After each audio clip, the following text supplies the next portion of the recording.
You're watching NASA TV.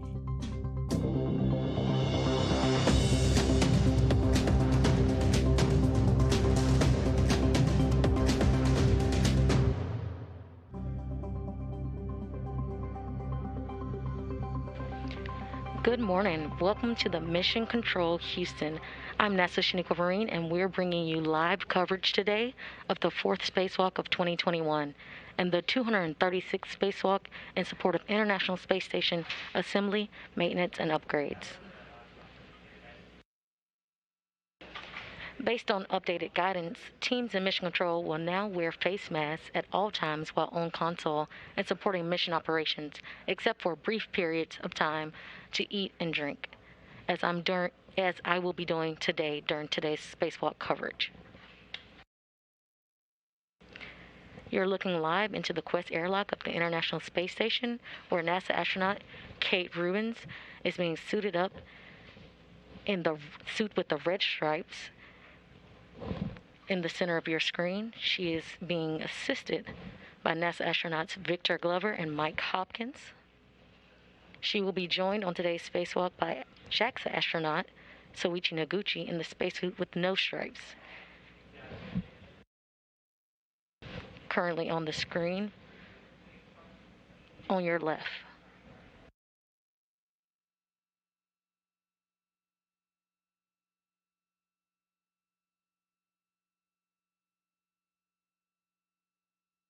The crew is currently running a few minutes ahead of schedule, which could mean an earlier start to today's spacewalk. We're currently scheduled for 6 a.m. start time, but we could start sooner.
This will be Kate Rubins' 4th spacewalk of her career after arriving back in October of 2020 aboard the Soyuz MS-17 spacecraft. JAXA astronaut Soichi Noguchi, EB2 today, will complete his 4th spacewalk as well, breaking the current tie he holds with Aki Hoshide for most spacewalks by a Japanese astronaut. Noguchi was a part of the historic flight in November of 2020, which was the first operational mission to the International Space Station in the Commercial Crew Program aboard the SpaceX Crew Dragon Resilience.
Currently, we see Victor Glover helping Kate Rubins through the airlock.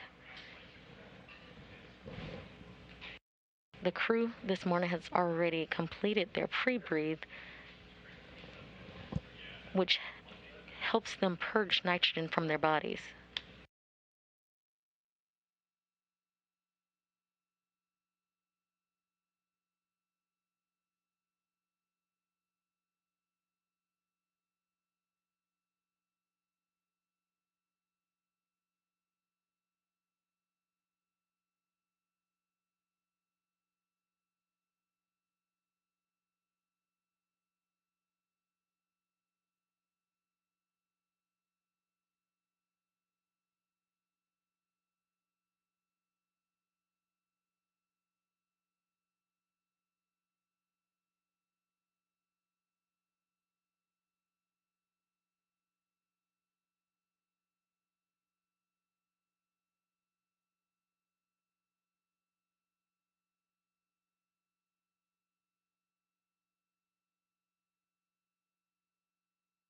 NASA astronaut Mike Hopkins is the crew suit-up lead backed by Victor Glover today.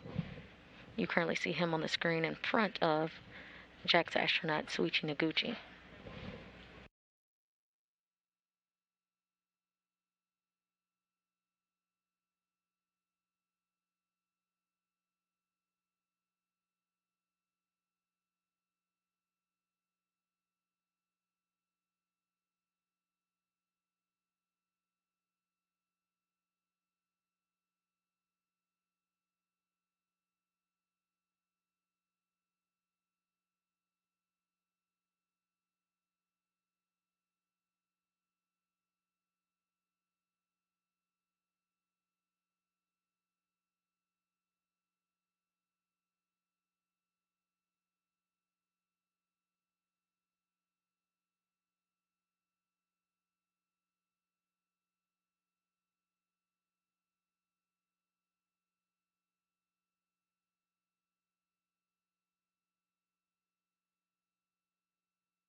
Slightly out of frame, we can see Victor Glover helping Kate Rubins get situated in the crew lock right before we see Mike Hopkins with the safer in hand ready to help out Soichi Noguchi.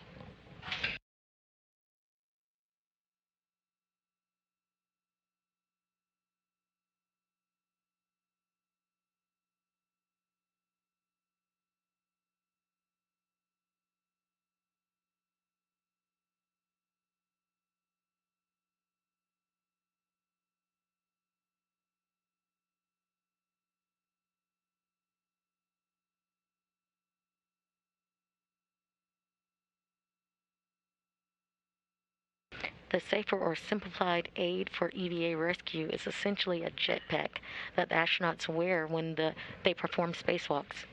Safer is worn as a precautionary measure in the unlikely event that an astronaut were to become untethered from the space station. The safer would allow the crew member to safely propel themselves back to the space station.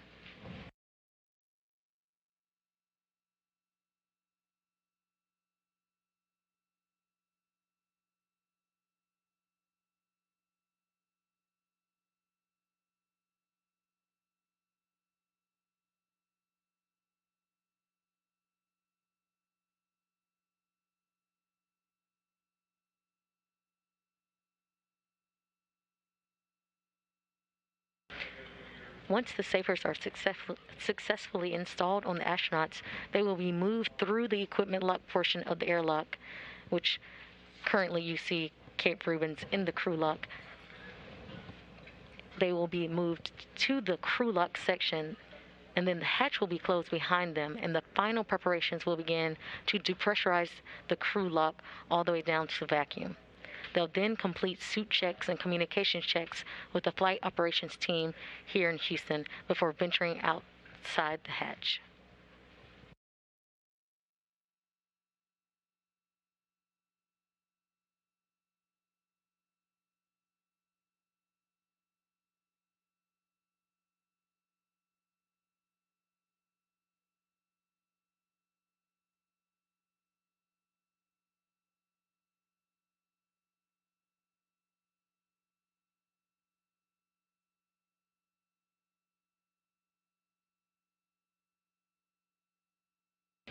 Glover and Hopkins will now work together to install the safer on the back of Soichi Noguchi's suit.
The spacesuits you see the duo wearing now are EMUs, or extravehicular mobility units.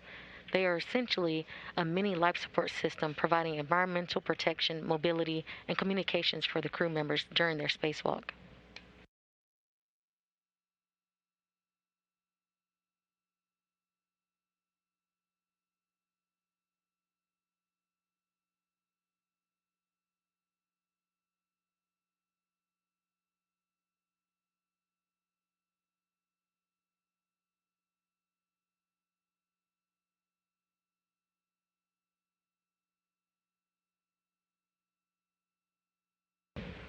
The suit has 6 layers and provides atmospheric containment, thermal insulation, cooling, solar radiation protection, and micrometeoroid or orbital debris protection. Because the space station orbits the Earth about 16 times a day, there are points throughout the spacewalk when the astronauts are in direct sunlight and other times when they are in complete darkness. These cooling and thermal units help regulate their temperature as the environment fluctuates from one extreme to another.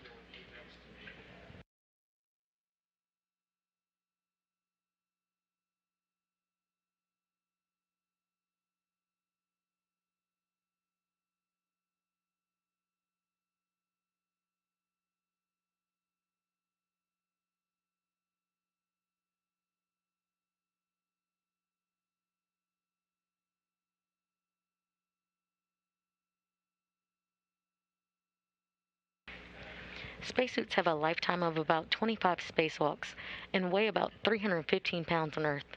Of course, that number is reduced to nearly nothing when in microgravity.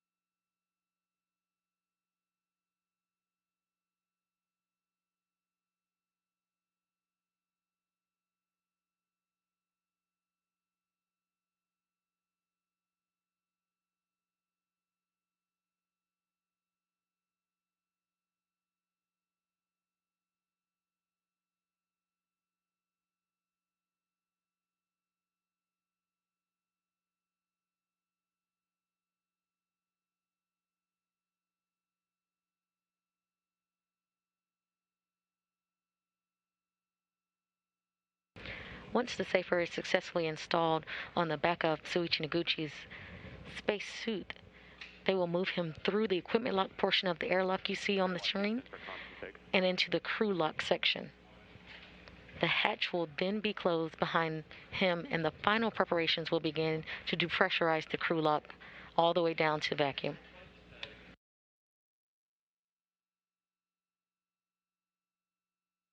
Airlock, go for comments. Hey guys, we're seeing a recurrence of a minor comm issue we've seen before. We need you to take the comm mode to hardline on both suits and then leave it there. We'll call you for further action.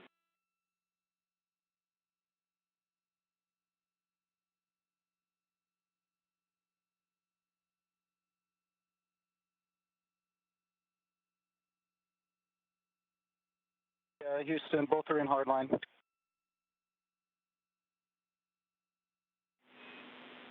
Copy, thanks.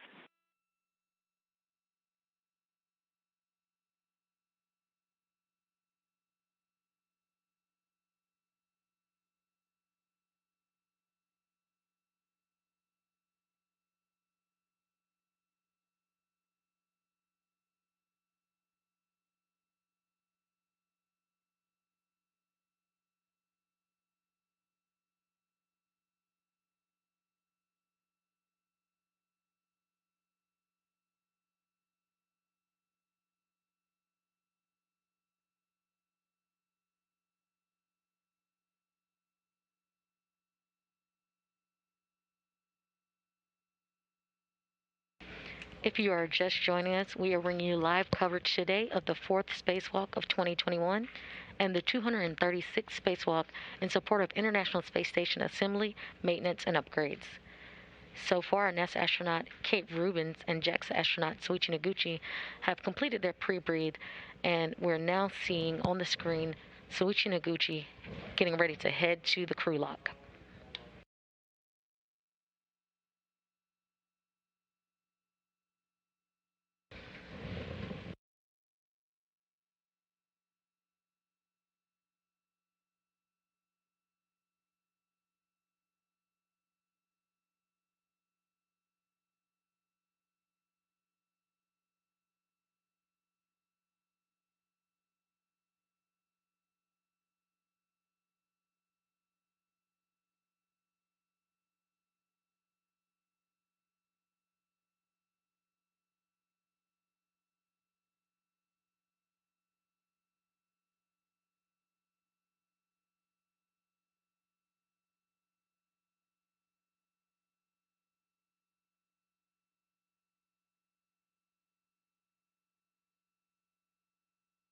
Again, the spacewalk today marks the 236th in support of International Space Station assembly, maintenance, and upgrades.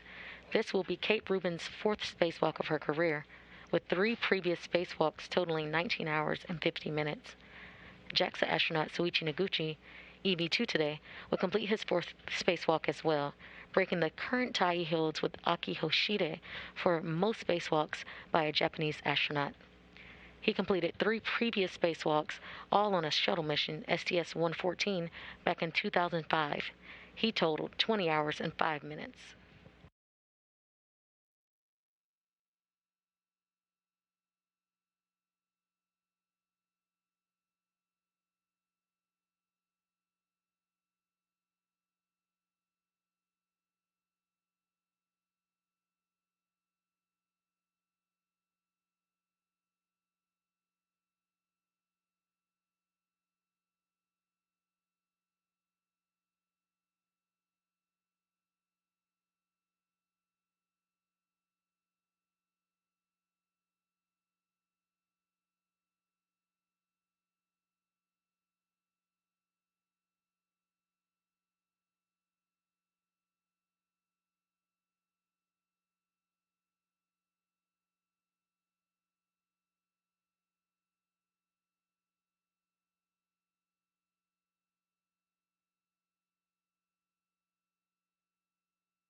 Airlock Houston, EV crew is go to take their comm mode back to Pry. 1 minute to handover.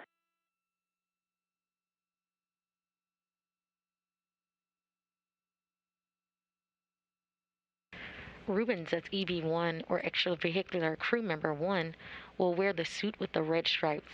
She will have helmet cam number 22. She will again wear the HD Heka camera on her helmet as well. Noguchi as EV2 will wear the suit with no stripes, and he will have helmet cam number 20. The duo are suited up and going through procedures before they head out the hatch a little later. Both EV1 and EV2 are back in Pry, and we had quite a bit of they had quite a bit of feedback going on there. Do you have any?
Airlock Houston, we copied you're getting some comm interference. Is that still ongoing?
At the beginning of today's spacewalk, the two will begin working at the port 6 or P6 truss on the 4B power channel, installing the 4B modification kit and completing assembly and installation of 2B modification kit.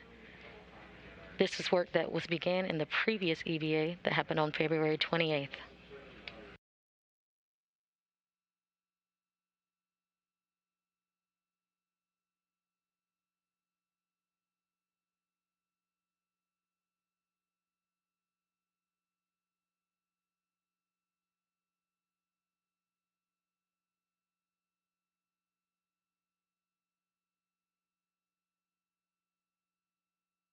And Houston from the airlock, so right now EV1 and EV2 and Pry comm is good. They did have a lot of feedback when you had taken them to hardline. Okay, Hopper, we copy you had interference in hardline, but it's cleared up now.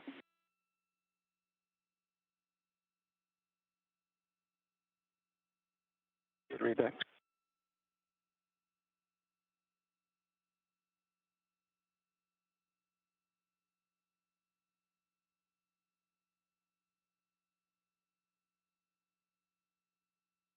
Here in the International Space Station Flight Control Room, the Orbit 2 team is being led by Flight Director Chris Edelin. To his right is NASA astronaut Frank Rubio, who's the ground IV today, and to their right is NASA astronaut Christina Cook. You're going to hear their voices as they speak to a crew aboard the International Space Station. They'll be filtering information from the teams here in Mission Control up to the spacewalkers today.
We are currently in a short satellite handover period, and we will gain communications with the International Space Station shortly.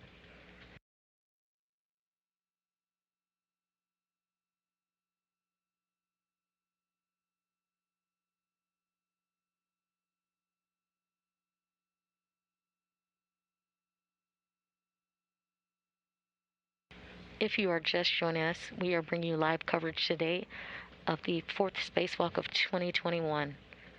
This is the 236th spacewalk in support of International Space Station assembly, maintenance, and upgrades. So far, NASA astronaut Kate Rubins and JAXA astronaut Soichi Noguchi have moved into the crew lock and waiting for depression. The spacewalkers today will head to P6 truss and complete the 4B modification kit and the 2B modification kit.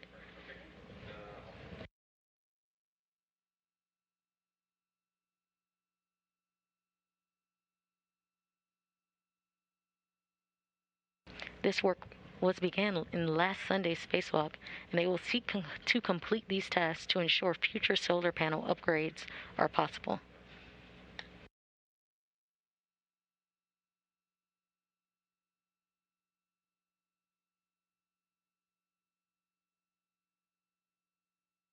We currently have live views of Mike Hopkins and Victor Glover, and they seem to be closing the hatch.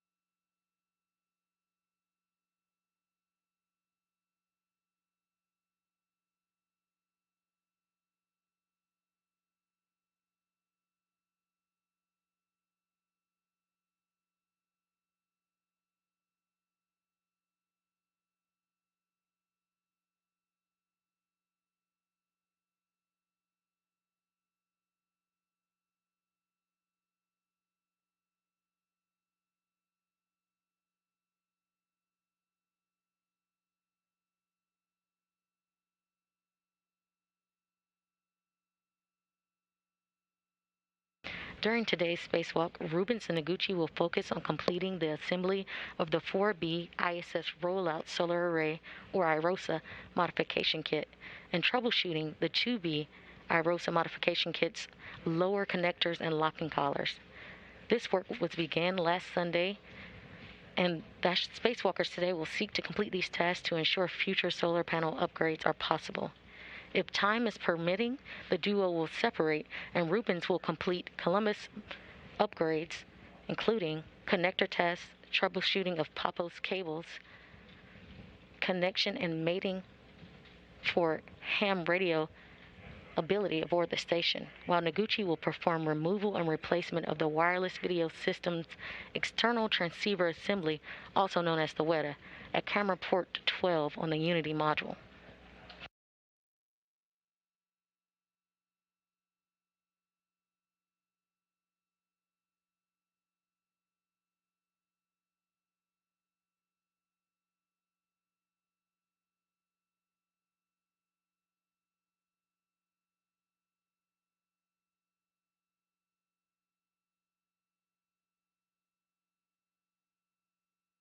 Again, you're looking live into the equipment airlock, where Victor Glover has just closed the hatch.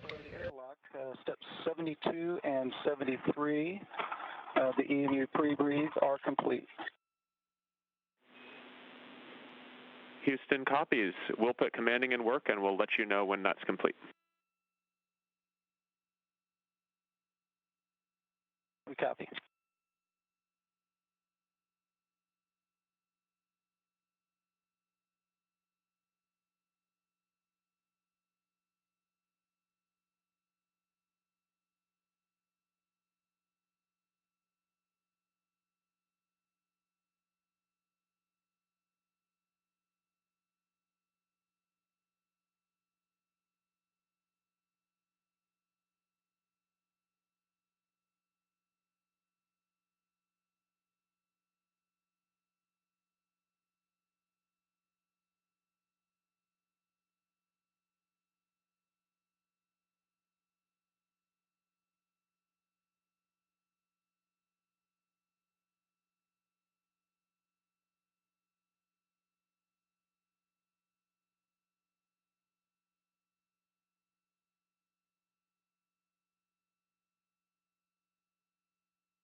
Airlock Houston on 1. The EV crew is now hot mic. We're complete with step 76. You have a go in 77. Okay, we copy. We have a go with step 77.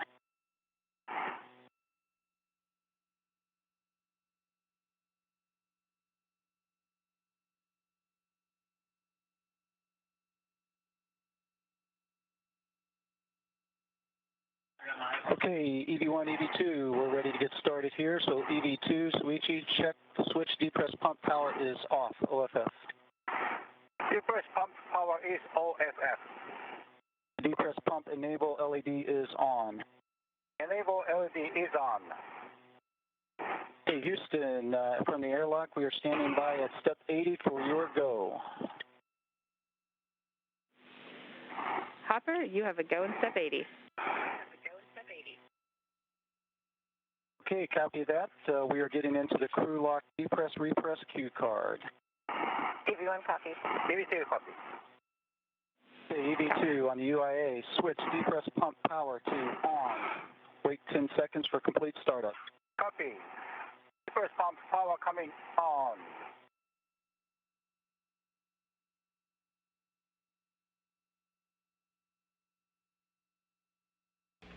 Can you? That's my 10 seconds. Take depress pump man ISO valve to open and expect an alert tone. Copy. Open.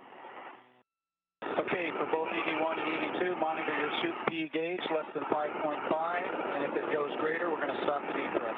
EV1 copy. EV2.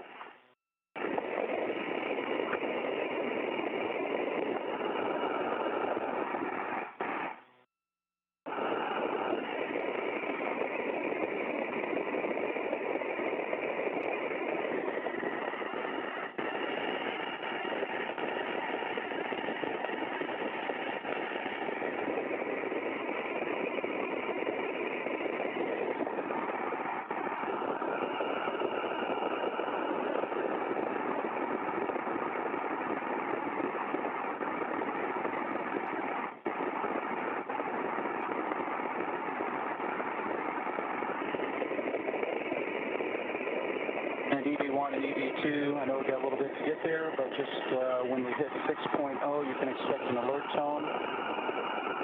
EV1 copy. EV2 copies. Now it's at 12.2. Copy. And then, Suichi, when you get to 5 PSI, you're going to take the depress pump man ISO valve to closed. Copy EV2.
If you if you are just joining us, we are bringing you live coverage today of the fourth spacewalk of 2021.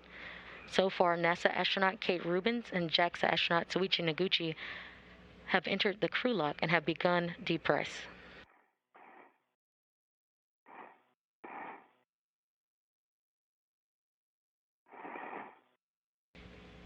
At this time, depressurization will occur in two-stage fashion. The crew lock will begin to be taken down to 5 pounds per square inch of pressure, at which point they'll pause depressurization to do a system check.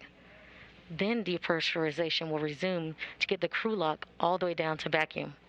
Once it gets to vacuum, Kate Rubins and Soichi Noguchi will conduct suit checks and communication checks with Mission Control Houston before they put their suits on internal battery power, which will mark the beginning of the official start of today's spacewalk.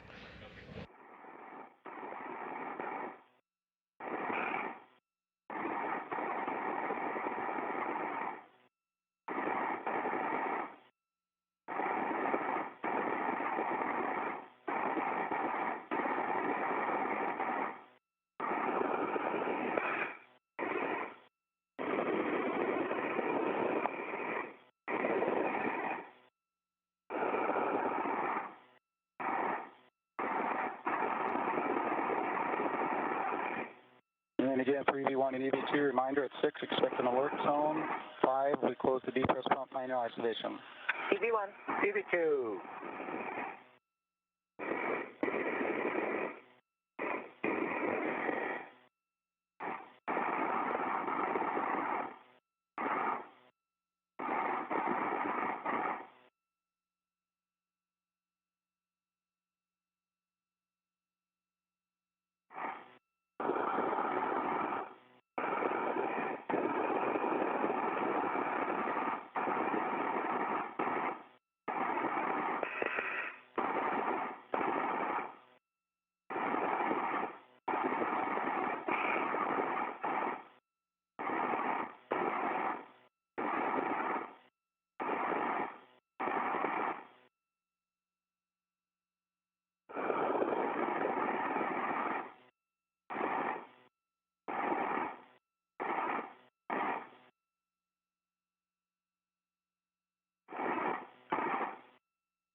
You are currently seeing views of Mike Hopkins and Victor Glover and the crew in the equipment lock section of the monitoring depressurization on the Quest airlock, where NASA astronaut Kate Rubins and JAXA astronaut Soichi Noguchi are suited up and undergoing preparations to eventually venture outside the space station's hatch for today's spacewalk.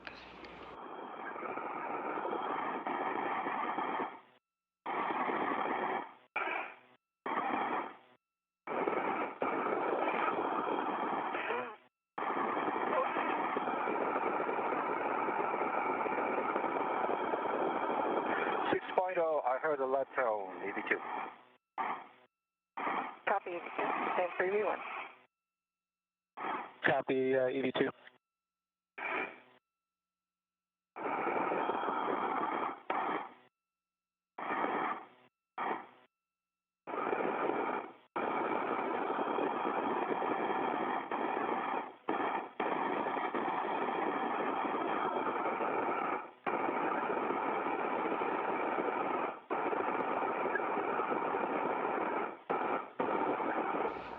If you are just joining us, we are bringing you live coverage today of the fourth spacewalk of 2021 and the 236th spacewalk in support of International Space Station assembly, maintenance, and upgrades.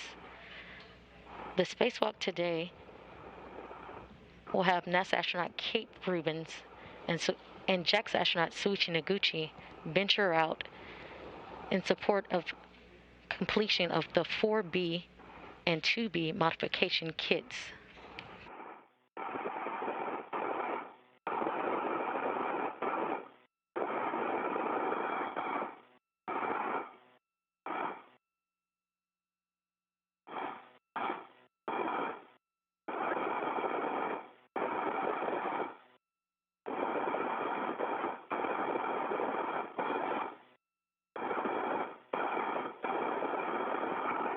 And CTSD 5.0. Okay, got 5.1.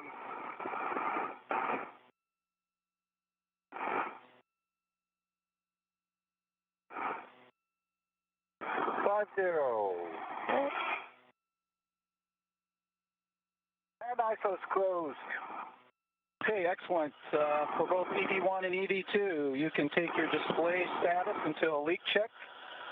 Hold for yes for 2 seconds, and then follow the displayed instructions.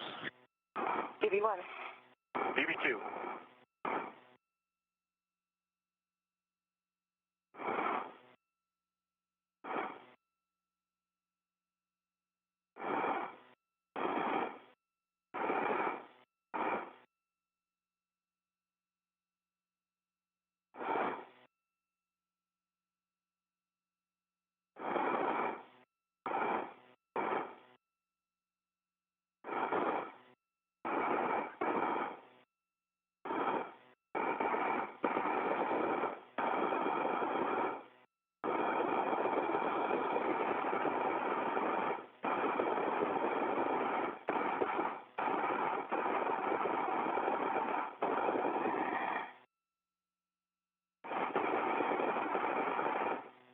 After 5 psi is reached and system checks are performed, depress will continue until vacuum is reached.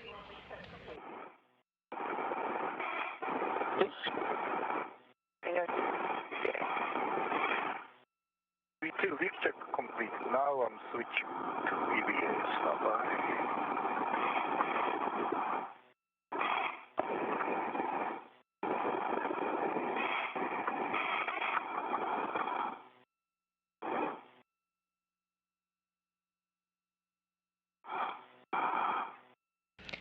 NASA astronaut Kate Rubins and Japan Aerospace Exploration Agency astronaut Soichi Noguchi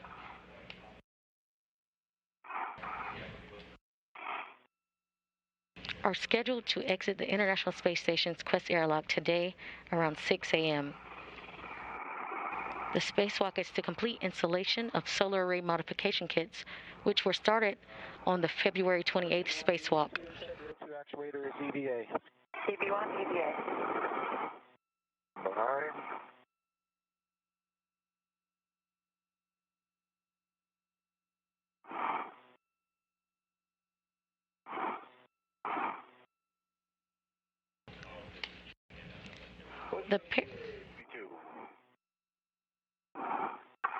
Okay, let's take the depress pump man isolation valve to open and expect an alert tone. EV1 copy. EV2, man ISO is open. I'm taking the emergency MPEG to open. Copy EV2.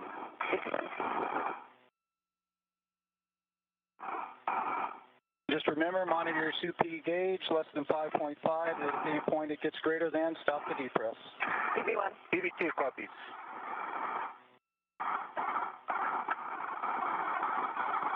You just heard Kate Rubins and Soichi Noguchi doing COM and step will be at 2.0 psi, and that's when you'll take the depress pump man ISO valve to closed. EV2 copies.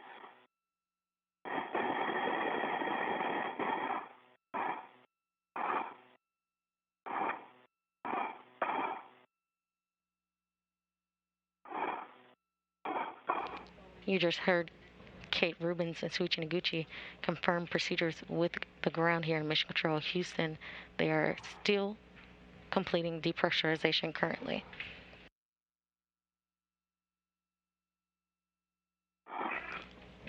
Today's spacewalk will continue work that Rubins and fellow NASA astronaut Victor Glover began on installing modification kits on the farther set of solar arrays on the station's P6 truss structure during Sunday's spacewalk. Noguchi will join Rubins today to complete the installation and configuration of the kits in preparation for new solar arrays. The new solar arrays, which are set to be delivered to the space station on an upcoming SpaceX commercial resupply service mission, are a larger version of the rollout solar arrays, or IROSA technology, and will ultimately increase the station's total available power from 160 kilowatts to 215 kilowatts. This will be the 236th spacewalk in support of Space Station Assembly. Rubins will be designated Extravehicular Crew Member 1, or EV1, and wear a spacesuit bearing red stripes. Noguchi will be Extravehicular Crew Member 2, or EV2, wearing a suit with no stripes.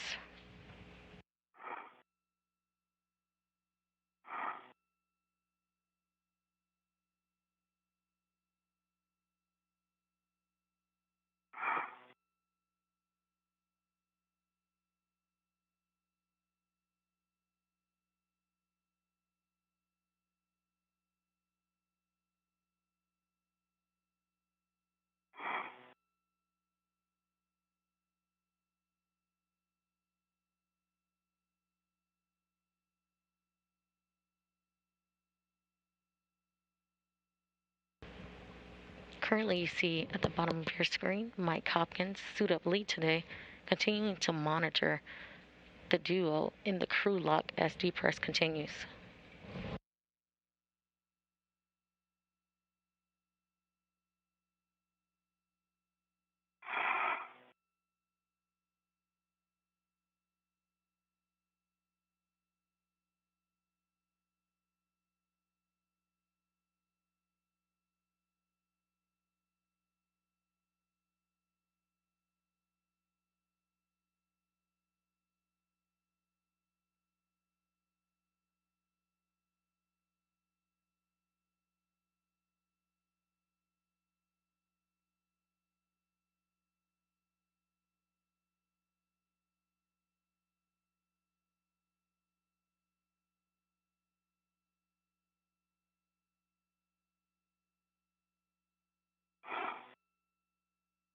Is 2.0. I'm going to close the main ISO valve.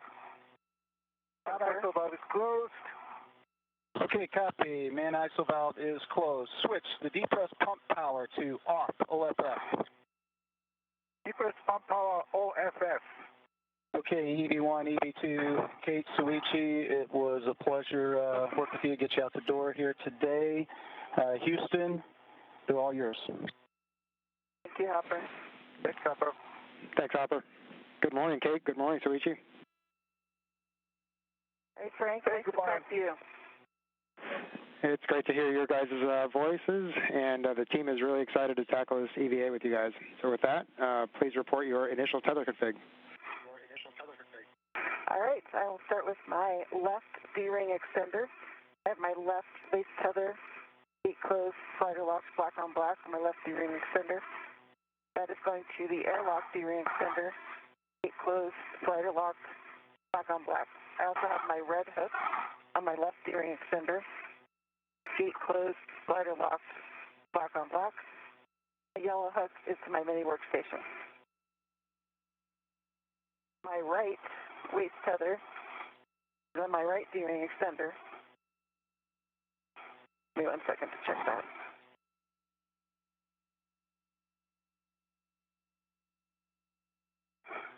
Gate closed, slider lock, black on black. Over to you, Suchi. All right.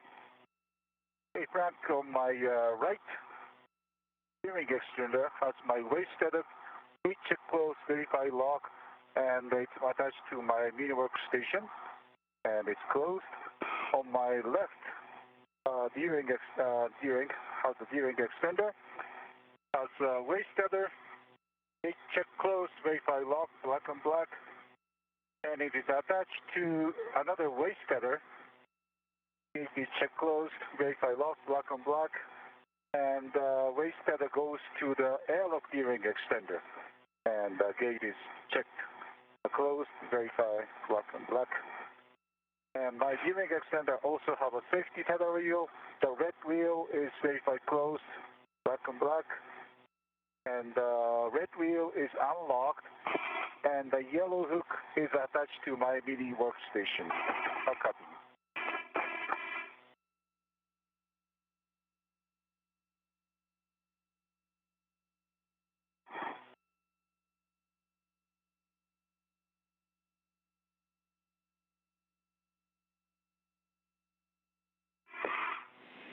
All right, Kate and Soichi, we copy. Kate, if you could please verify that your reel is unlocked, and Soichi, also where the two waste tethers come together, verify that both hooks are gate closed, black on black. All right, thanks. My reel is in unlocked. And Frank, the two tethers are connected, and the verified gate is closed. Verify both locked, black and black.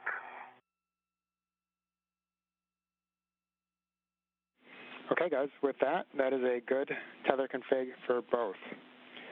Okay, on your DCMs. You want copy? When the crew lock DPDT is approximately 0, we'll expect a tone. Copy.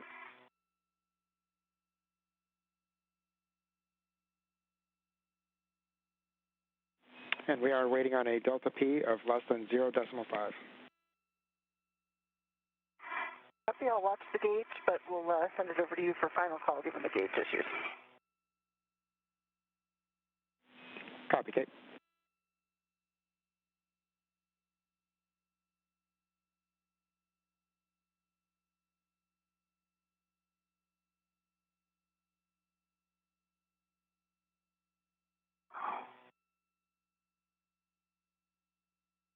As you just heard, astronaut Kate Rubins confirming they're waiting to get to vacuum.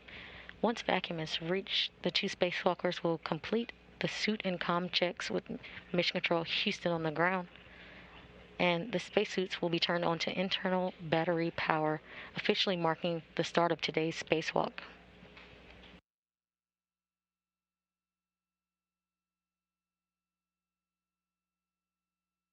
A U.S. spacewalk start and end time is measured from the time the crew places their spacesuit on internal battery power all the way up until the time repressurization occurs and they're back inside the crew lock following completion of their spacewalking task for the day.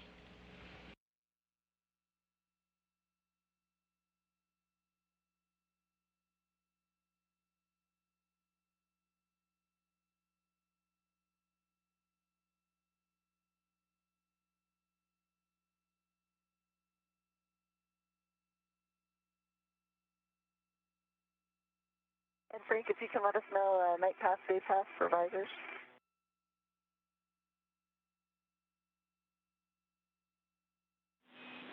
Roger, Kate. We have approximately 15 minutes remaining on a night pass. All right, copy. All right. Timing.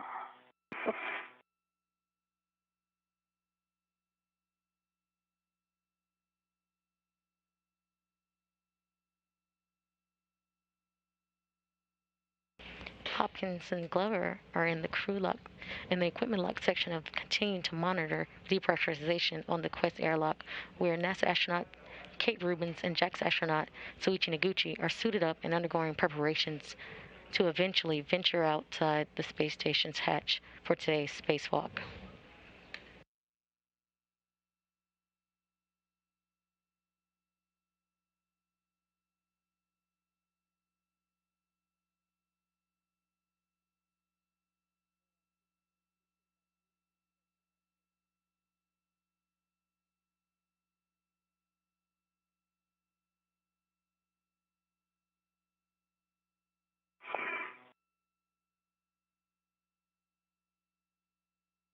You're currently seeing views through the porthole from Victor Glover's camera.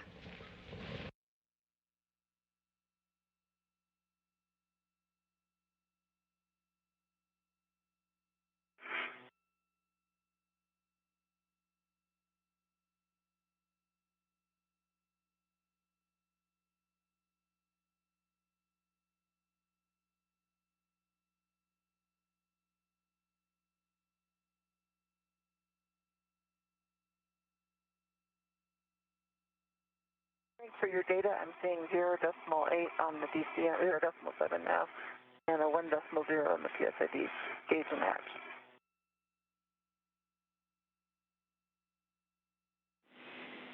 Kate, we copy, and we appreciate the readings.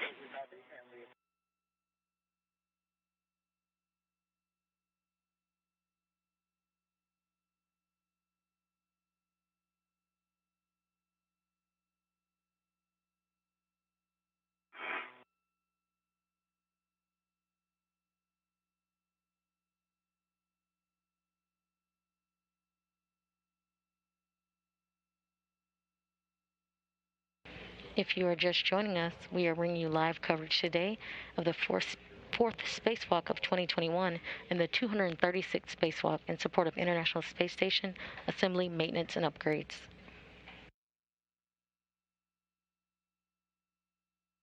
NASA astronaut Kate Rubins and Japan Aerospace Exploration Agency, or JAXA astronaut Shuichi Noguchi, are scheduled to exit the International Space Station's Quest airlock today for a spacewalk to complete the installation of solar array modification kits, which were started during the February 28th spacewalk in preparation for solar array upgrades.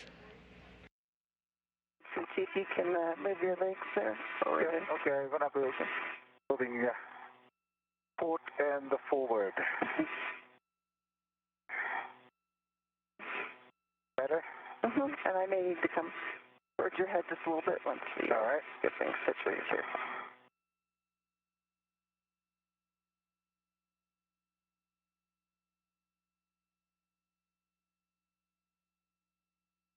You can see my feet tend to clear a little path.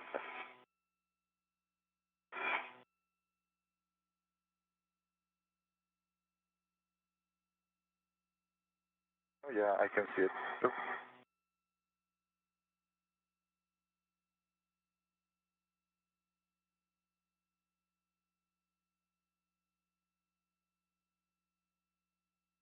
Rubins and fellow NASA astronaut Victor Glover began work to install modification kits on the farthest set of solar arrays on the station's Port 6 truss structure during Sunday's spacewalk.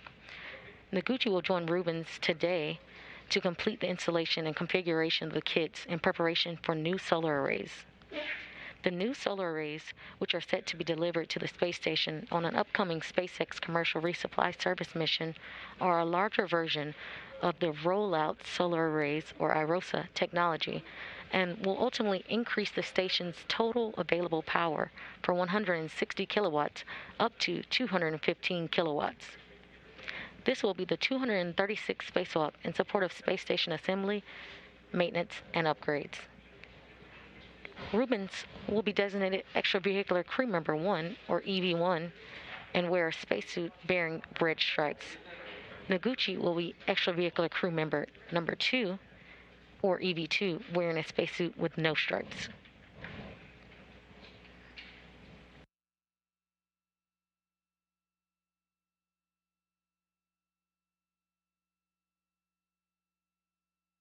Rubins will have helmet cam number 22, and Noguchi will have helmet cam number 20.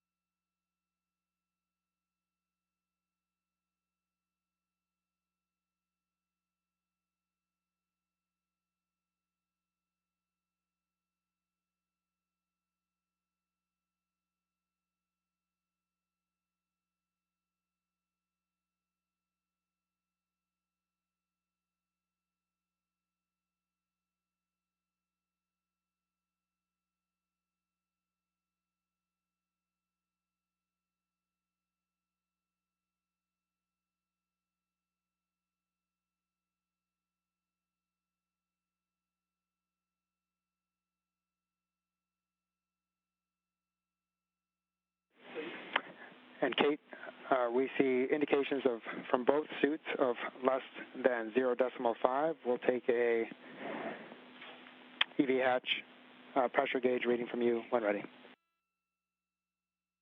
Okay, that is 0.6 on the mark.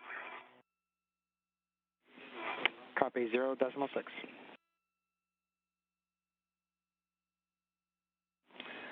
And Kate, we are a go for EV hatch opening based on the suit pressures. Copy. Work. So, Kate, EV hatch, open and stow. Copy. Locked.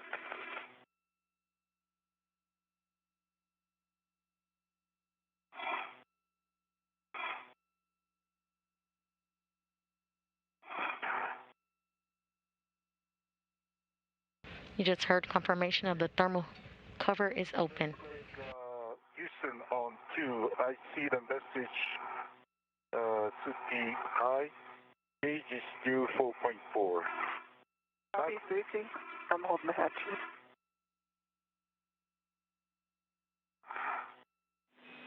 Fifty gauge is 4.4 is stable. So, Richie, we see that, and we think it's because you have not breathed down all the O2 from depress yet.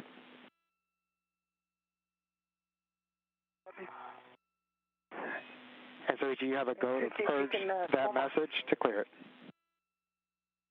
Okay, thank you.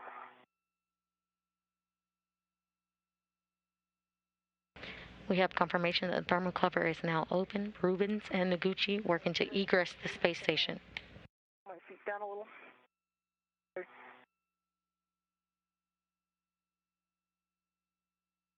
Or to your head.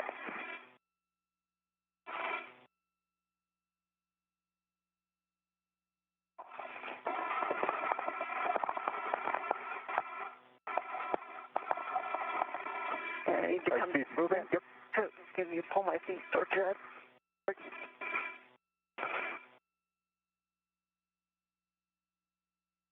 I'm going.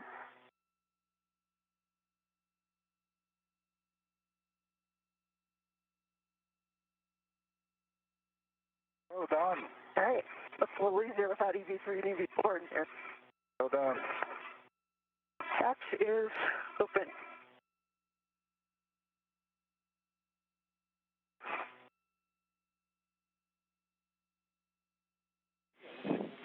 Okay, we copy hatch open and stowed. We'll take one more gauge reading from you when able. Yep. I've got 4.4. Sorry, you're looking for the hatch gauge. Affirmative. I'll get that on the way out. Okay, copy, Kate. So, Richie, emergency, correction. Hopper and Ike, emergency MPEV closed. MPEV is closed. Okay, copy, thank you. For both Kate and Soichi, switch power to BAT. Remember to stagger switch those and expect warning tone.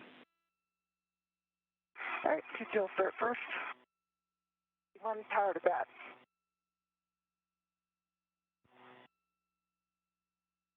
EV2, power to BAT. Copy BAT. Check display switch, functional. EV1, functional, yes and no. EV2, display switch functional. Copy. Soichi, switch power for EV1 and 2 switches off, and check 4 LEDs. Power, EV1 off, EV2 off, 4 LEDs off. Copy LEDs, and for both, you can disconnect your SCUs from your DCMs, install the DCM cover, and stow the SCUs in the pouch. And I've got a water is off message. The same, I got the water is off message. And that is expected for both. You can pro and continue. And at 5:37 a.m. Central Time, the 236th spacewalk in support of station assembly, maintenance, and upgrades has begun. DCM cover is replaced by SCU. SCU is disconnected.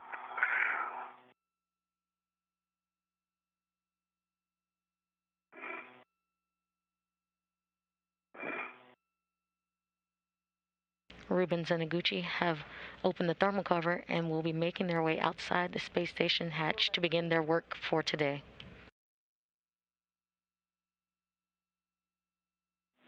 Copy, Kate.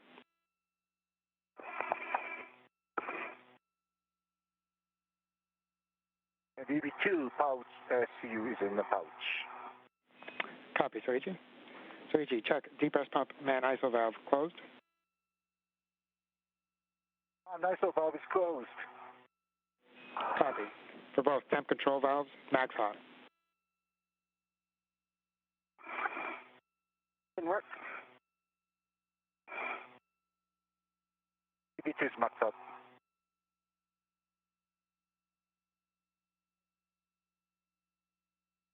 EV1 max hot.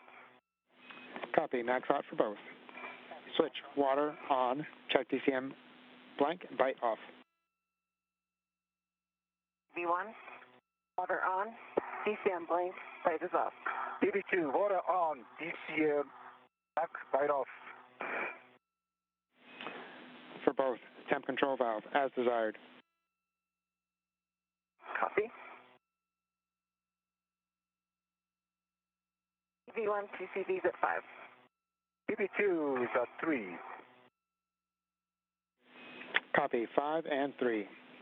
Check suit pressure gauge between 4.2 and 4.4, and we'll take those readings for both. EV1, suit peak gauge is 4.2. EV2, suit peak gauge 4.3. Copy, 4.2 and 4.3, and we have approximately 30 seconds left in this day pass, or correction, night pass, so visors as required. Copy, thanks, Frank. Copy.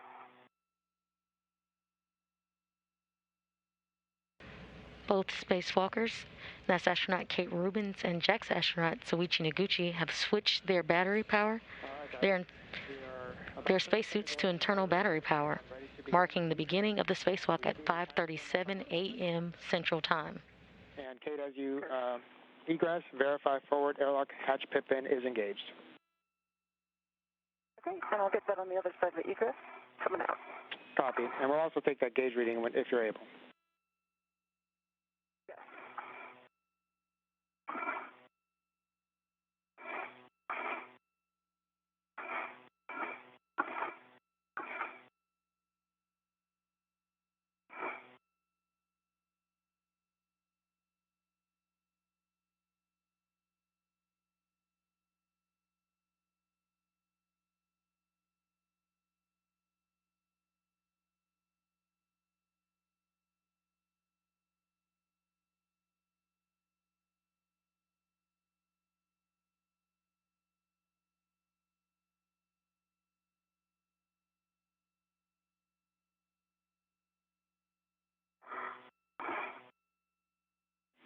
Kate, Soichi, I'm back with you. How do you hear? You loud and clear? Loud and clear. And outside the egress, I can see the forward hatch pit pin is engaged. Popping my head back in for a gauge reading. Actually, Soichi, you may be able to see that better. It's pretty high. Nice in the airlock. See the hatch gates there? Yeah. If not, I can come back in. From here, I cannot read. Okay. Back in.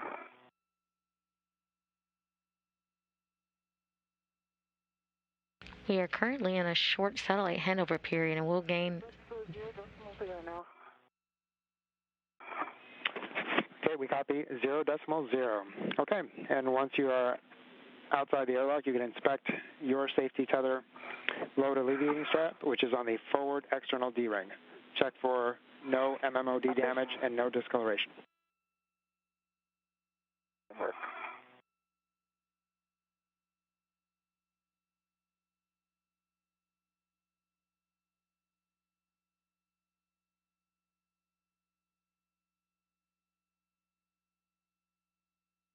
You currently have views of the hatch open and Kate Rubins venturing outside of the space station. Rubins is EV1 or extravehicular crew member 1 and will be wearing the suit with the red stripes. Noguchi will be next and is designated EV2 and has the suit with no stripes. Another way to keep track of the crew members today will be by their helmet cams. Rubins has a helmet cam number 22. Noguchi has helmet cam number 20.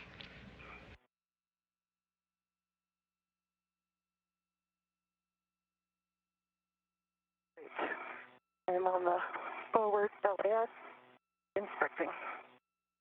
Do I check it on? I turned it on.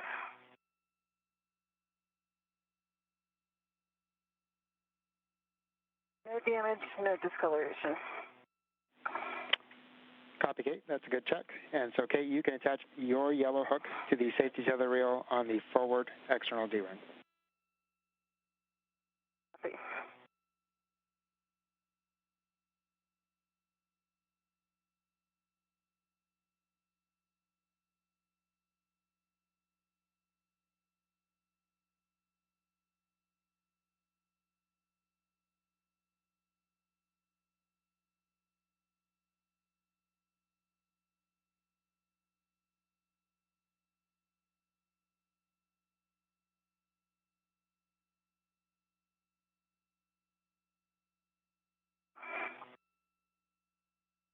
Like the previous spacewalk on February 28th, Rubins will also wear a Heka HD camera for more quality views.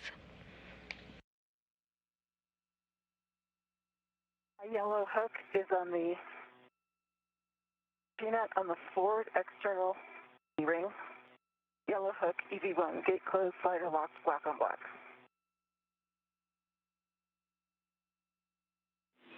Copy, Kate, and that is a good config. You can attach the forward safety tether green hook to your red reel. Copy.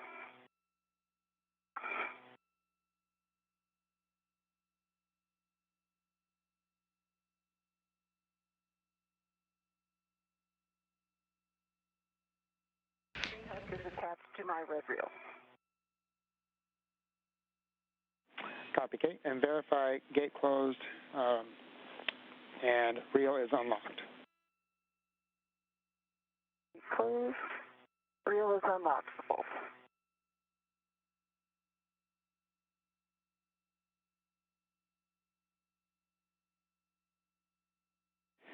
Okay, we copy, Kate, and that is a good config. So, Ichi, you can retrieve the medium ORU bag. This is the one for P6, and stow on your BRT. You can also stow it after you egress if needed. Okay, stand by. If you guys see us in a good config, I'll remove my waist tether from the airlock external D-ring. Copy, Kate. And once you've done that, you can clear the EV hatch and give Soichi a go for egress. Okay, and mark.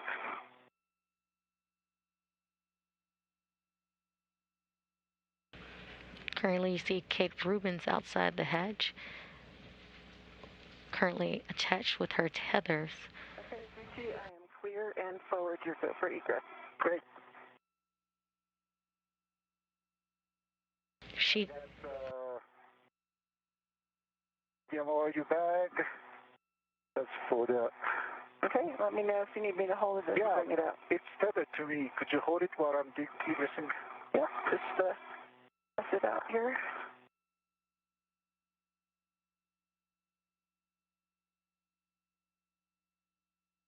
Rubins just gave the go-ahead for Soichi Noguchi to come out of the hatch. There you go. Can you see it? Can, give me one sec. It's tethered to me. Okay, copy. All right, I have control and I'm holding it forward.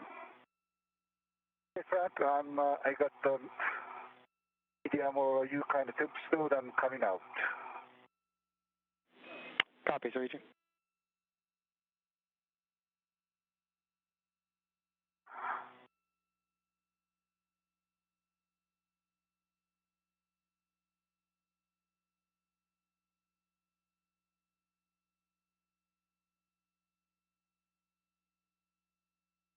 I see you. It's coming out of the patch, so stand by. Copy, Soichi.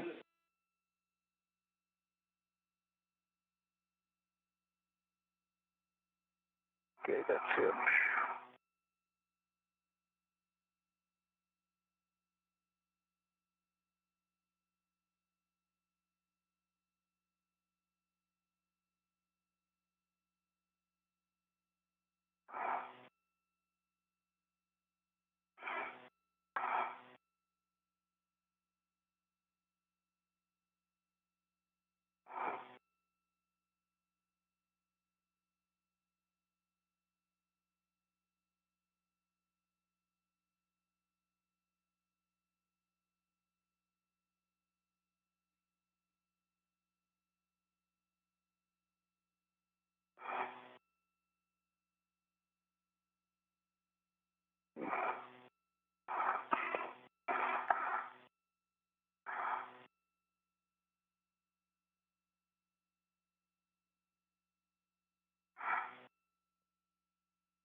Can you see maybe my push is hitting?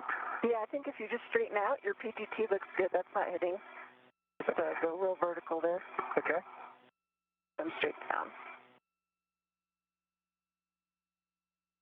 Okay. And so, Ichi, from what we're seeing, your BRT might also be interfering with egressing.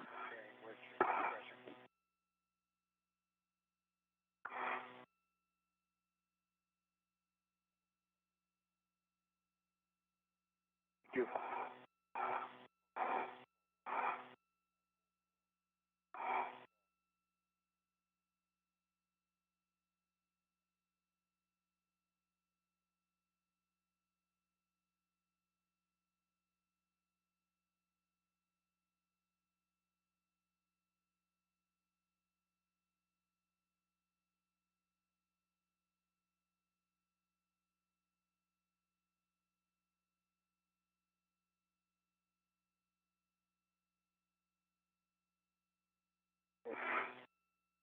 Straight down.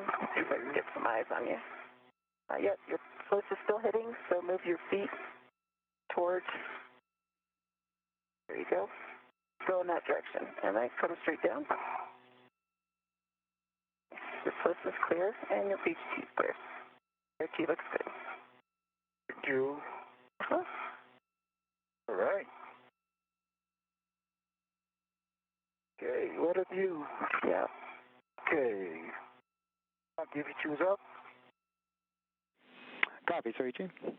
All right, you can inspect your safety tether load alleviating strap, which is on the aft external D-ring. You're looking for no MMOD damage and no discoloration. And Frank, I'm right here. I can get that inspection while Soichi gets settled. Looking at it while I looked at mine, I see no discoloration, no MMOD damage on the aft load alleviating strap. Thank you. Copy, Kate. Thank you. And so, Ichi, you can attach your yellow hook. The bag rat may be locked out. So, Ichi, you can attach your yellow hook to the safety tether reel on the aft external D-ring. Copy.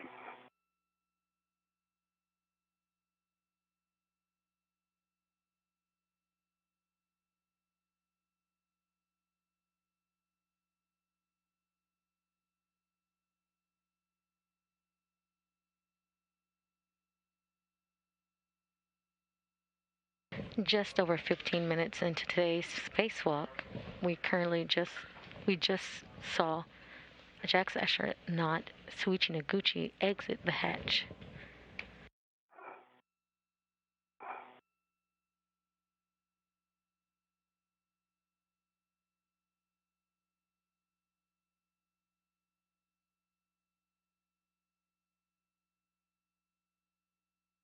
And for the weather folks, I do see a good green light for Shuichi and a good green light for me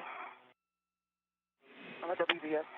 Copy, Kate. And we are now also receiving Heka. Beautiful view.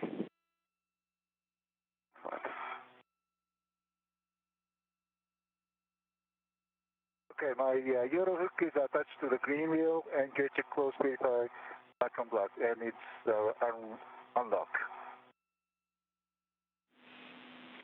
Copy, Soichi, and that is a good config. You can attach the aft safety tether green hook to your red reel.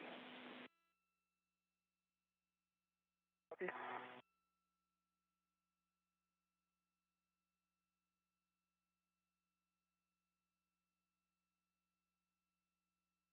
And if you want to put the mini workstation or rep to it.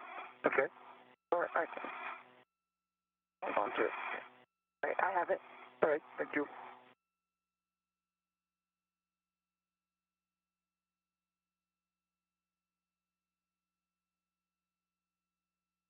Watch that bag rep. Looks like it's locked out.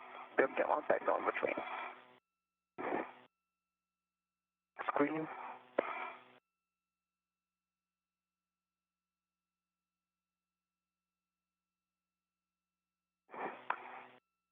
There. So I'm going to put, the green hook is attached to my red wheel, gate check close, verify black on black. And standby, I'm going to put medium audio back to my DRT. Copy, Soichi. And can you verify that the reel is unlocked? I can verify for both are unlocked for him. Both are unlocked. Thanks, Frank. Thanks, Frank. Copy, thank you.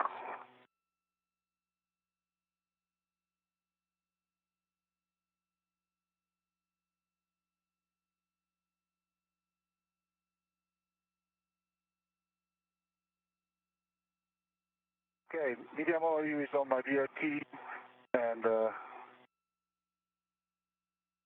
verify the popped up. Okay, copy. Copy, Soichi. And with that, you both have a good config. You can release your waste tether from the airlock waste tether and close the hatch thermal cover. Copy. Stand by.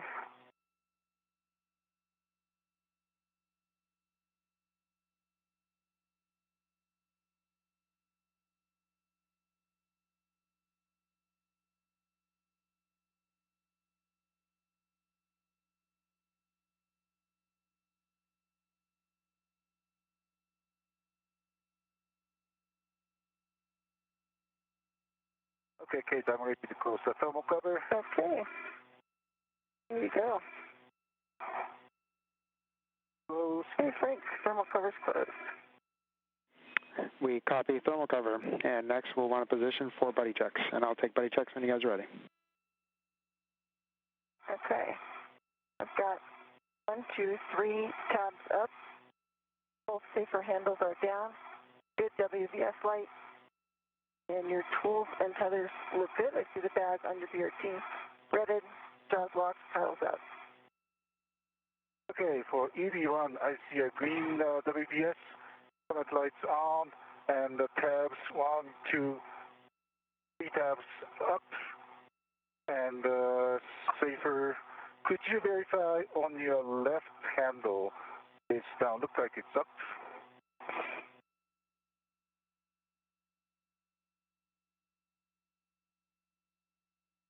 Thank you. Left handle is down. Okay, and your safety tethers. It's kind of behind on your left. Yeah, I think I need to do a spin here.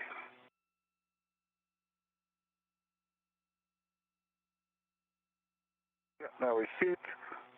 I see the wheels are unlocked. Both of them unlocked. It's kind of wrapped around your right Yep, that's on hand, but purpose. it's okay. That's on purpose. That's good. All right. Ready check complete.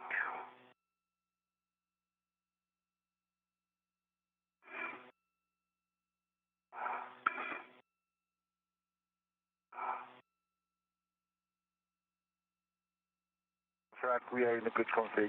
Okay, I copy buddy checks, and I'll take a baseline half check for both. Okay, Frank, I've got a good dry hop. And EV2 got a good dry hop. Okay, copy for both. All right, guys, we are prepared to translate out to P6. EV2, you will lead. I will lead. Okay, stand by. Just remember to go slow. We're conditioning our medocs. Copy. We'll go slow.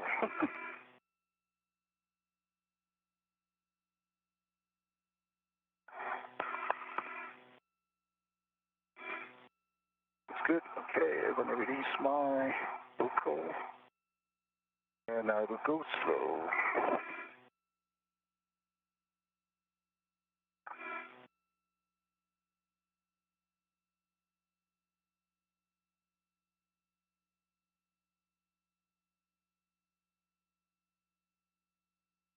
To get past me and check the tethers up the seats first. Copy.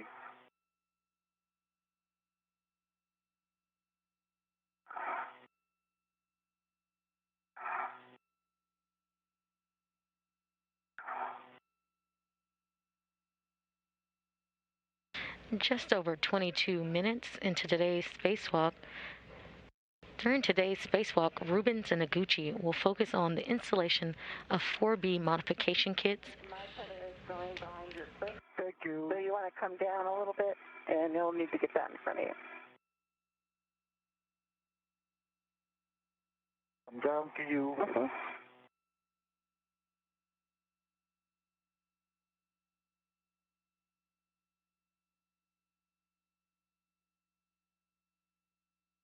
good.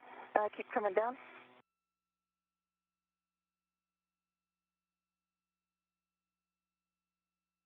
All right. I'm going to bring it inboard, and if you can, or upward here, if you can see my tether, and you just want to keep an eye on that. Now I see it. Yep. All right. That's perfect. Good. Okay, the bag looks good.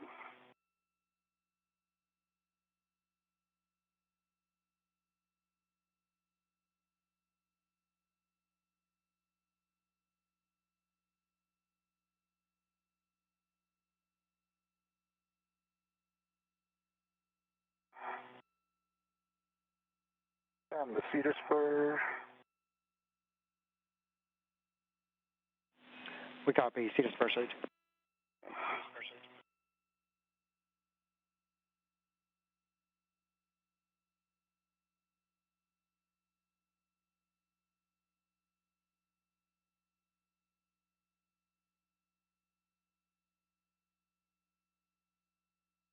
Okay, Suchi, you're looking good. I'm headed to the toolboxes.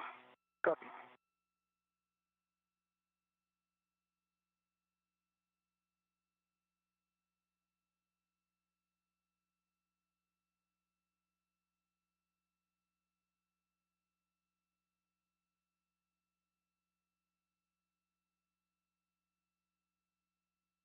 So far today, NASA astronaut. Zero. Go ahead, Suichi. Go ahead. No, I'm on the face here. I'm not starting to go to the port. Okay, copy. And remember, there's a caution to avoid contact with the truss cables. Also, Soichi, from what we're seeing, it appears that your BRT may not be rigidized. If once you get to the top of the seat spur, you may want to pause if you want to have Kate help you with getting that rigidized. Okay. Why don't I stop here? Double check. Okay, I'm on the seat spur. Yeah, that's right. It's still loose.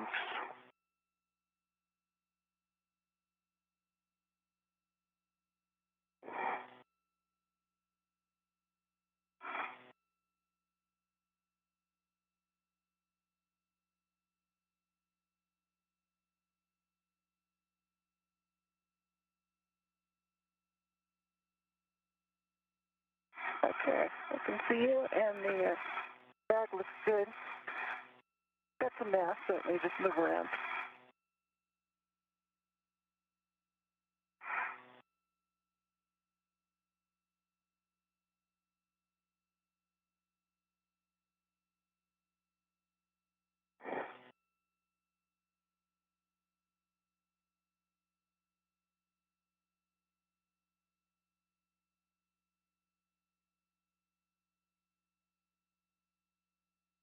Have to go back down a bit.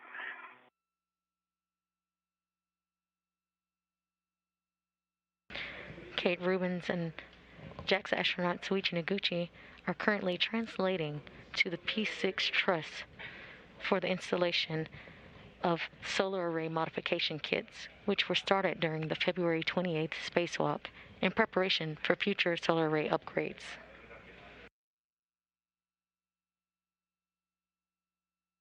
You're currently seeing a helmet cam view from Kate Rubins as she translates across to the P6 truss. Looks good.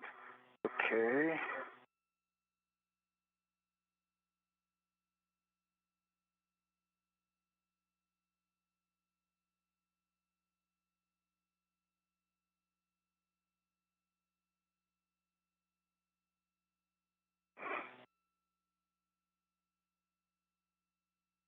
Rubins and fellow NASA astronaut Victor Glover began work to install modification kits on the farther set of solar arrays on the station's Port 6 truss structure during Sunday's spacewalk. Noguchi has joined Rubins today to complete the installation and configuration of the kits in preparation for new solar arrays. The new solar arrays In between your safety tethers, so I'm going to clear. Yeah, someone wants to If you can help me, that's great.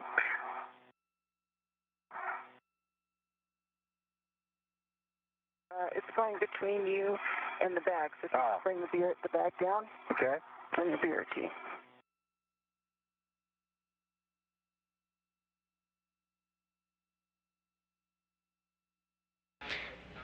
The new solar arrays, which are set to be delivered to the space station on an upcoming SpaceX commercial resupply service mission, are a larger version of rollout solar arrays.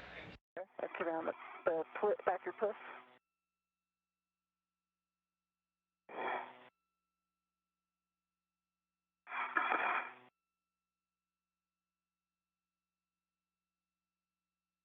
They will ultimately increase the station's total available power from 160 kilowatts to 215 kilowatts.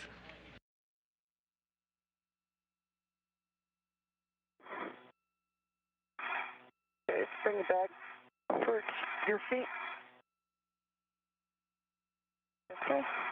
Now you're going to need to go under or over. So, do a nadir just a little bit. You're going to go nadir? Mm-hmm.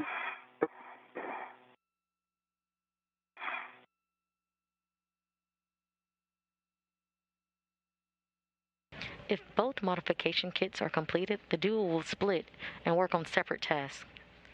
Rubins will translate to the Columbus module, where she will complete upgrades including the payload position interface cable connectors. Okay, all right, there we go. Try going nadir again. Get a handle on it. Okay. Coming nadir. And I think you'll have to hold it to give it some slack to get around. Hold it on your right side.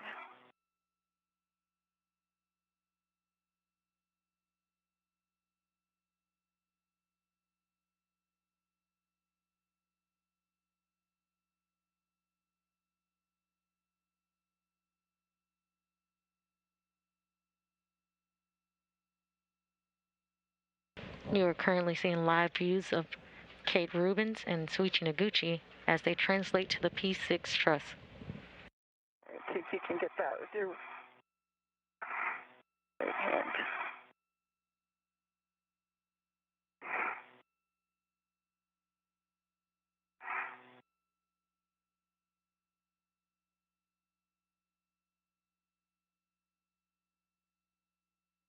These are live views from Kate Rubins' helmet cam.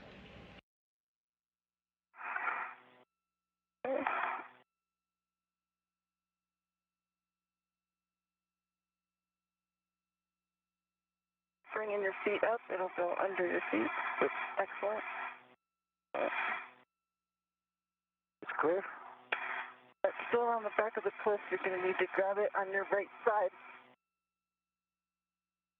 Behind your, CGT there.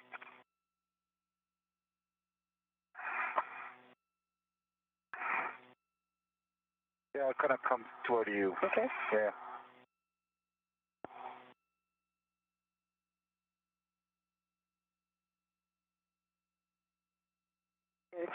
If you can grab the tether on your right side and pull it down, that'll clear this.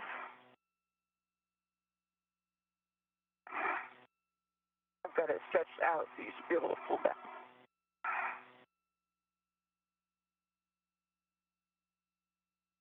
What if I turn?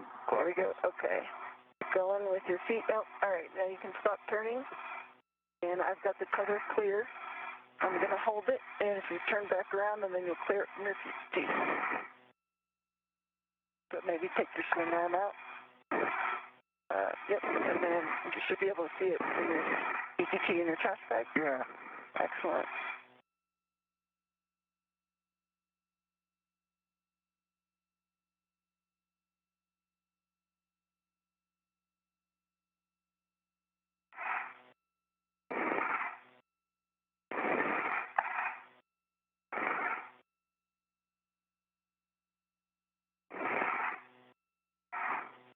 And I'll let it track a little. That's Perfect. Yeah. Perfect. Thank you. No problem. Very nice work, and just get both of them in front of you. Should be clear out for the Yep, that's good. Thank you. So I'm going back.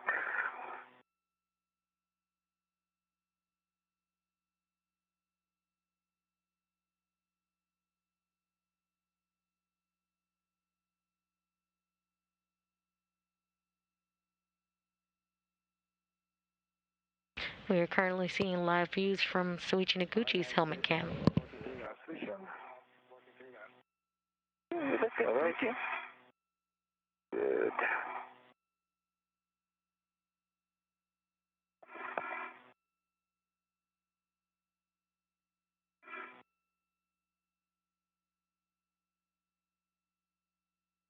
And so, Ichi, once again, we are translating out to P5 to drop our green hooks.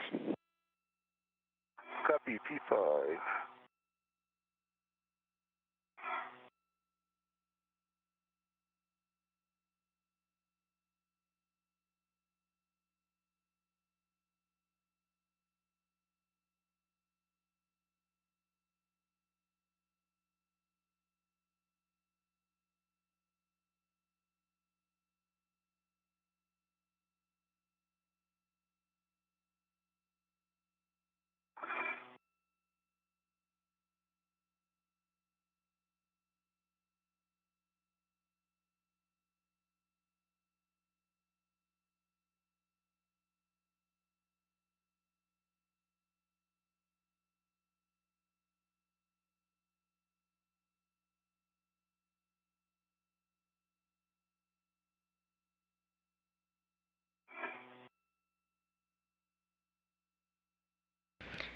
Now, just over 32 minutes into today's spacewalk, recapping some of the milestones of today. At 5:37 a.m. Central Time, Rubins and Noguchi turned their suits onto battery power, marking the official start of today's spacewalk. They are currently translating to the P6 truss at the 4B power channel to install modification kits and begin today's activities.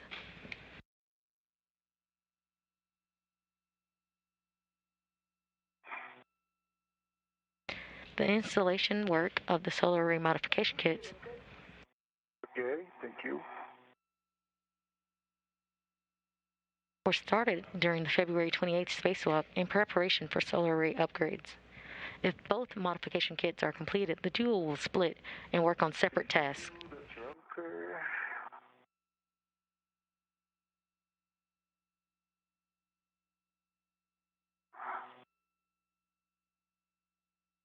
Rubins will translate to the Columbus module of the International Space Station, where she will complete POPOS, or payload position interface cable connector tasks, as well as reconfigure for ham radio and install cable clamps on the zenith side of the Bartolomeo science platform.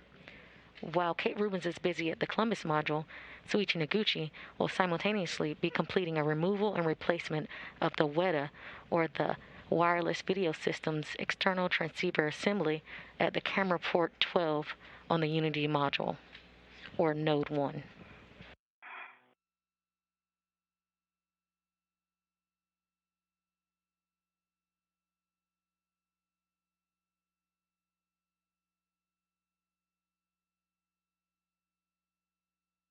And I see the anchor. Roger, Kate. And as you guys translate under the MT, reminder about the warning that the P4 BGAs are rotating, so avoid contact with the rotating structures, and also avoid contact with the radiators. Copy, Q. Also, verify gauntlets are in place as you prepare to cross the Sarges. Hey, gauntlets are in place. Gauntlets are placed, CD2. And Suchi, your green hook looks clear as well. Nice transition into the MT. Thank you. And I copy for both.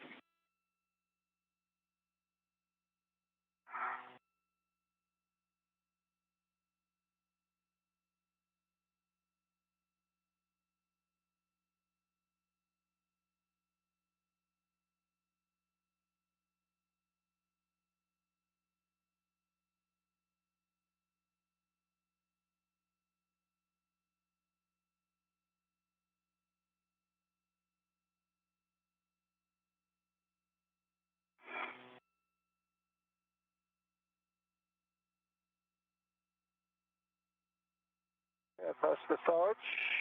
Copy. From here, I go Zenith, I believe. So you'll cross the Sarge over to the P4 IEA. Copy. Yep.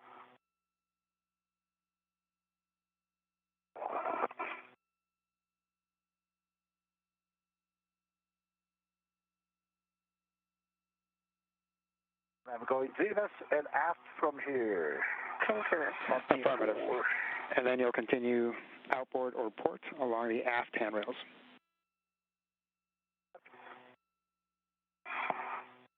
Make sure my feathers clear.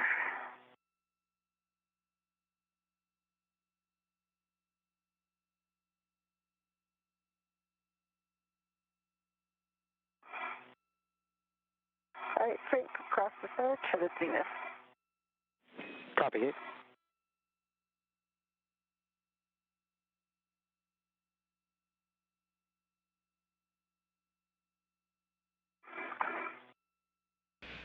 You've heard the acronym SARJ today.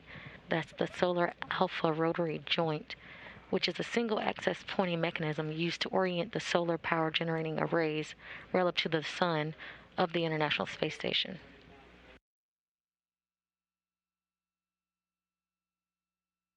All right.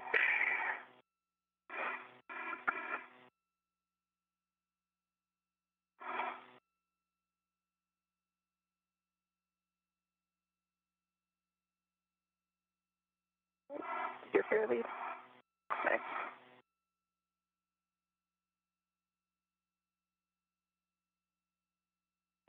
And so, as you continue outboard, you're going to be looking for the P5 handrail 5223.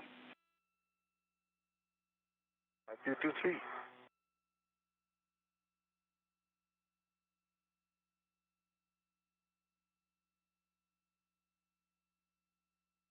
Frank, would you like a fair lead around this width or keep mine separate from Suichi?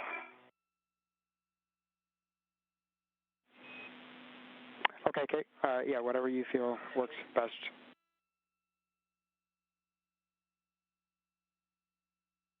I'm headed nadir again, so let's keep it not fair lead. All right, I see I found 5223. Okay, and that'll be where you drop your green hook, Soichi. Copy. Okay, working on it.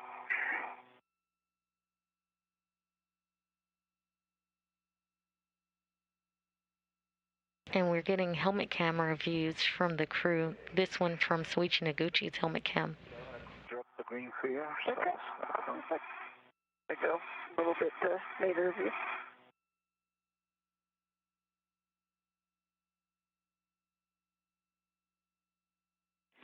Guys, as you drop your green hooks here, a reminder about the warning for sharp edge hazards for the ticker sticker pit pins and the outboard MT attachment lug.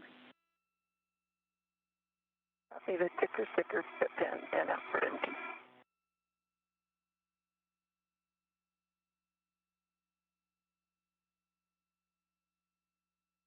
That ticker was fun to fold up. All right, Frank, my green hook is on 5223. Copy, Soichi. And you'll continue translating outboard to the end of the 2 Bravo IEA. Kate, you are looking for handrail 5231 to drop your green hook. Probably 5231, and I think that's a little bit nadir, right? Yeah, Kate, that should be slightly outboard. Gotcha.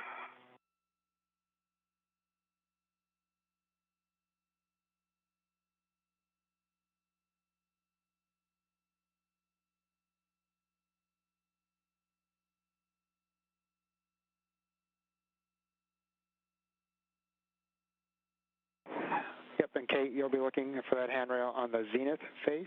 Should be about 3 to 5 feet outboard of Soichi's green hook. Okay.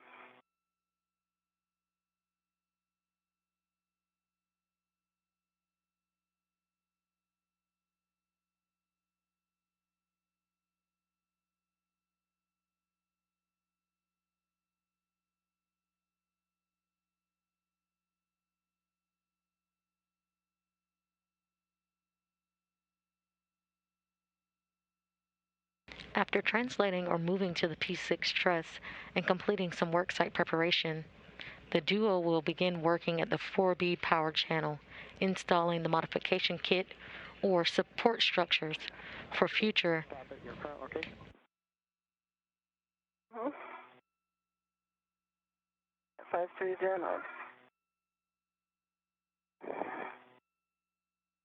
Okay, we think you might have to go back inboard one handrail. You're looking for 5231. Okay.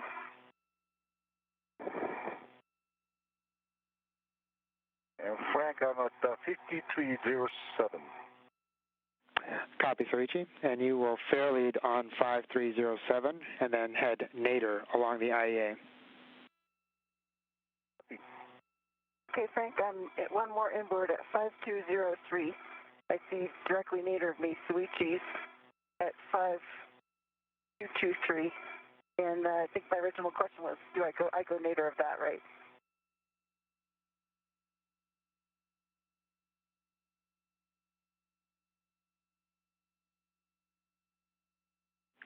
Okay. Yep, Kate, and apologies about the confusion there. So, yes, it is station zenith, but it is towards your feet currently.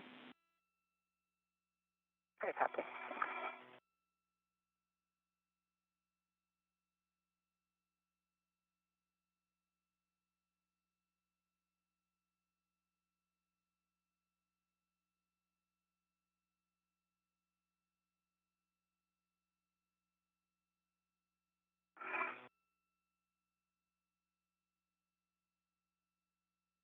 See 5222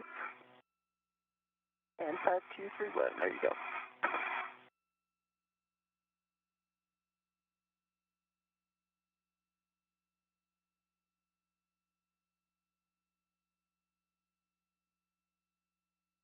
Hey, switch, I'm dropping my green hook. Thank you. Good to know.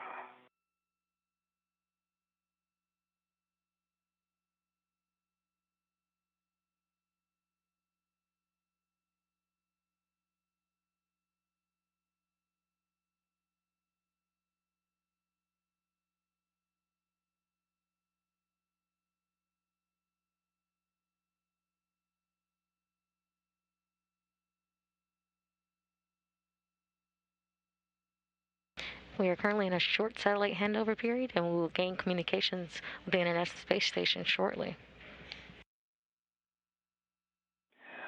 Kate, Zoichi, I'm back with you. How do you read? I've got you all clear. Okay. Apologize about that handover there. And Soichi, you'll be looking to stow your medium ORU bag on handrail 5351. 5351. And Kate, we saw your green hook, and you'll continue outboard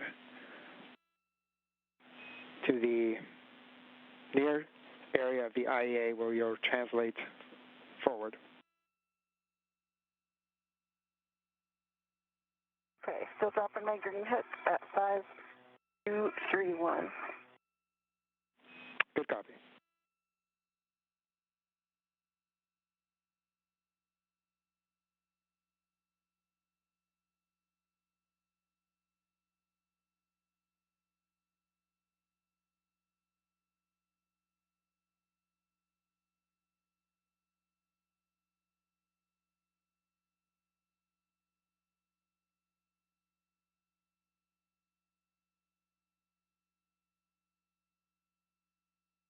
I see that upper triangle now. Yeah. That's good. And the front, give me the hardware number again. 351. 5351, affirmative. That's where you'll stow your ORU bag. Okay.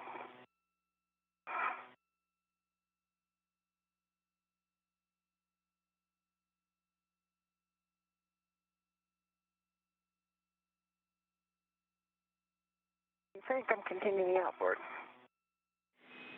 Roger, Kate.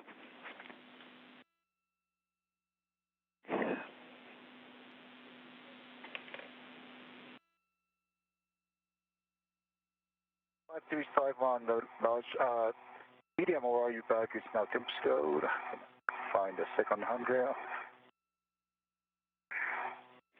And Kate, as you're heading outboard, you'll be looking for handrail 5326, and that'll be at the start of the IEA, and then you'll head forward, station forward. Okay, copy. For 5326. And, okay, I see that.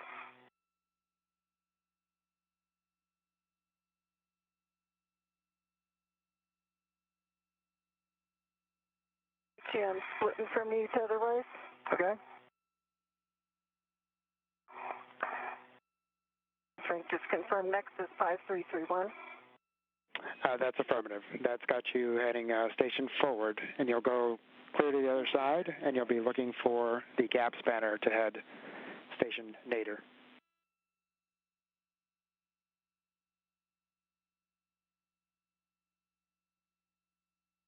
Gap spanner from Northburg.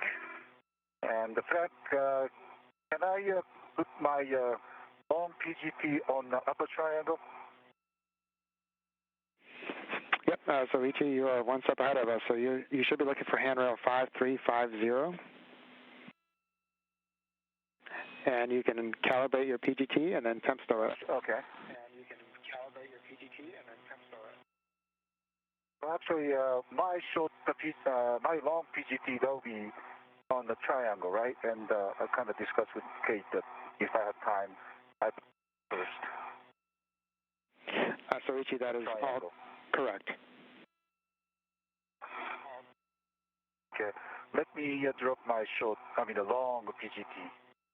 Okay, sweetie. Nice and Hey, dirty I see you. And I'll let you get situated here. Yep. Wait for your go for the long duration tie down tether. Yeah. I'm going to get my PGT first. And Kate, I understand you're at handrail 5349, and we'll want you to release that long duration tie down tether as you continue outboard. Yeah, and I'm going to wait till Suchi's got positive control of the triangle. Not yet. It's a big thing. Yeah. But you can thank Ike for building. You guys did a great job. And so, Ichi, your initial settings on that long PGT will be alpha 2, clockwise 2.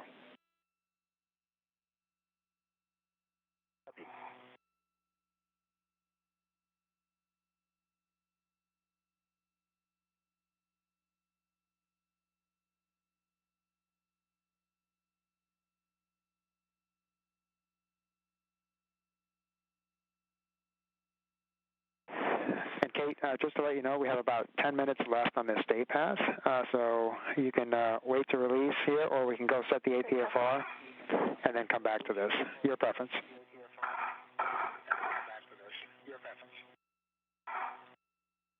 Yeah, let's go do the APF. Let's do the APFR. Richie, are you okay if my tether goes over the top of the triangle for a little bit? Yeah, that's fine. Actually, I'll come in a little bit outboard of you. It's a good body position there for APFR if you're all right with that.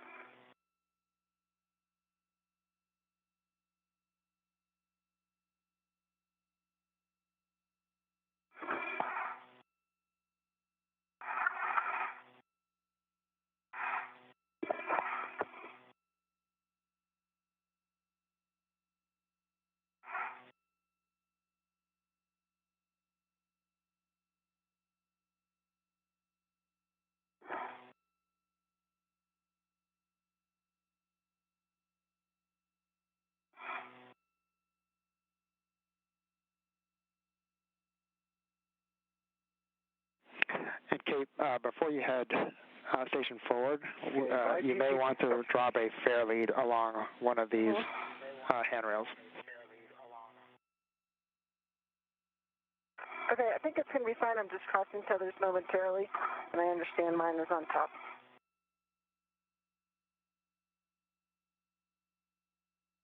Switch, is my tether getting in your way? Nope.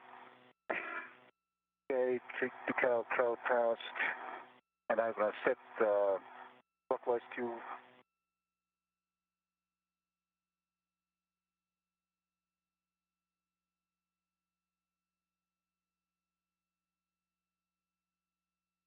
swing my feet out here.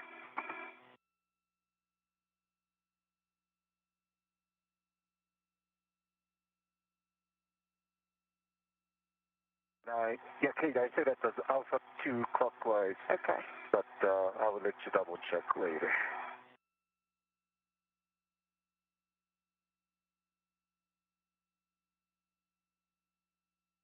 And the PGT is double tethered, adjustable, and retractable to the triangle. Copy, Soichi. And what's next? Soichi, next we'll be waiting for receiving the upper triangle from Kate.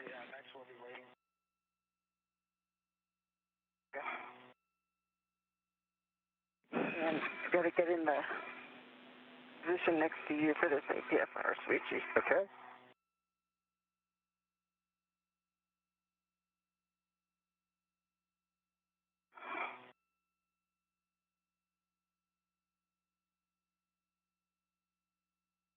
So double checking that the triangle is not wedded to the back, it's just a 2 long duration tie down. Yes, concur, so you'll need to ret to it. Okay. And I will need to ret to the APFR.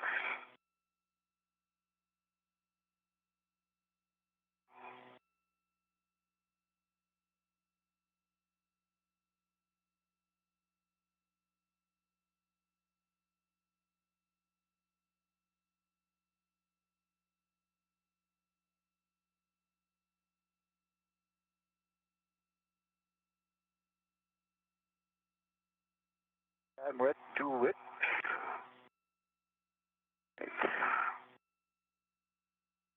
Anchor feed is extended and locked.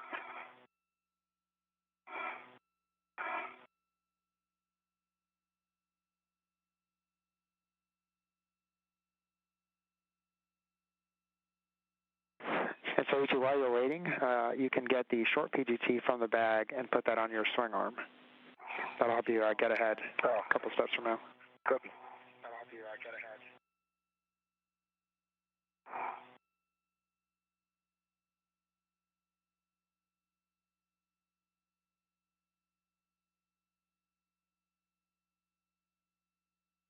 Just over 55 minutes into today's spacewalk. During today's spacewalk, Kate Rubins and Soichi Noguchi will focus on the installation of solar array modification kits. Crossing of 6. I have a good pull and twist test. Clear back to body position, huh? Nice job. So, okay. clocking at 6, with X, the next setting will be Golf 5.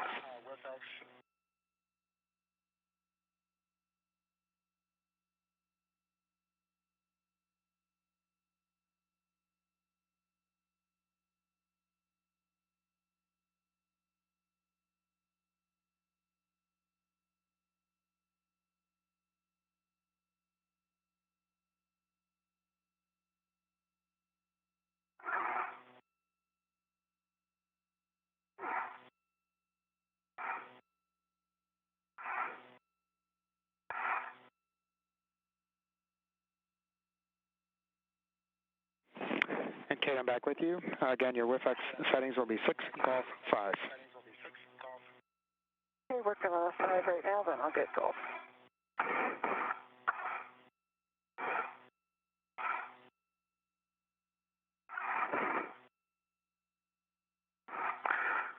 Yeah, Frank, I've got one of the long duration tie down tethers wrapped around my trash back on the swing arm. So. Copy, Soichi. Sorry, now it's clear.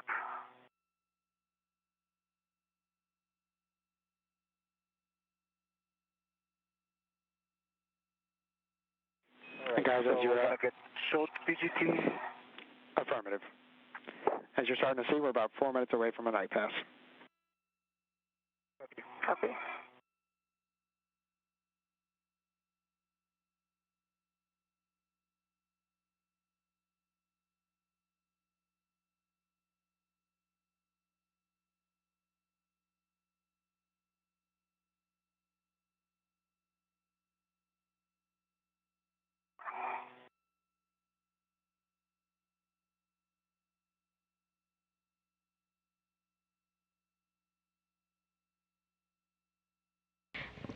right under an hour into today's spacewalk, where Kate Rubins and Soichi Noguchi are translating to the P6 truss and getting ready at their work site to begin work on the 4B modification kit. Extension. Going for golf. Copy, Kate. And golf should be set, so you'll just want to verify that. All right. Thank you, previous EVA Kate, setting that.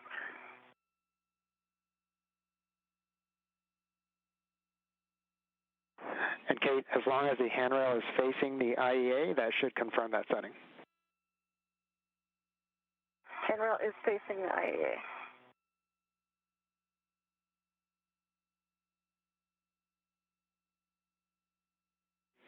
Okay, and that looks good for the WIFX, Kate. So the settings for the APFR will be 12, Tango Tango, Fox 12. Okay, and which ones are changing? Let's see, Papa, that one's changing. Correct. Tango Tango and Fox. So your pitch and your roll. Okay.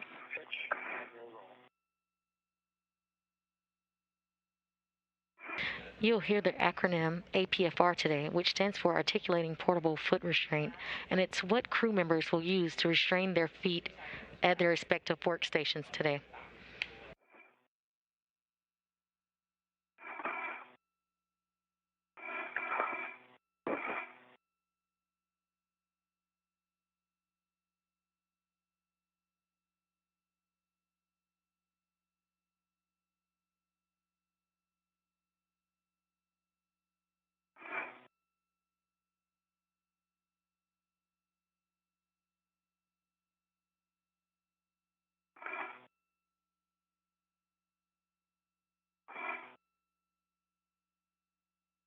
After some worksite preparation, the duo will begin working at the 4B power channel, installing the modification kit or support structure for future solar array upgrades. The new solar arrays, which are set to be delivered to the space station on an upcoming SpaceX commercial resupply service mission. You'll want to first move your RET to the mounting bracket, and then you can also release, after you have RETted to that, you can release your long duration tie down tether. From my side, you mean that? I don't understand. Stand by. Okay, I've got Fox set, and looks like 12, checking the picture. Copy, Fox and 12, Kate.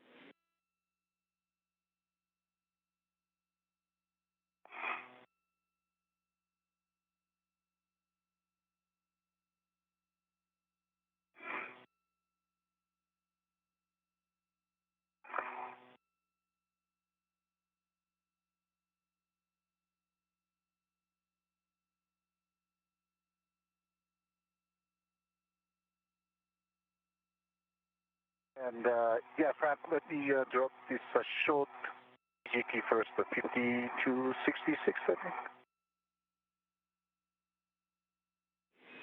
Fine. Checking, Soichi.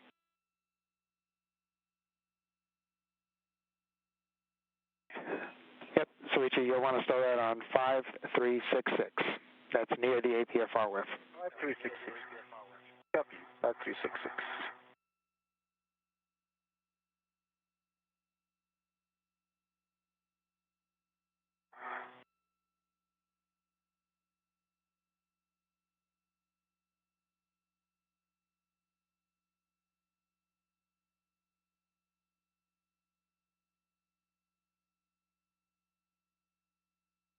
And this pitch mount.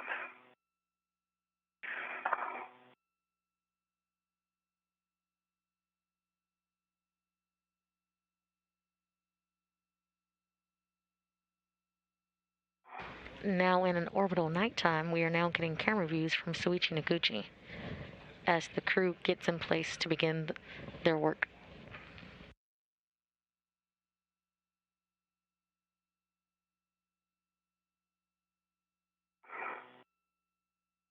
Okay, once you're complete, I'm going to go under you and drop the short PGT Okay, I understand. Still working on my favorite pitch knob here. Your favorite pitch knob, that's favorite.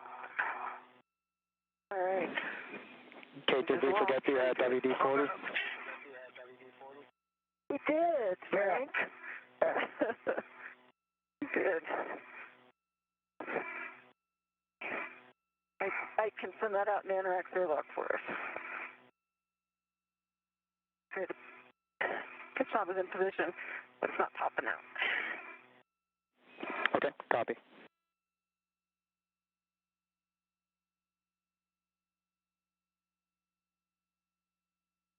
I don't know if you can get a hand on this from where you are.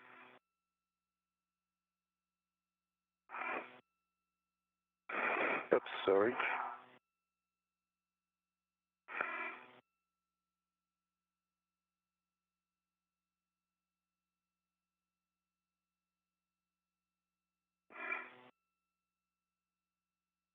Definitely aligned, black to the lock.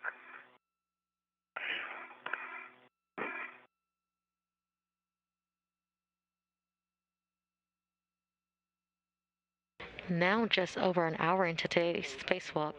It may be just slightly off of the Tango pitch setting, so maybe jiggling the APFR in the pitch direction might help snap it in.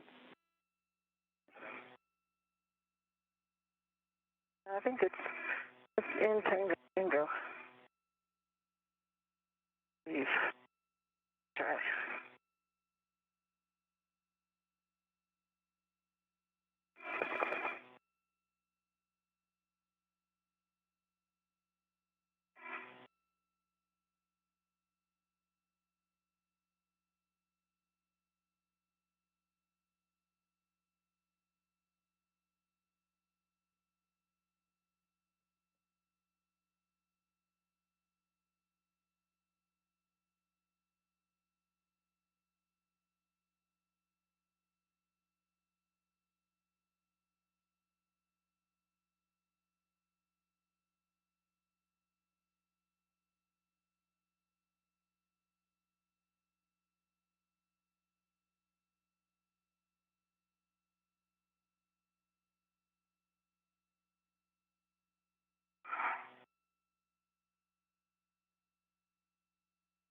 Just over 1 hour and 5 minutes into today's spacewalk.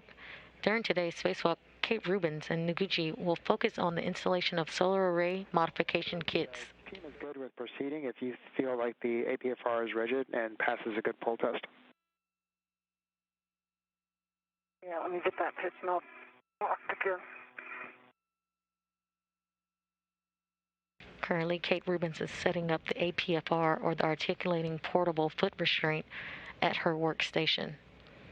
Crank down. I've given it good back and forth in the pitch direction.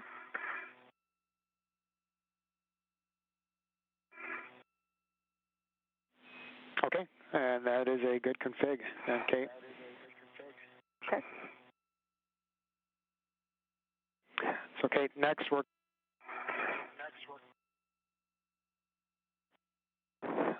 going to head back to where the gap spanner brought you down. I should have had you drop a fair lead on 5328, right at the bottom of the gap spanner.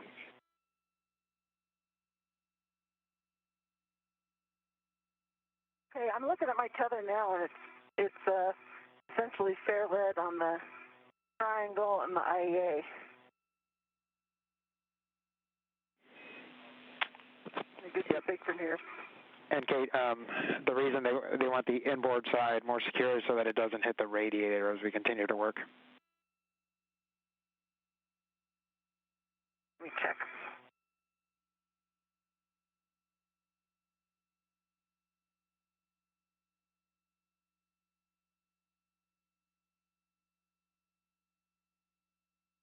I'm going up right now, so my tether's going to be away from structure.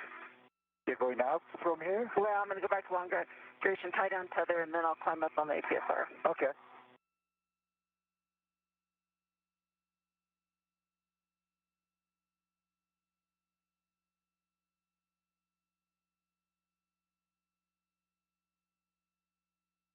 And Frank, I'm going to go to the 5366 now. Copy 5366, and that's to stow the short PGT. Copy. Stand by. All right, I'm going to get my local. Luigi, I'll translate past you and get back to the long duration type. Okay. Yeah, I have to release my tether from the triangle at this time because I'm going to the short PGT, so just let you know. Okay, copy.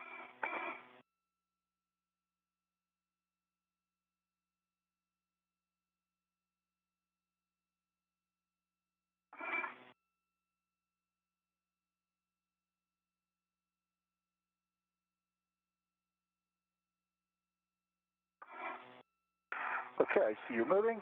Mm-hmm.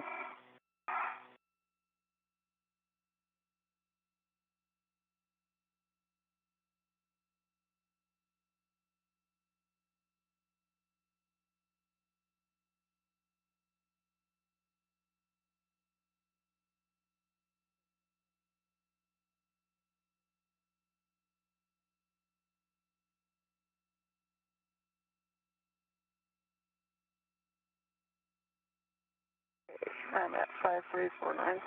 Dropping a loop. Copy 5349, Kate. And Kate, the team has concerns that your safety tether might be touching the radiator. Can you just confirm whether it is or not? Are you able to see that far? It is anywhere near the radiator. I can see the peanut here, and it's about 5343. Would you like me to drop a fair lead there? Yep, okay. I think that'll work, Kate. Thanks. Okay.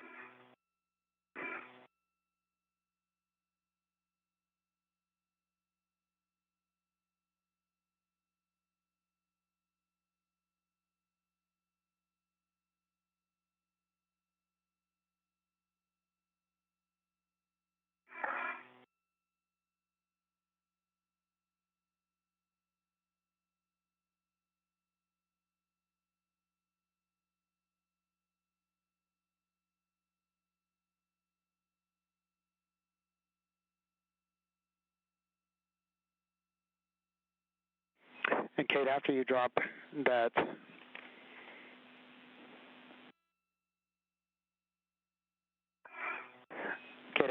the fair lead, if you could hit the power on button once on your HECA, we've lost the feed. Okay, power on. Second. Okay, fair lead is dropped. Because on, confirm, green light. Thank you. And then you'll head back to handrail 5349 to release the long duration tie down tether. Okay, well, make sure Suchi's in a good condition. Suchi, you're in a... Right now, Franco just dropped the short PGT on 5366, and I'm going back to the triangle. Okay. So stand by. Copy, Suichi.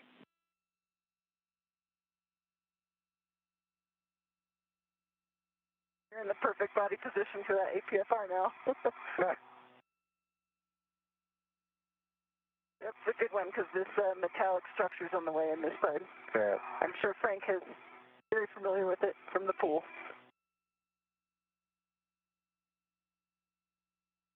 Yeah, unfortunately, I think we get the easier version of the pool.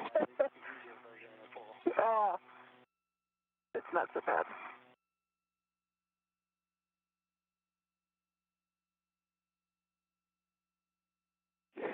And Kate, correction, Suichi, as you prepare to receive the triangle, just verify that you are tethered to the mounting bracket. Bye.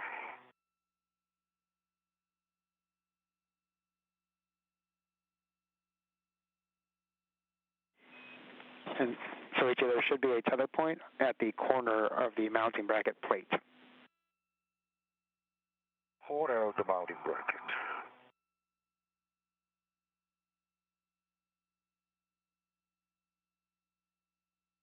Yeah, it's this, on your left-hand side, there's a tether point on the actual mounting bracket. Yep. Oh, okay. And the only other thing for you to look at while I'm getting in the APFR is check the arrows pointing up. Good config now. These brackety things on the top, that'll be pointing towards my head. Okay. This one. Yep, and there's a nice arrow you can check in the middle.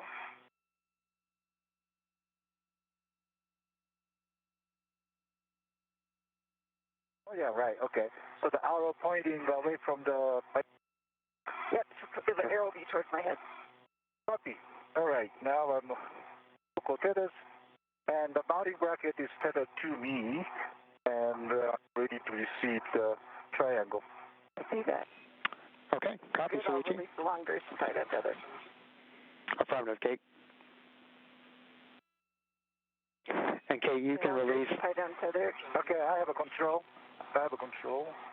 Okay, I'm sorry. Go ahead, Frank. I just want. Can you verify? The long duration tie-down tether. Yep. Did you release it from the handrail side? Did. Great. Thank you. It may be useful for Soichi to gather it that way. Yep. That's perfect, Kate. Thank you. And Soichi, so you'll receive the triangle. Yep. I got it. I got a control. Okay. And you'll release both long duration tie down tethers and stow on handrail 5350. And that was ground up. Stand by. Hey, Frank, I'm headed to the APFR. Roger that, Kate. And you go Ingress the APFR.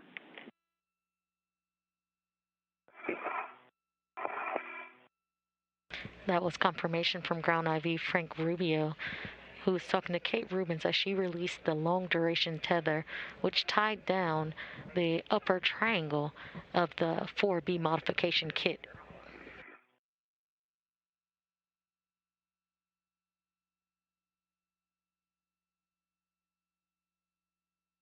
Rubins and Glover built out the upper triangle of the support structure on the February 28th spacewalk.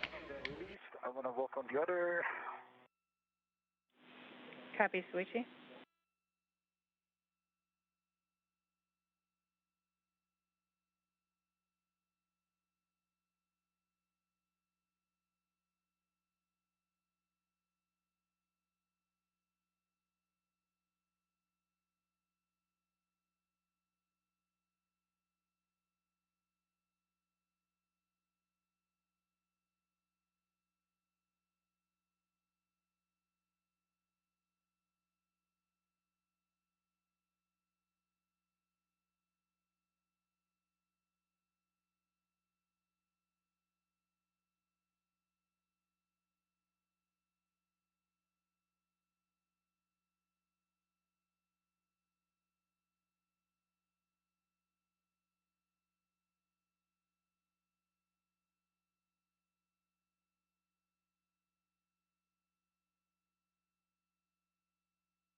Kate Rubins is currently translating to her APFR, or articulating portable foot restraint, where she will begin her work today on the 4B modification kit, which is the support structures for future IROSA or ISS rollout solar array upgrades.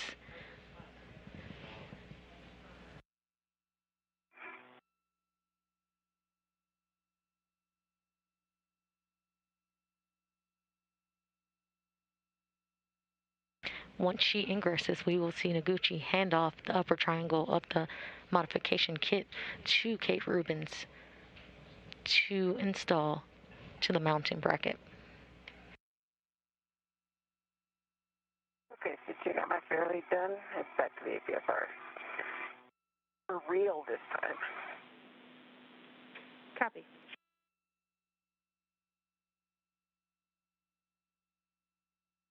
How you doing, Suchi? Very good. How about you? Good. All right. All right, I'm headed to the APFR. It's a massive structure. It is.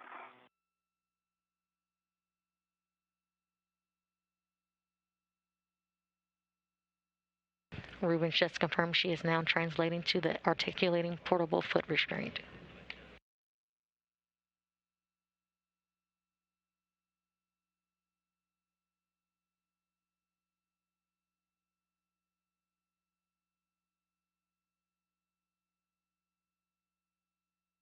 We are currently seeing heck of views of Kate translating to the foot restraint.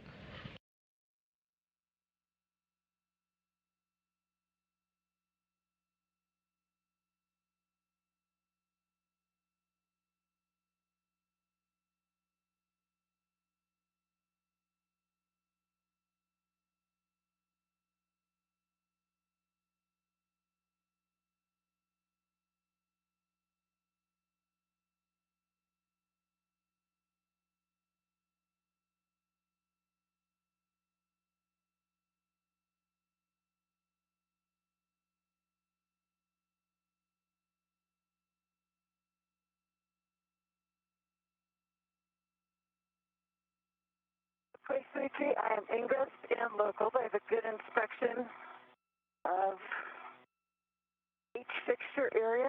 I see no FOD in any of the holes. Good. And I'm ready for the triangle. All right. And just remember, move it slow. It's a lot of metal. Very slow. Coming from the right side. Okay, we copied all. Looked good on the HECA there. And just a reminder, you'll be running to the left mounting bracket tether point as you receive it. Okay.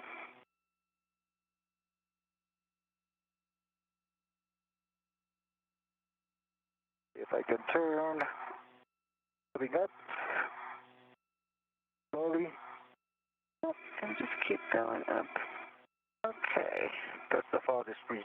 All right, no problem. I keep control of it. I'm going to get a word on it. Yep, I'm controlling.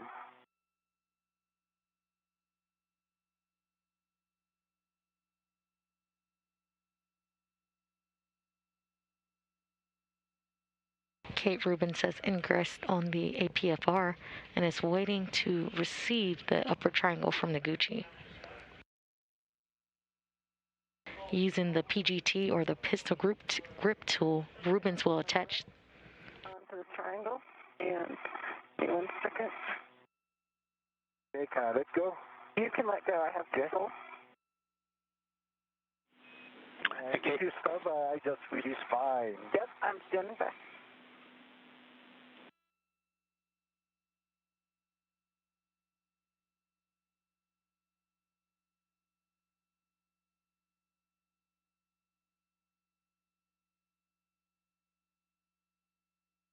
Okay. It's released.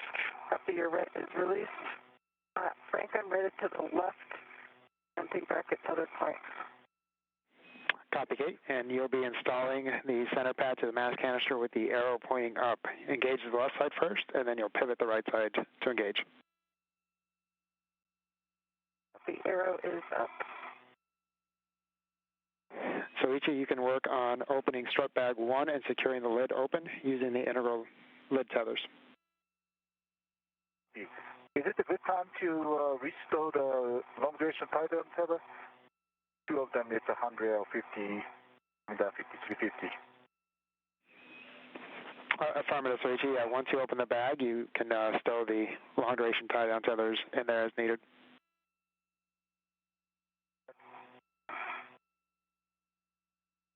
Okay, Frank, stop. Go into the...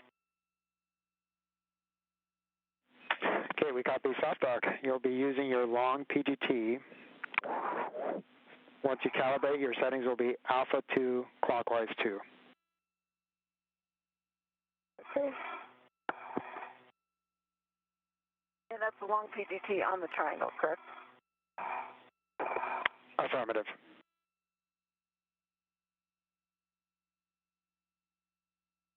Now with the upper triangle in hand, Rubins will attach the center pad to the mass canister by driving 4 bolts.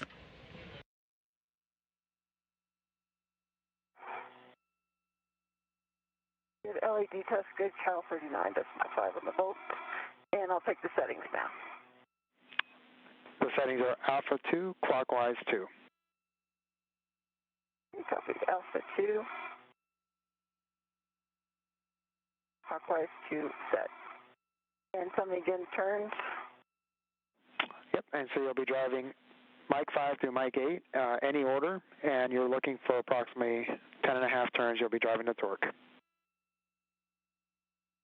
Okay, and let's see, this is...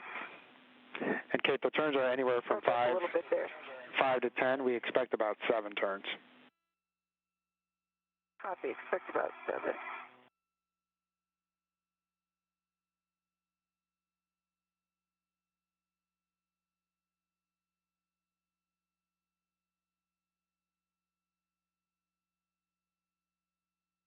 We currently are seeing camera views from Kate Rubins' head cam, and we see the pistol grip tool in hand that she'll be using today to secure the...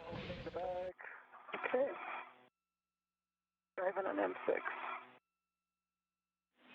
Copy, M6.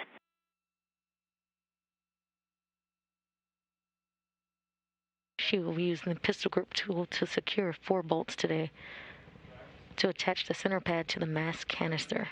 There's 7 turns, good green light, 3.8 on the torque, M6.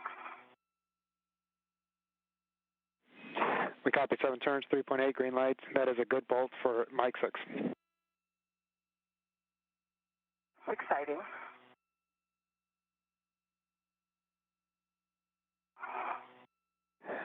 I think one of the keys to success here is having a pre-built triangle. Thank you, Ike. Evan.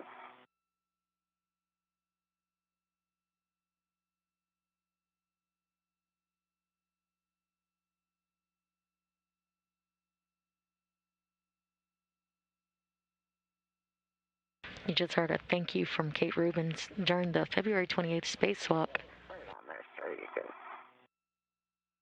Astronaut Victor Glover built out the upper triangle of the support structure and tied it to the IEA for today's assembly of the modification kit.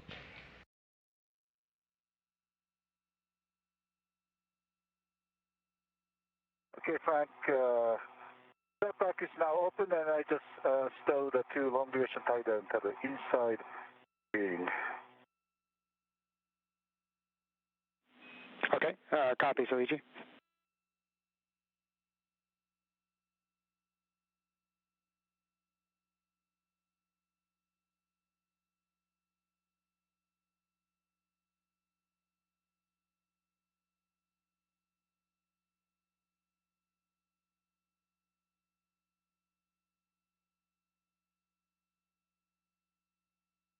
Yeah, it's a nice pass. I'm going to adjust my cooling.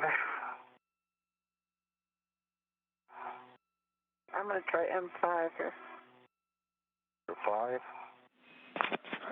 Copy, Kate. We saw the Mike 7 just spinning.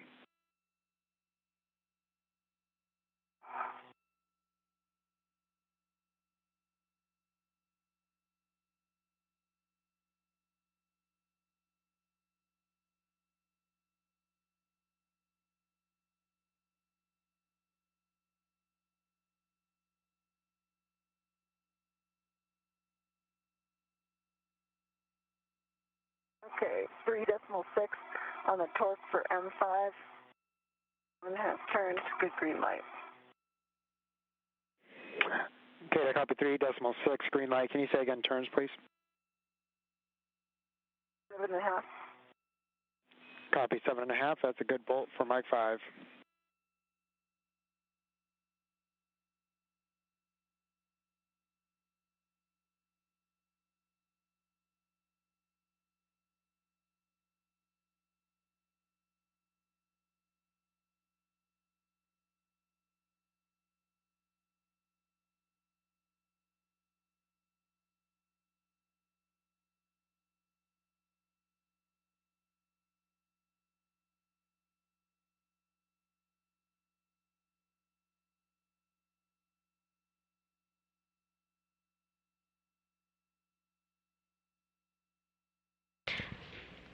We currently have great views from Kate Rubins' helmet cam as she drives the bolts on the center pad of the mass canister, securing the upper triangle of the support structure.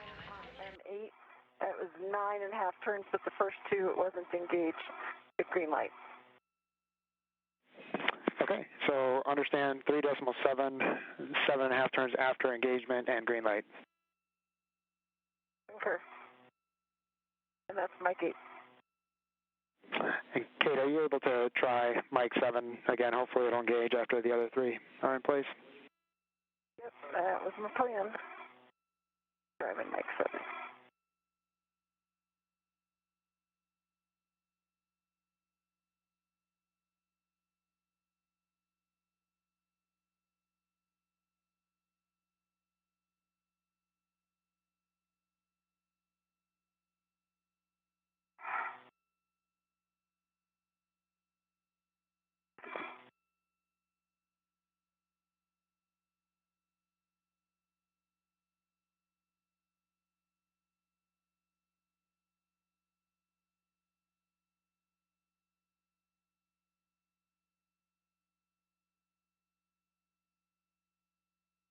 I've got a good push in on Mike 7. Copy, Kate, we see that.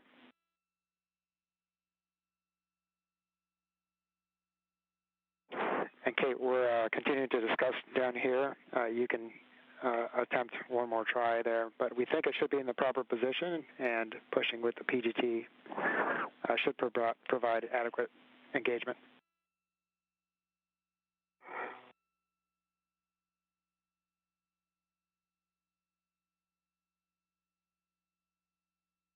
Yeah, I'm not seeing that.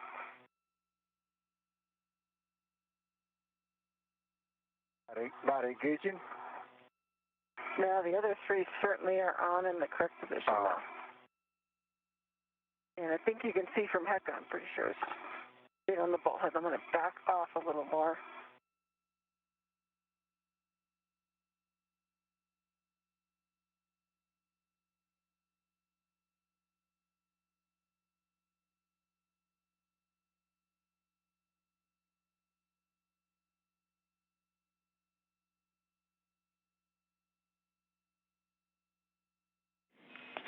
All right, Kate, we see that the Mike 7 is just not cooperating with us. However, we are good with 3 or 4 bolts, so we're going to press and call this a good install. Okay. Okay, copy, and let me give you just a little structural test here without loading more than 50 pounds. Center pad is solidly on. Okay, understand, solidly on. Thanks for the wiggle test, and that's a good time for your caution of no sudden movements on the mass canister, avoiding cyclic loading, and not imparting forces. And I know the load limit, so copy the caution. Great job. All right, so Kate, that's a good install. You can stow your PGT, and if you can verify that both pit pins are installed. Okay, so this is the PGT that's on the handrail here. Want me to stow it back to the handrail? Or do I pass that off to Suchi? Yeah, Kate, that's going to come back with you, so you can hand that off to Soichi. So whatever you think best for that.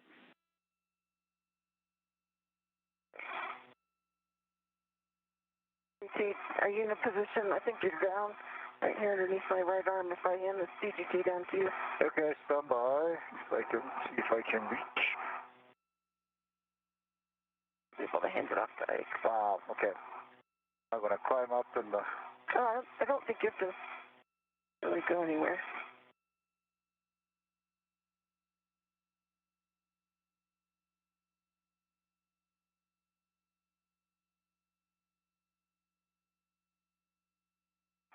Yeah. How did he do that?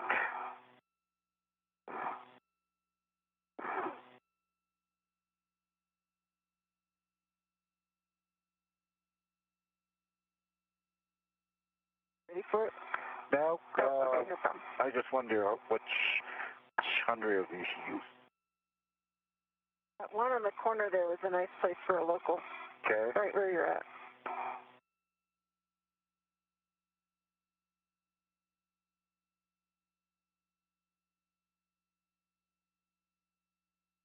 I got my local.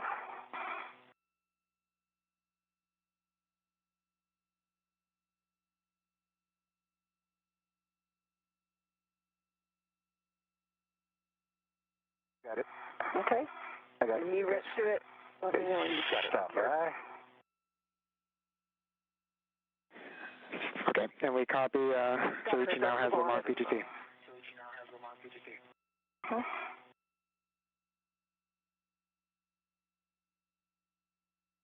Stand by.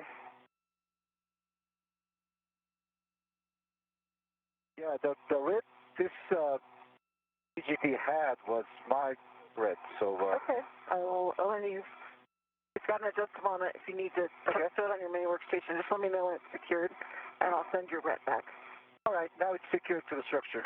Okay, copy, and the RET on deck. Over to you. You ready for it? I'm ready for it. Okey-doke.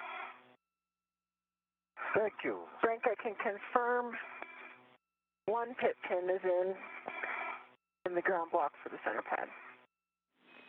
Okay, we see that, Kate. It looks like the right upper strut, so we'll need the left upper strut, and then you can secure the MOI. Secure the MOI.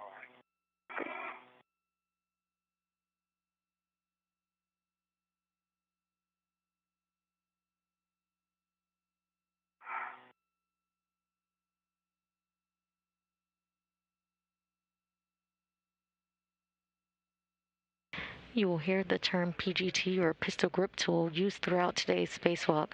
That is essentially a space drill that is used to help secure and release bolts during a spacewalk.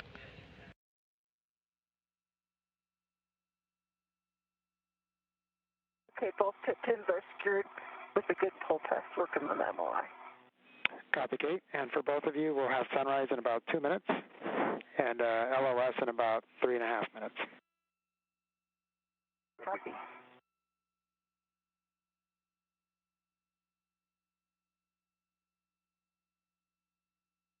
We have discussed this MOI as a crew, and we agree it's the nicest MOI we've ever seen in EVA. Thank you, Art, Miranda, and everybody who designed it. Copy, Kate. Team appreciates those words.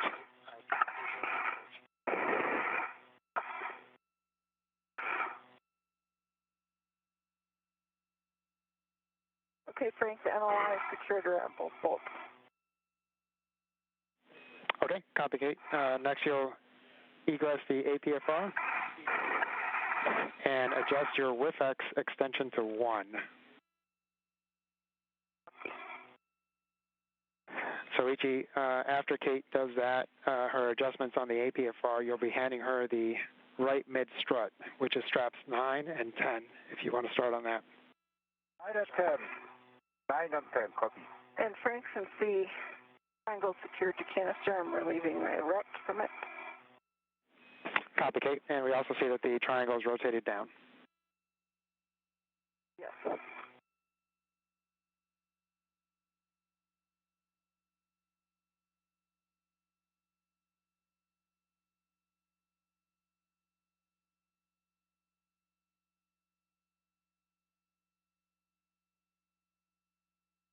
Strut 9 is released. Strut 10. And sunrise. See it. Risers, gloves, tools, and tethers. You just heard ground IV Frank Rubio. It's just going to be right here. Let me know if I'm in your work site at all and you need me to move. Yeah, I got this, right behind you, but it's okay. And I have a MR is my hand. Right behind you. Okay.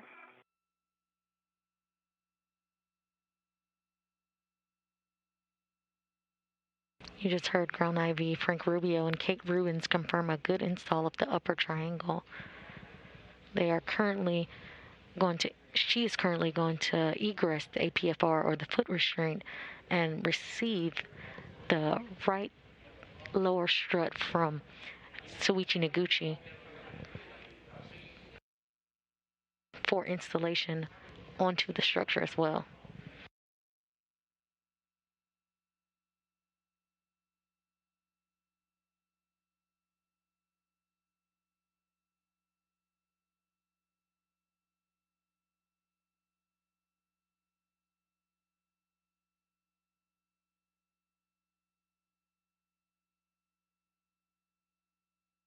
Sorry, I got to swing my legs towards you a little bit. Yep. Get body position. See it? It's fine.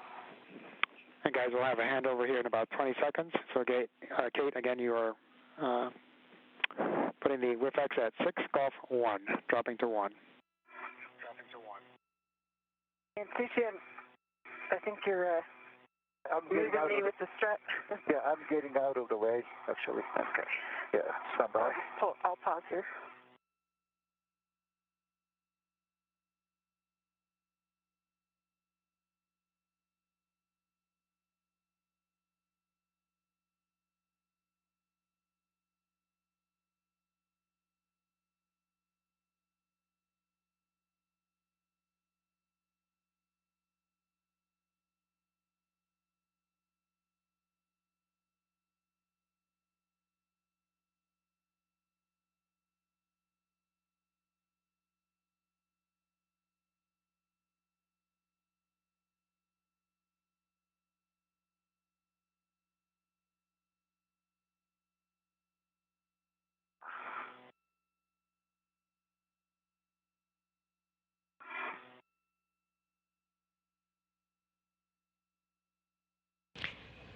Here. Is at 1.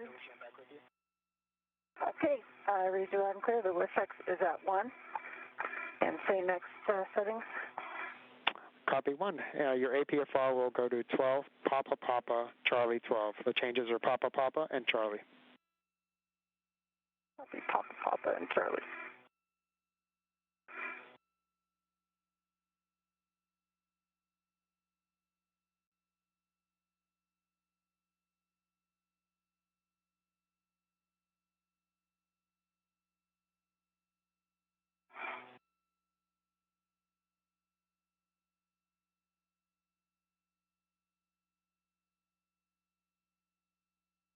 Okay, switch on, bringing my feet towards you again. All right.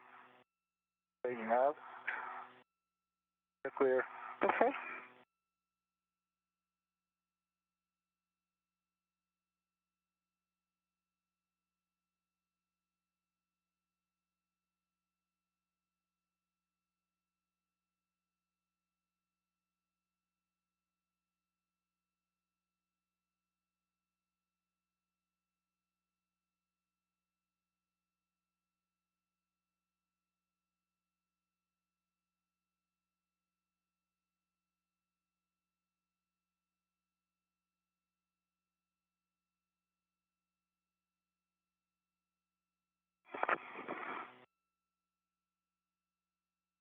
I think that's about as good as that pitch knob is going to get.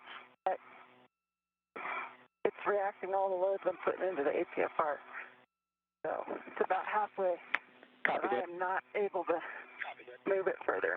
So I'm good with that if you are. We are. If it passes a good wiggle test, then it should be good. All right. For Charlie.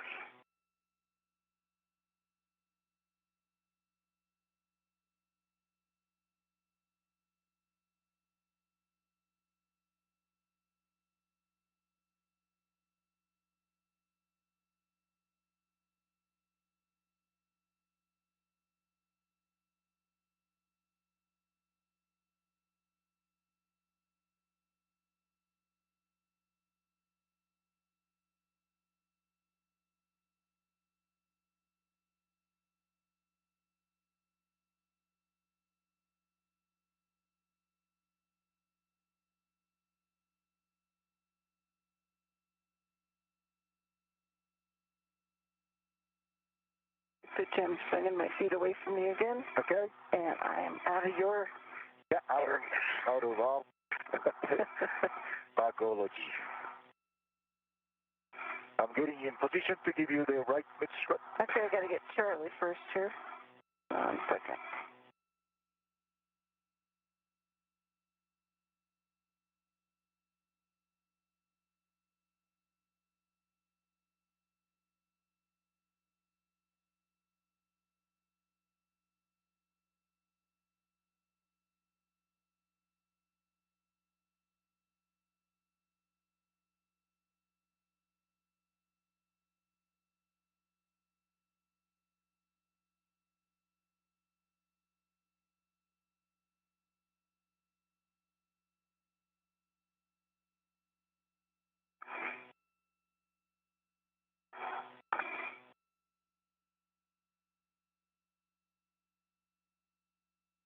there's Charlie.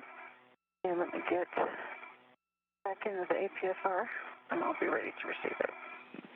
And Kate, it might be easier to receive the mid-strut, stow that on your BRT, and then ingress the APFR, but your preference. Okay. Sounds good.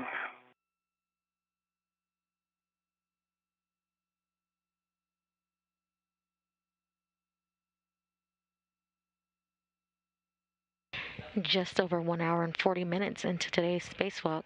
Recapping some of the milestones, the spacewalk began at 5:37 a.m. Central Time when suits were switched on to internal power.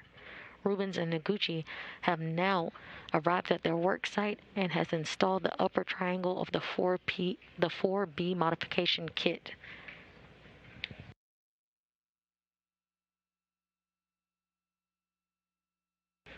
Rubins will be receiving the right mid strut from Noguchi and the right lower strut. I need to put this on the handrail, actually, not on the pad. That's right.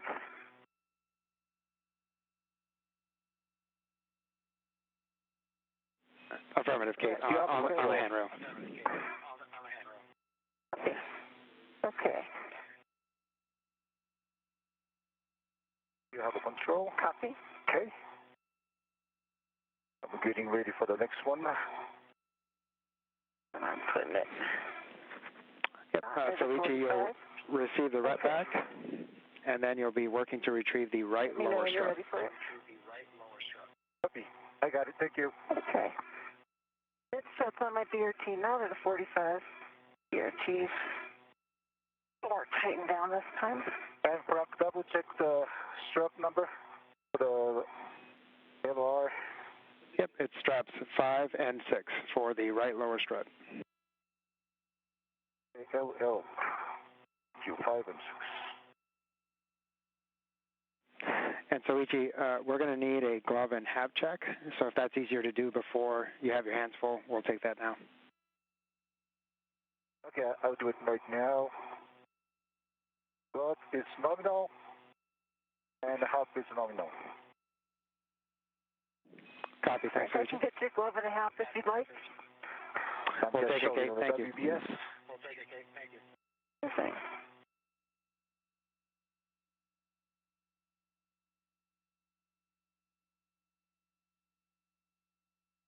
Okay, on my left index finger, I've got a little bit of RTV peeling at the base of the RTV, but it's a little peeling. Copy, Kate, and we think that's okay. The gloves are nominal dry hats. Copy. Good check. Thanks, Kate. And Kate, also, when you get a chance, could you please hit the power on button on the HECA once? HECA? Okay. Power on. Good green light.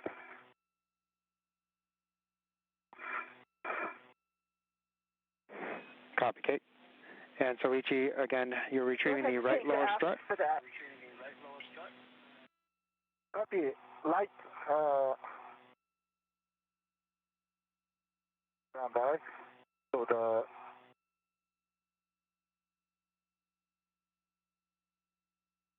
me the strut number again. So was the left. Yep. Should say LR on the handrail. It should be LR on the handrail. Okay. Good work. That must be a 7 and 8, I guess. Or. Okay. Sorry. Apologies about that, Soichi. Yeah.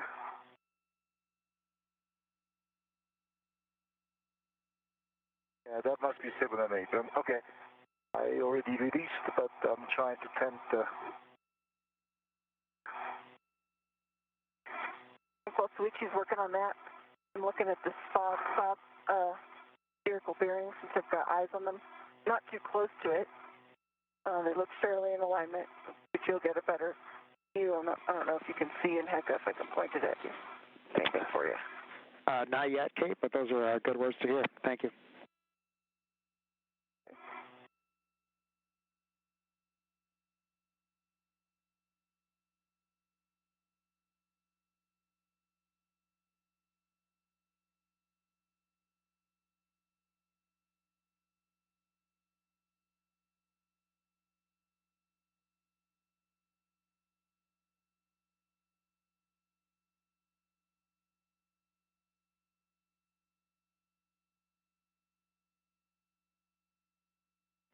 And so before...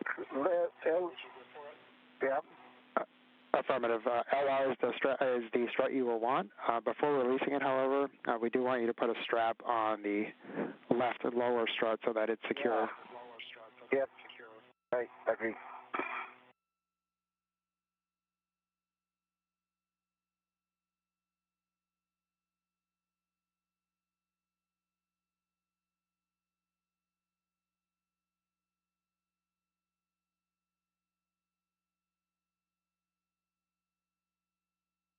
We are currently getting views of Kate Rubins and Soichi Noguchi at their work site.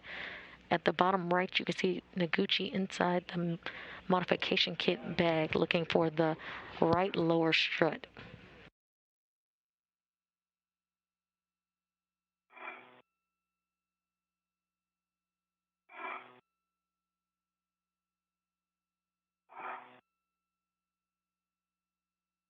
Yeah, Frank, how about wrapping with the long duration tie down tether? That's the strut.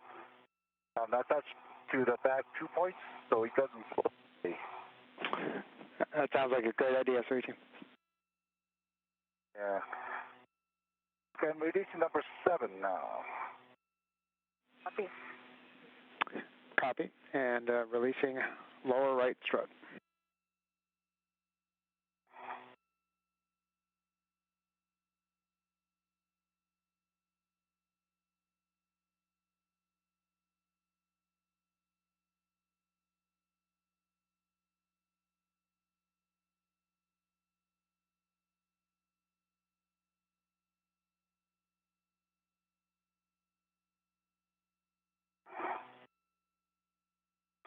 I see you right below me here. Okay. Your left shoulder's touching something. That's right there. Right.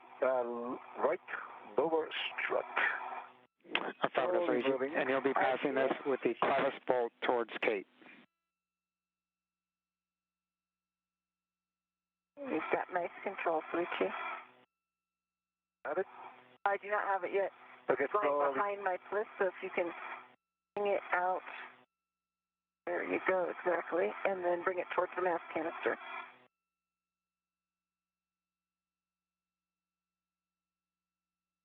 Okay, I have control. Thank you. And I can release my side when you're ready. I do not have it readied yet. Standing by. Standing by. And Kate, you'll want to route to the nearest handrail stanchion. Okay. Let's see. Let me change my route to the nearest. You're currently seeing helmet cam views from Kate Rubins, where she has the right lower strut in hand. Okay, I am ready to it, Soichi. You can release your route. Let's see work. Very nice job handing that off. Thank you.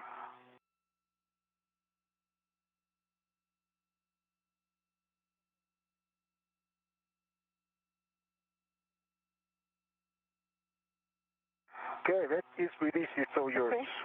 Copy. I am vectoring it out of your way. I see it. Hold on. There we go. All right.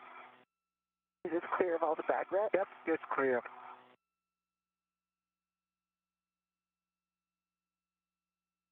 And just take your time out there. You're the foremost human in the world.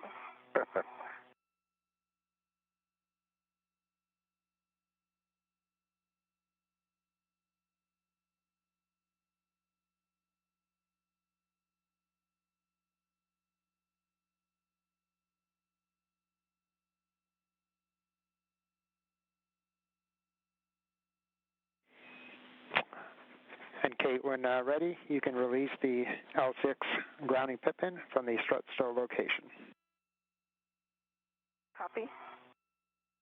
Soichi, you'll translate to the mass canister right side sob launch bracket. Copy.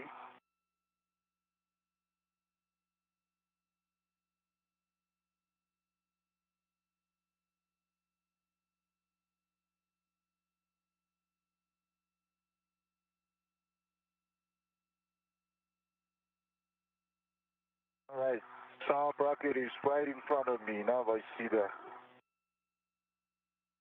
vehicle bearings, strut bus. And so we can see that, and let's align to us. Can you confirm the alignment? Frank, just for your awareness, the two holes are pointing zenith and nadir. So we see two holes on the zenith side and two holes on the nadir side. Okay, good words. We copy, and a great view from your WVS, Sir Soichi. Yeah, I'm trying to show you with the WVS. Thank you.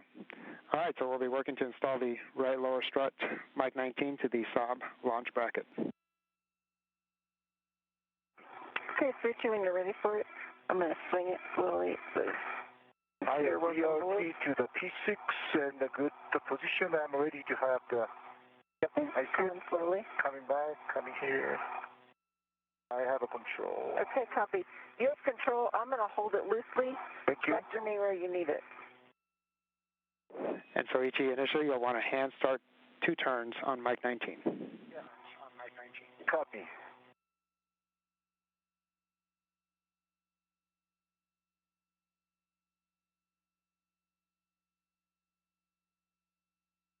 Hey, Kate, can you maybe pitch down toward the mass canister? Away from P6. That's good, yeah. A little bit more. All right. If I can hand start.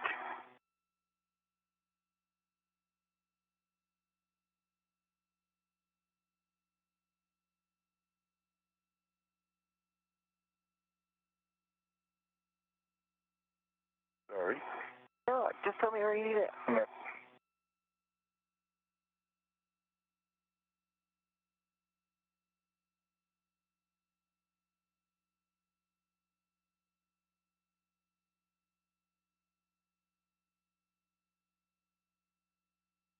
We are currently seeing views from Soichi Noguchi's helmet cam.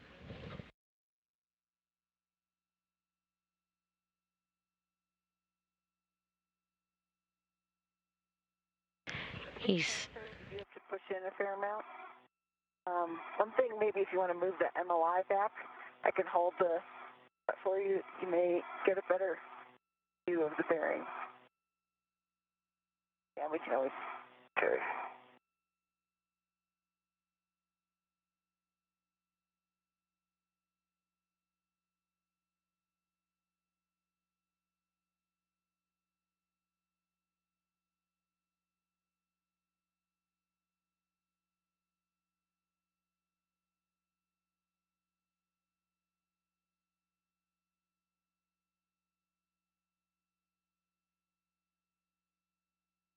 I can get the 2 turns hand tightened. Looks like it's Excellent. It's not cross-threaded for sure. You want to try? I like hand starting it as far as I could go, which is sometimes 3 to 4 on these bolts. If Frank is good with that. We're good with that, and great job getting that started there, Soichi. Okay, that's pretty good. Okay. I did the 3 turns, 3.5. Copy. I'm ready for the PGT, the first one. All right, Soichi, just a warning that this now becomes a pinch point, and your PGT settings will be Bravo 7 clockwise 2. And then, Kate, while he's working on setting his PGT, you can install the right lower strut to the mounting bracket. And do we want to let him get this installed first before I'm putting constraints on the system?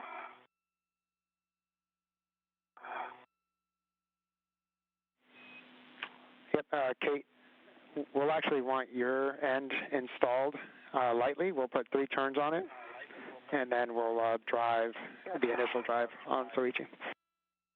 And Soichi, for this, you're going to want your short PGT. No, that was a short. That's right. Okay. I'm sorry. No worries.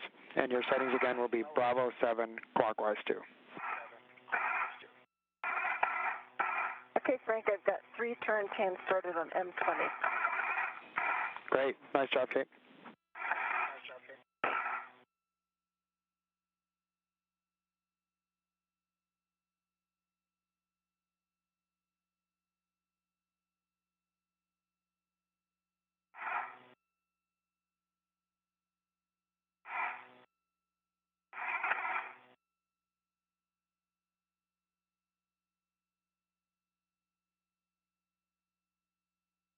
We are seeing camera views as Soichi Noguchi starts to install the lower right strut onto the solar array blanket box launch bracket.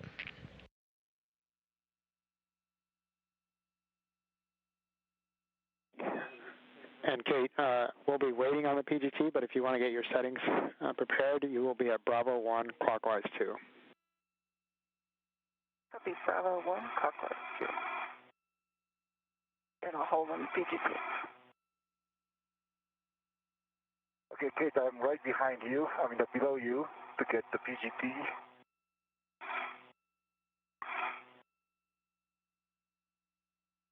Copy.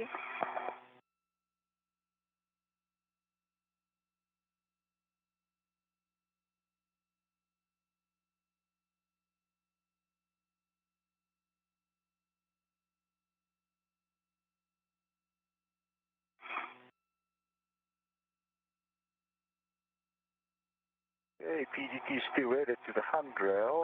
Short PGT. I see that, Soichi. And you're looking for Bravo 7, clockwise 2. Copy. And Frank, sorry, mine was Bravo 1, clockwise 2. Affirmative, Kate.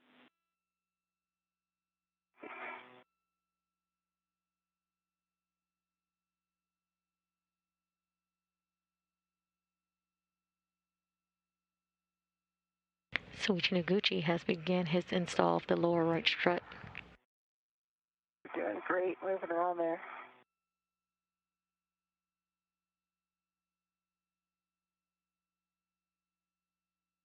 He started with hand turns and now will use the pistol grip tool. Copy, Kate.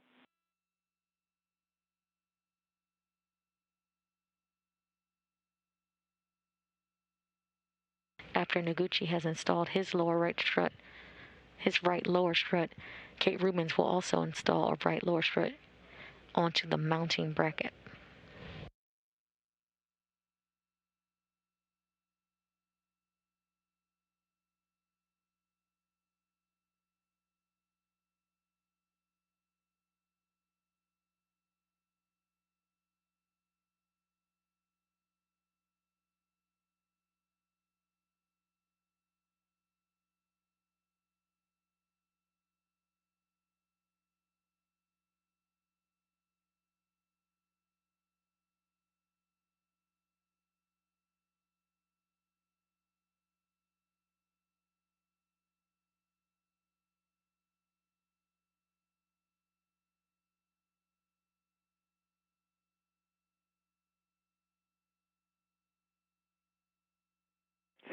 And so, Soichi, as you're working to set your PGT, after you get that complete, unfortunately, it looks like you might have bumped your WES. If you can turn that back on for us, please.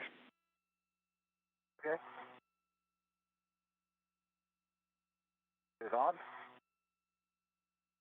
Okay, we have a good view. Thanks, Soichi. Okay.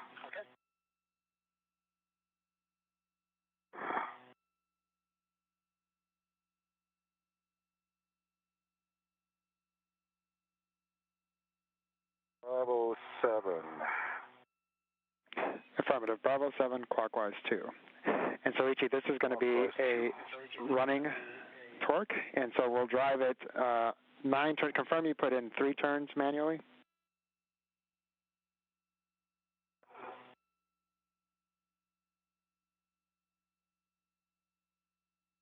So, Soichi, can you verify you put in 3.5 turns manually?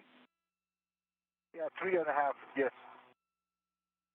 Okay. 3.5 turns and hand turn. Copy. And so for the running torque, you'll want 8.5 turns only. Reminder that for running torque, we'll want to depress the trigger continuously and get a running torque at the end of the 8.5 turns. Copy. Starting.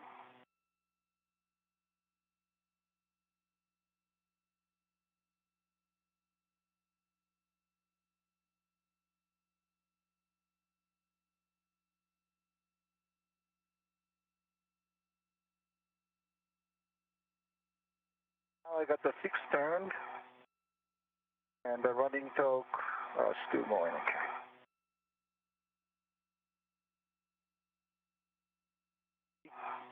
And half. 8.5 and 18.7. 18.7.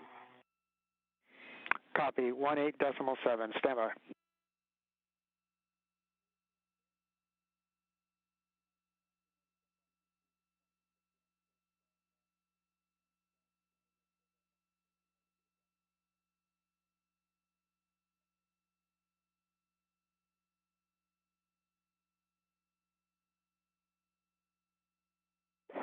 All right, so Soichi, with that, we'll continue driving with Bravo 7 clockwise 2 and drive it to torque.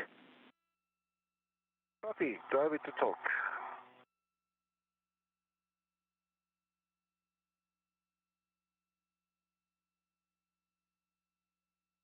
Okay, I got the green light torque stall, 25.4, and the number shows 10.1.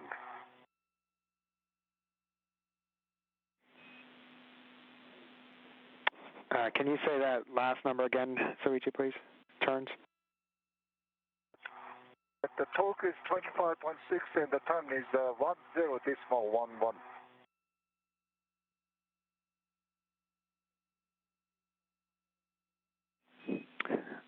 Copy, Soichi, we're checking.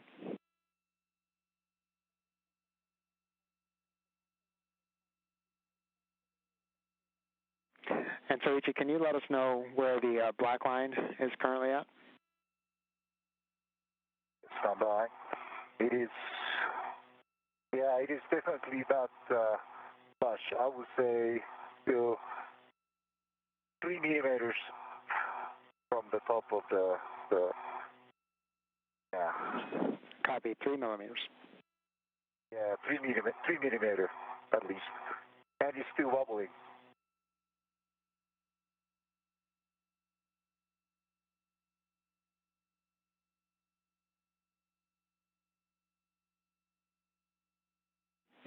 And we're checking, Soichi. Okay.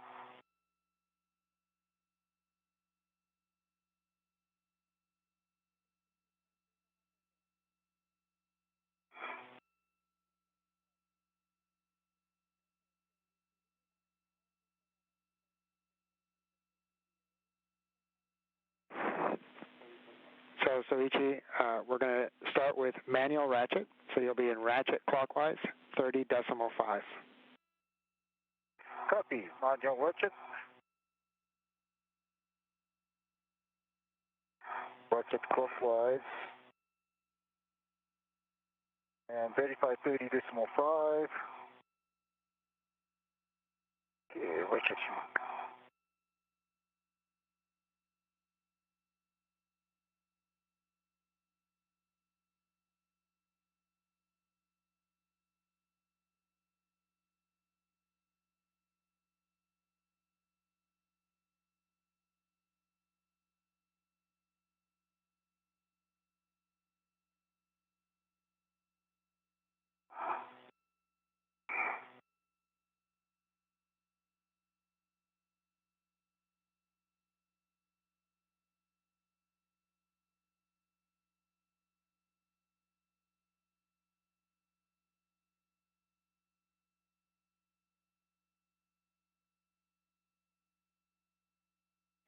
And Soichi, once you're on 30.5, you'll want to turn to 2 good pops.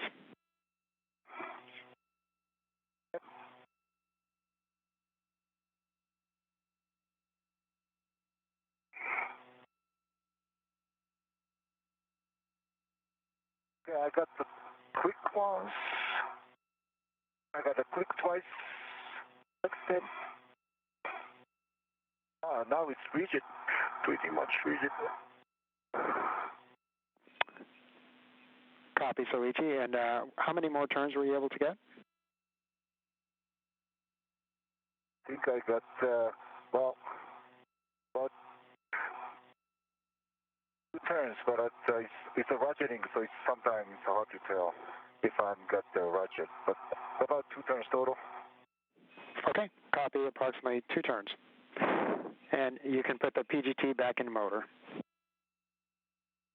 Back in motor. Okay, back in motor. once you're ready, verify that the black line is parallel to the cylinder and flush. Stand by. He's still tethered. I'm going to just stand still. All right.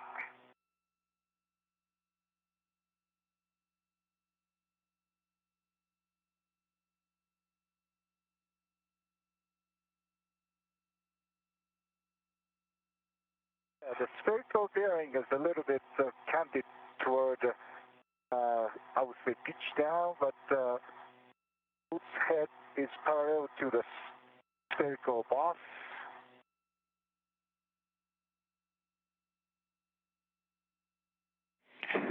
Copy, Soichi. And yeah, it's really more important that it's flush than that the bearing is aligned. It's okay if it's pitched down as long as everything's flush. Right, right. And Soichi, how does the bolt head look centered in the bolt hole? Compared to the bolt head to the spherical bearing surface, it's parallel.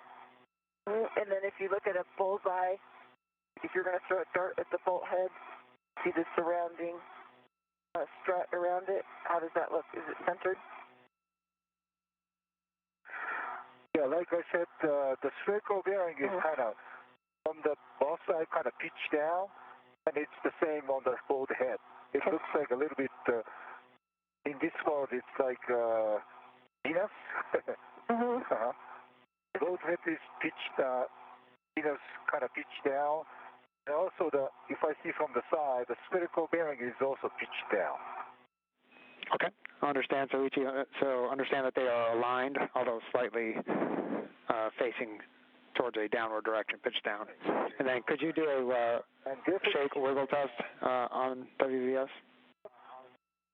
Yeah, I'd be happy to do it. Shake, wiggle, it's definitely stable. And I cannot, when I get the just PGT at 18.7, it still wiggle a lot, but this time it's pretty firm. Okay, copy, Soichi. Stand by, we're checking. And I do not see the exposed bolts from the side.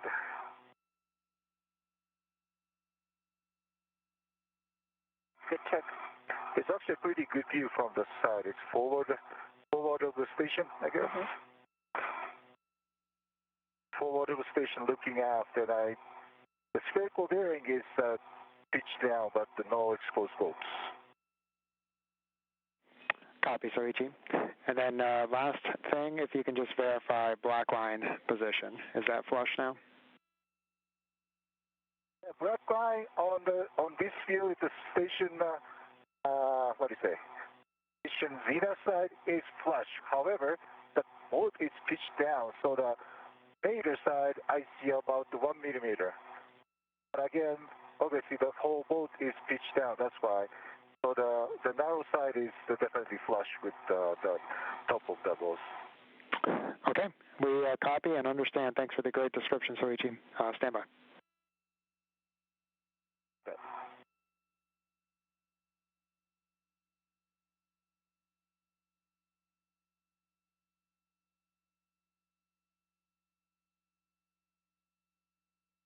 Definitely appreciate the great presentation by Derek and Sandy. Obviously, I'd be happy to see what I needed to check. So thanks, Derek. Thanks, Sandy.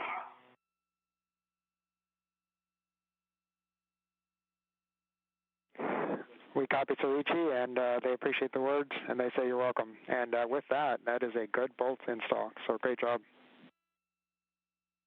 Super. Good to hear. Can I get that MLI back? Correct. So now you will stow the short PGT on handrail 5366 and put the MLI back. And then, Kate, you'll be driving Mike 20 to torque. Copy Mike 20 to torque. I'll just reconfirm. Bravo 1, clockwise 2. And how many expected turns? Good words. And we anticipate 4 additional turns.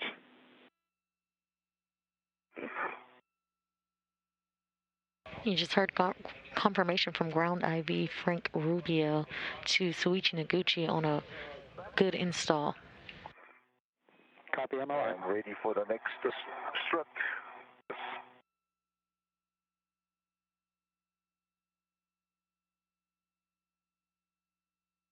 got a low torque. I can reposition.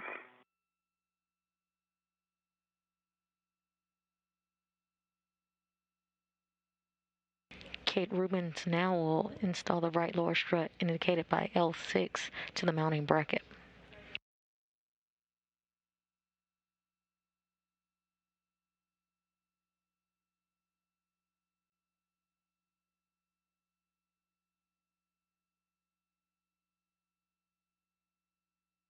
Okay, I've got 11.8, good green light, 5 turns. It was about a quarter extra after the low torque. Okay, understand 11.8, 5 turns, green light. And Kate, verify black line flush. Okay. Confirm black line flush and symmetric all the way around at M20. Okay, copy Kate, that is a good install. You can install the grounding pit pin to the grounding block.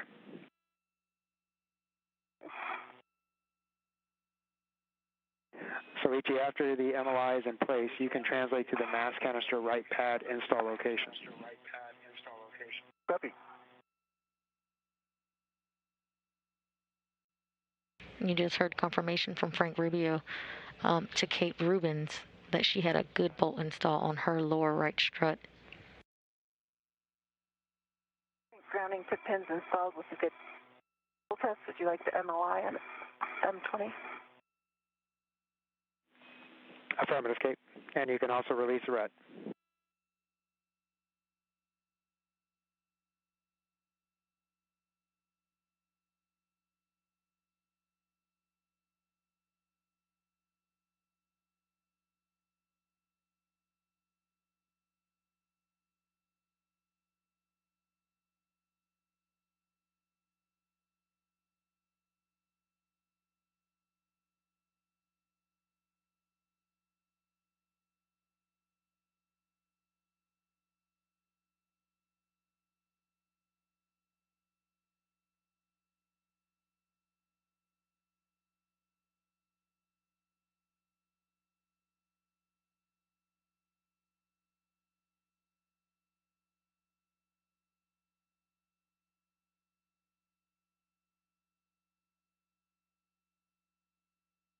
Soichi Noguchi is currently in translation to the mass canister.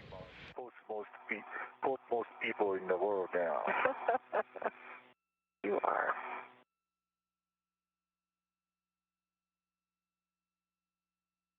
That's got to be a pretty good view, Soichi. Well, there's nothing.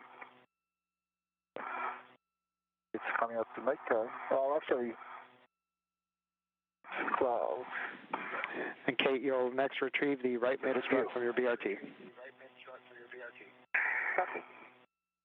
The BRT to the handrail, in good position.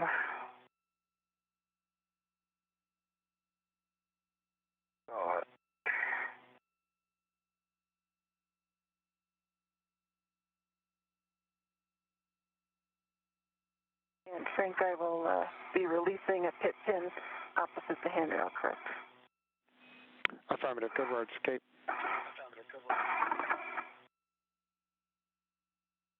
Another acronym you'll hear throughout the day is BRT, which stands for Body Restraint Tether. Each picture looks very clean. There's no fog. And I'm ready for the pad. And I am extending it.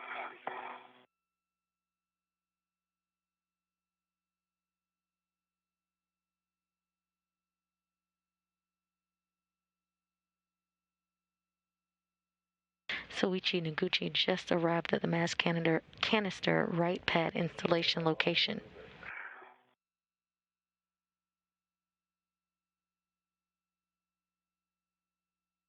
Okay, I have it fully extended. And I'm just looking at this interface here for when we bolt it down. When we bolt it down later. And Suchi, I think the key thing is there's 2 black lines that run along the collar. Yeah. And check that those are centered as you're driving the collar bolts together. Okay.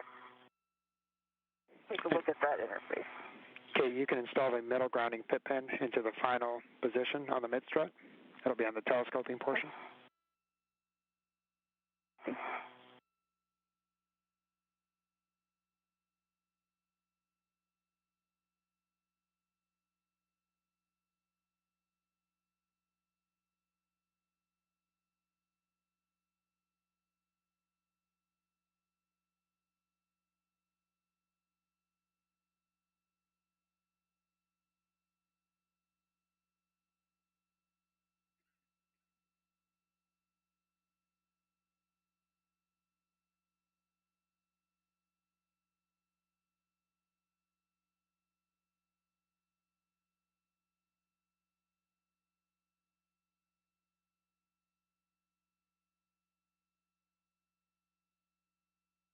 And Frank, is this opposite the handrail? Is the correct pit pin install? No, Kate, it doesn't go into that hole. It should go into a hole on the telescoping portion. And Kate, we can also wait to do that after we install the side pad if it's easier. Okay.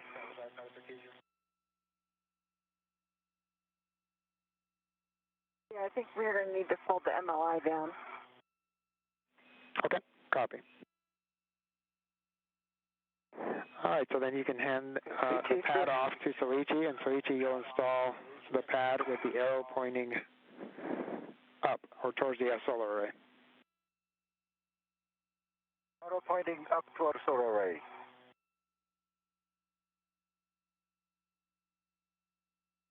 And Soichi, you'll engage the left side first and pivot the right side to engage the soft dock. Okay. Stop that soft dock. Nice job. Soft dock. Okay. Nice job. Starting the boat. Okay. And Soichi, your settings for I'll hold it loosely. Yeah, please. Long PGT will be alpha 2, clockwise 2. Alpha 2, clockwise 2.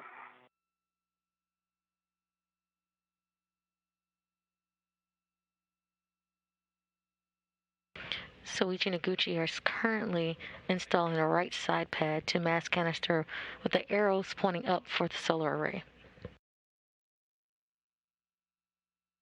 So you just confirm the arrow up? Arrow is up toward my head. Direction, is that a solar array?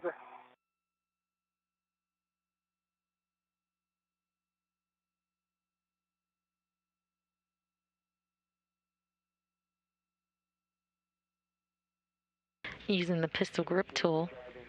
Mike 9 through Mike 12 in any order, and you're looking for 5 to 10 turns, driving them to torque. Copy. Copy. Standing by.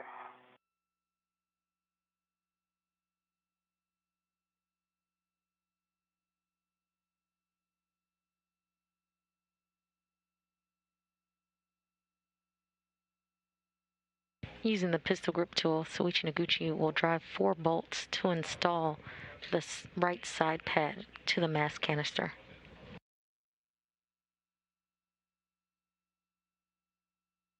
Okay, now it's coming. Alpha 2, clockwise 2. Good work, Soichi.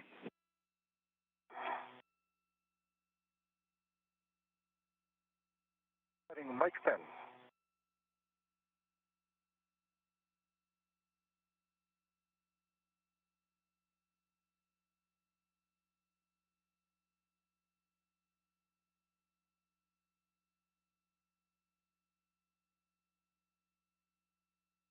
Green light talks to 8.1 turn. Understand 8.1 turns. Green light. Can you say torque again for Mike 10? Sorry, torque was 3.7. 3.7. That's a good bolt for Mike 10. Okay, here comes Mike 11. Copy.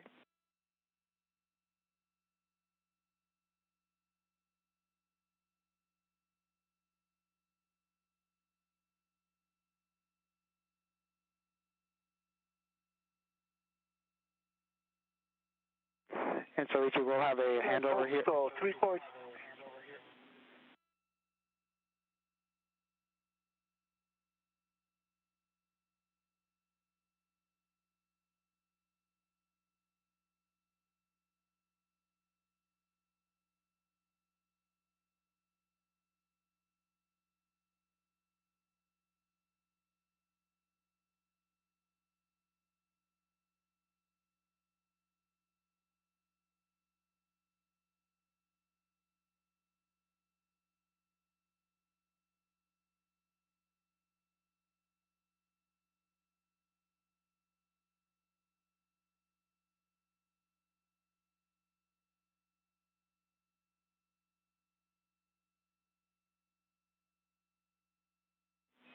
And Kate and Soichi, this is Frank. Back with you. How do you read? Okay, audio loud and clear, and the M11, 3.9, and the 7 turns. Green light. Copy, 3.9, 7 turns, green light, and that is a good bolt for Mike 11. And Frank, once Soichi got the second bolt, they've got Mike 24 and started 3 turns. Copy, 3 turns. Thanks, Kate. I'm going to continue with the M12. You have a go, Soichi. Frank, I'll take PGT settings from 24. Kate, on your short PGT will be Bravo 1, clockwise 2. Bravo 1, clockwise 2. And I've got about 3 turns total, expected. M12, green light, 3.7, 6 turns. Copy, 3.7, 6 turns, green light for Mike 12, and that's a good bolt for each. And Kate, for Mike 24, we're anticipating about 7 to 9 turns. Okay, 3 turns and start, and 4.5 turns on the PGT. Work is 12.0, green light. 7.5 turns total.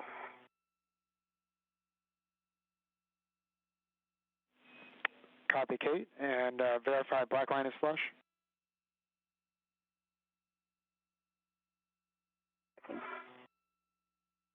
Black line is flush and symmetric all the way around. Copy, black line flush, and that is a good bolt for Mike 24, Kate. Copy. And you just heard confirmation for Soichi Noguchi's right side pad. And good bolts heard for Kate Rubins on install of right mid strut. Thank you.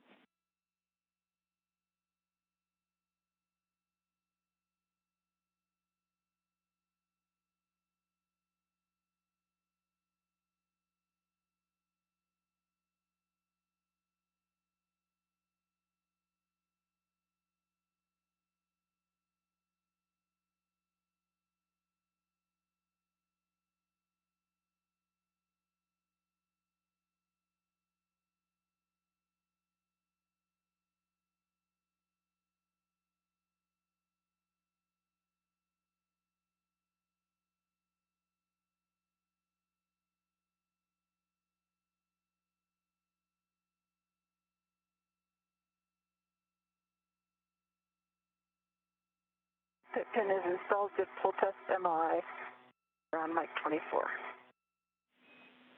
Copy, Kate. Thank you, and you can store your PGT.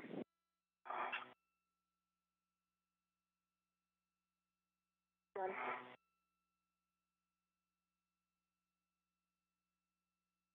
Yeah, M9 is kind of hard to align with the MLI. I'm trying to change my body position. Copy, Soichi, and you can peel the MLI as much as you need to for proper alignment. Yeah. Peel the MLI as much as you need to. Yep. Okay.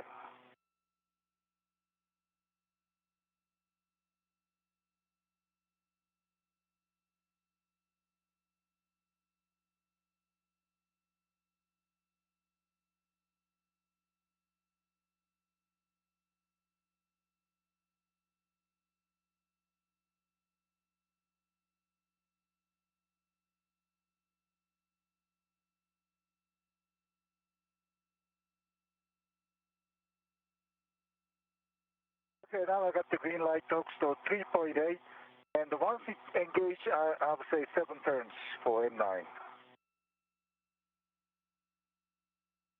Okay, and that is a good bolt for Mike 9, Soichi. You can store your PGT and release Kate strut from the right mid strut. I'm ready for it, Soichi. Okay, stand by. Problem.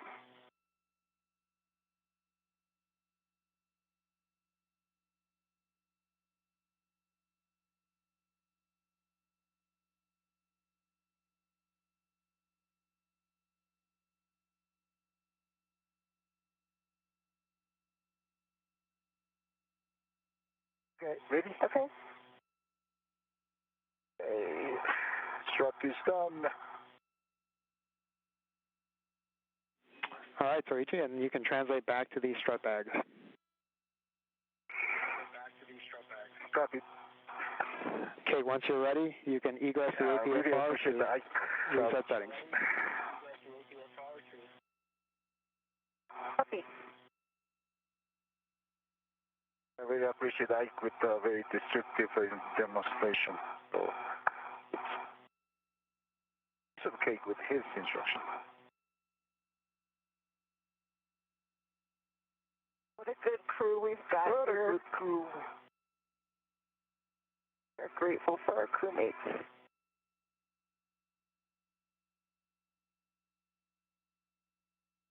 Okay, and All right, guys. just MLI M20. A little better.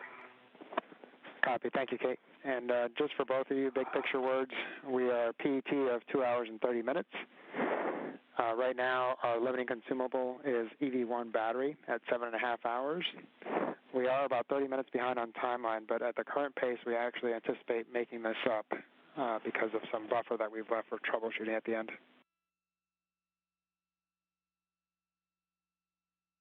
Good to hear.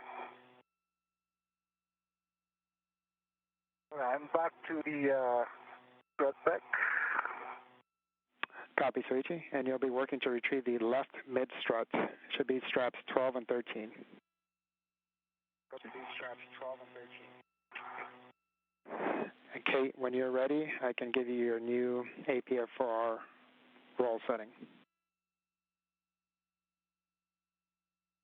Yeah, I need to, is it roll, that's change pitch too?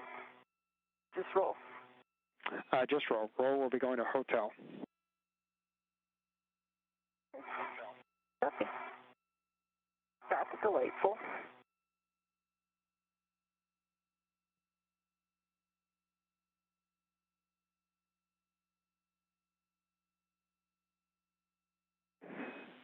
Guys, we're about 2 minutes away from a night pass, as you can probably start to tell, and about 4 minutes away from a handover. Copy.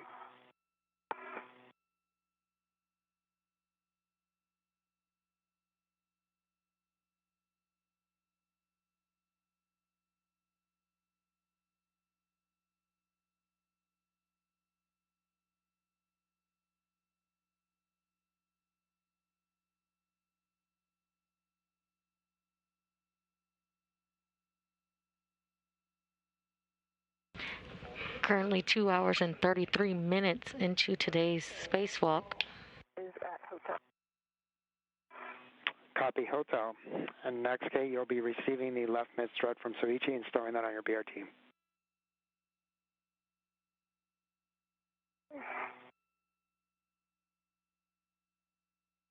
I'm working on it. No, no sweat. Okay.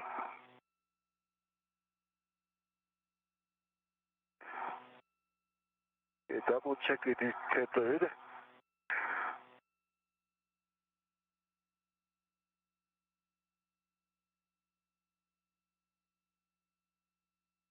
Right mid strut. Are you ready? I'm getting my ready. Right. And Kate, as you perform your red swap, you'll want to put your red on the handrail stanchion closest to the side pad. On the handrail stanchion closest to the side pad. Okay, copy, closest to the side pad. Okay.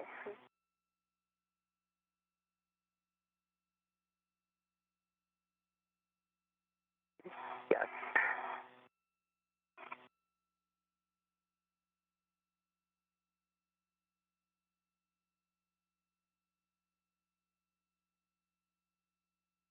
I have a rep on it.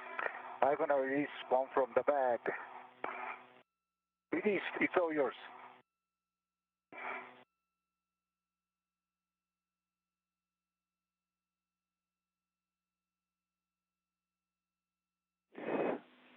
Soichi, next you'll be working to retrieve the left lower strut. That'll be straps 7 and 8. Copy. That'll be straps 7 and 8. 7 and 8.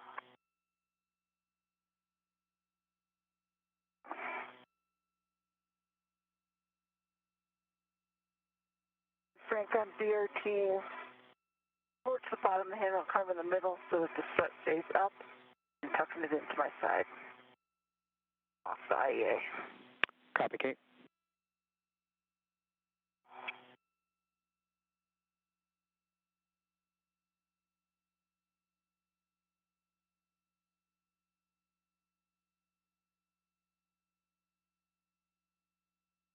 Now 2 hours and 35 minutes into today's spacewalk, recapping some of the milestones.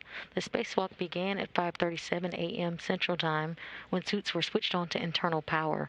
Rubins and Noguchi so far have completed the install for the center pad and installed the right struts, and now we'll be looking to install the left struts for the 4B modification kit.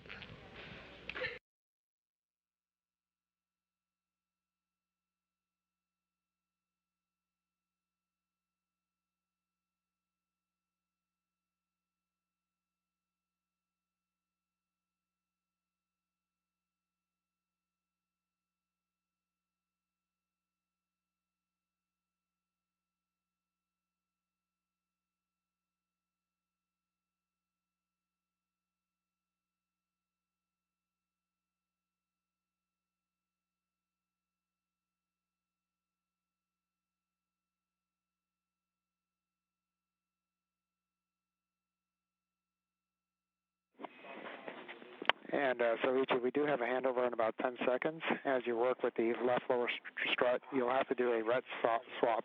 You'll want to swap your ret to the sob side, and you'll be passing off the bolt side to Kate.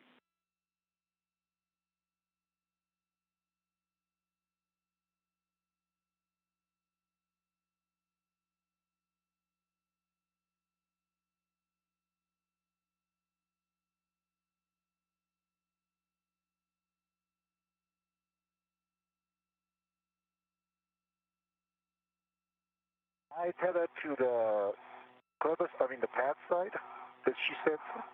He said you'll do a ret swap to the sob bolt side. Okay. You're going to pass that crevice up to me. Copy. Hey guys, I'm back with you, and I heard that interaction there, and that is correct.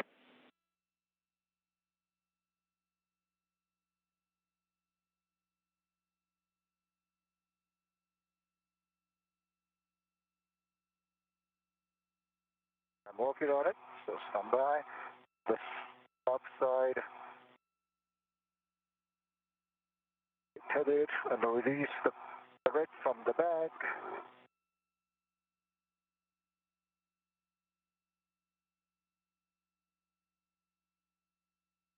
Currently in an orbital nighttime, the crew is still working.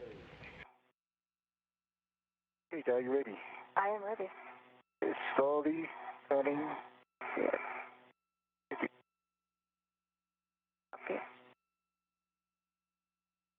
So Wichi Noguchi is slowly. Hotel, just want to verify the clevis bolt is Kate. The crevice is toward Kate now. Great, Going thank you. to see. Okay. I have control, but I'm not ready to it yet. You have control, not ready yet. Copy. Soichi Noguchi is currently passing the left lower strut off to Cape Rubins.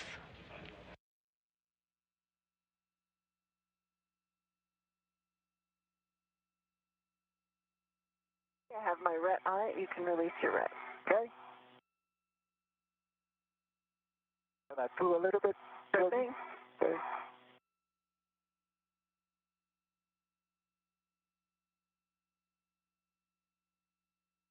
My ret is released. Copy. You have full control. Okay, and I'm moving it out of your worksite. Thank you. And Frank, I believe I moved to the other side, right? Copy, Soichi. If you can just stand by shortly before you depart the bag. Sure.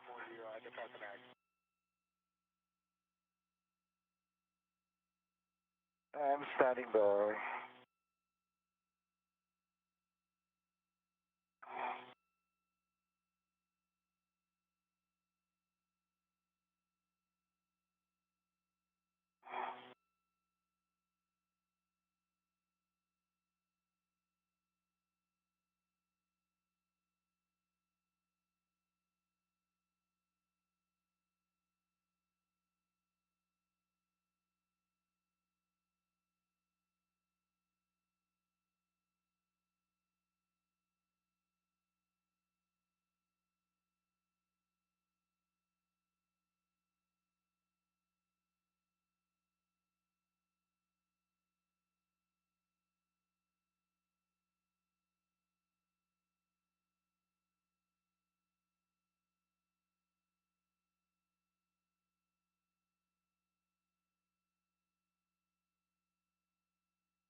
All right, Soichi, apologies for that. We were just discussing whether it was worth bringing the torque wrench with you now, but since there is no good way to stow it, we'll just have you translate without it for now and come back and get it if we need it.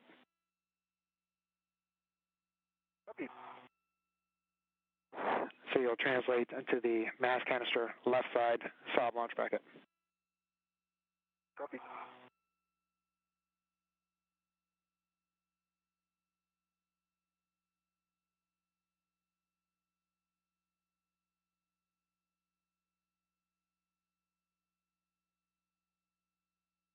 We currently have camera views from Soichi Noguchi's head cam as he translates to the mass canister left side of the launch bracket.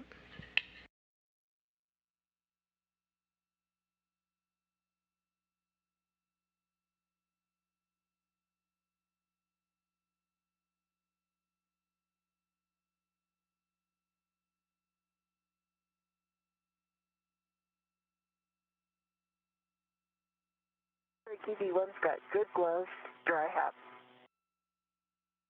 Copy. Good gloves, dry hat. Thanks, Kate.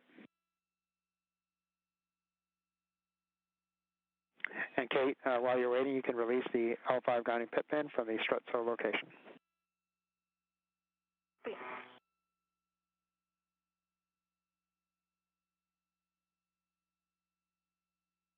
You just heard confirmation of a good glove and hap check.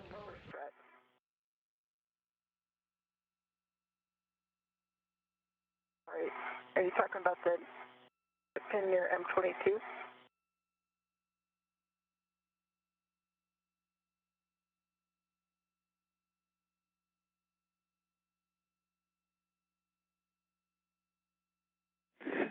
Affirmative, Kate.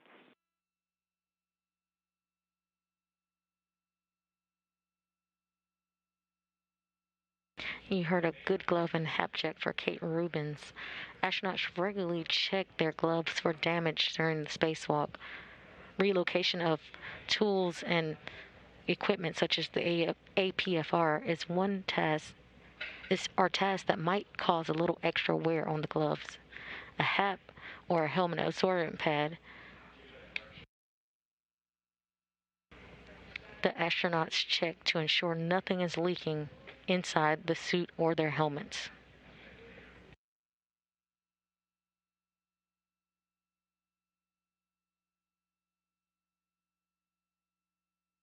Okay, I'm local to the left side now. See it, you look good. Thank you. Copy, Soichi. And when you're able, we'll take an initial report on the spherical bearing alignment. All right. So we're coming in straight in. I hope you see the WBS. Looks clean. And get straight into it. Looks like it's pretty straight. Okay, understand pretty straight. And verify that the holes are the same alignment as the other side. Confirm. Yeah, agree. Yeah, same alignment. Okay. Thank you, Soichi. All right, you can install the left lower strut mic 21 to the sob launch bracket and hand start. Copy. I'm going to get back here to it.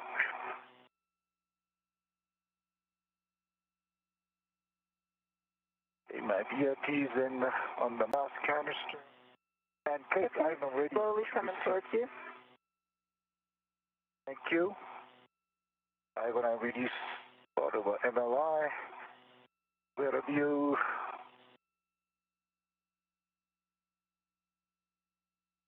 Take it, come down. Thank you.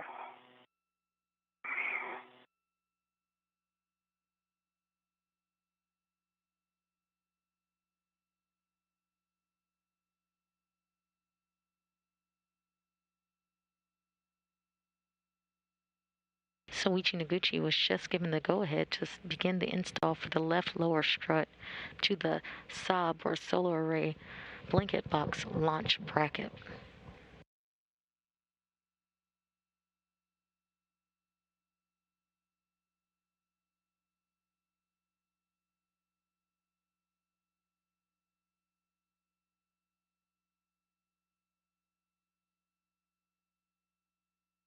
All right.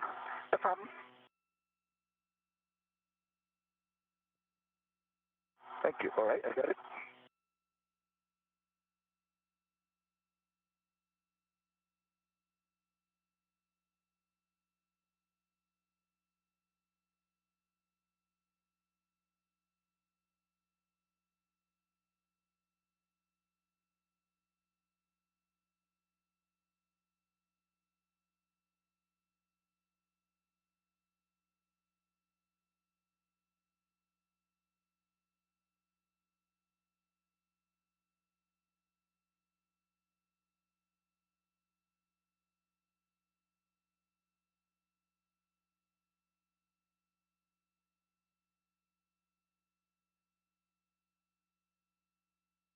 If you need me to vector my end anywhere.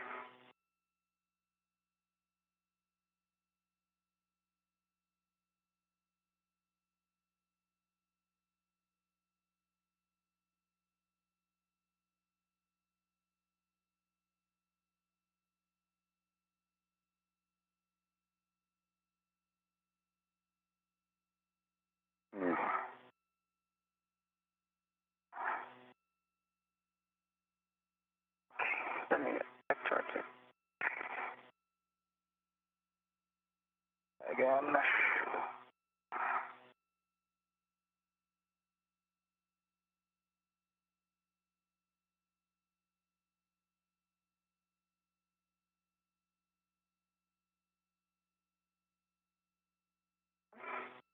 Bring it back towards you.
Was there option to start with a very low torque and low speed with the PGT?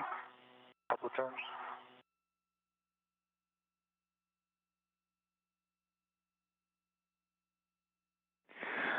Roger, Soichi, if you think that it would be easier to push in with the PGT, you can set it to alpha 1 clockwise 1 and use that for the initial 2 turns. Okay, yeah, let's try it a little bit. I'll take this out of your way. Yeah, sorry, thank you.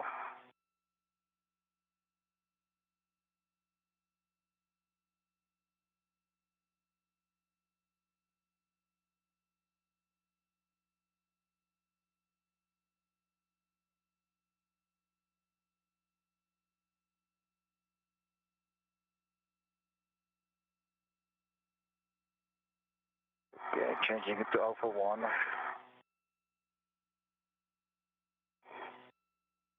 All right. Thank you. See how it goes.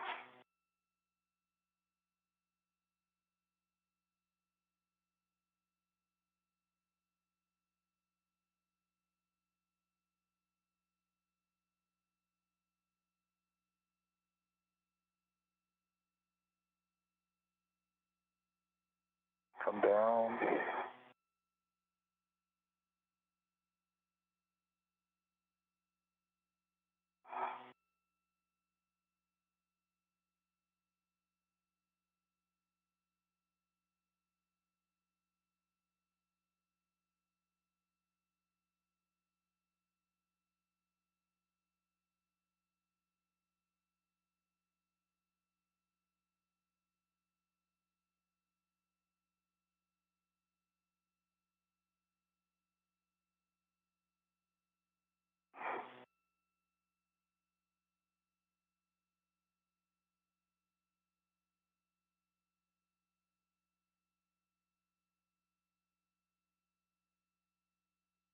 Okay, I got 2 turns in. And looks like it's, this one is pretty straight in. And I'm ready to continue with this one. 2 turns of Alpha 1.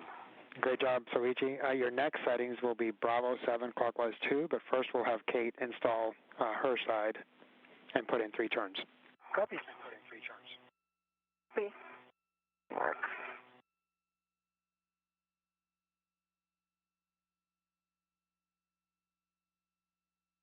We just heard confirmation of 2 turns on the bolt for the lower strut, the left lower strut for Soichi Noguchi, and now he will wait to finish his installation as Kate Rubins installs the right lower strut to the mounting bracket.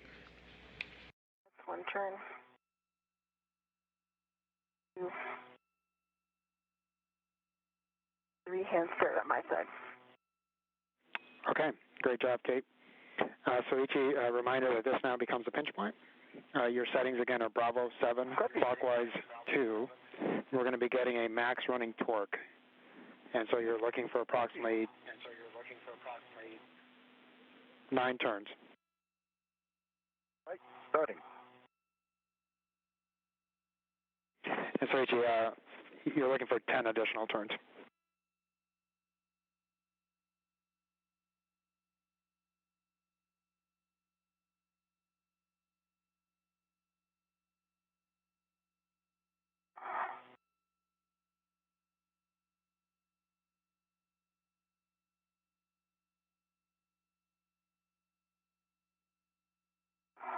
Okay, I got the green light, folks, so 24.2. This is 9 turns, so plus 2 will be 11. Copy, understand 9 turns and 24.2? Yes, 24.2. Copy, stand by.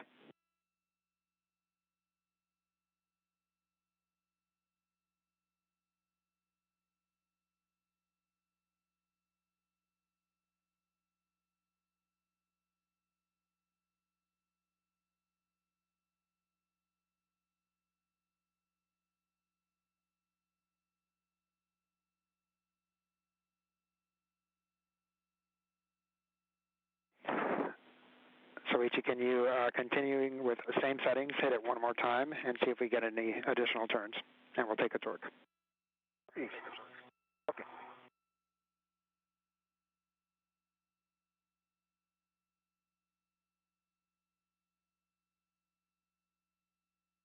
Okay, now it's a green light, folks, so 25.8, and the counter shows 11 turns. Okay, understand it. 2 additional turns, torque 25.8, green light.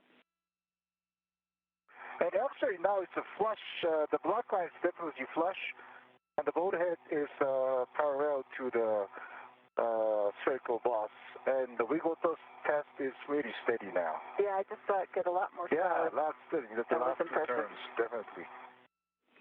Okay, understand. Black line flush, the pin is, or the bolt is centered, and good pull test. Stand by. I agree. This is centered, and line is flush, wiggle test passed.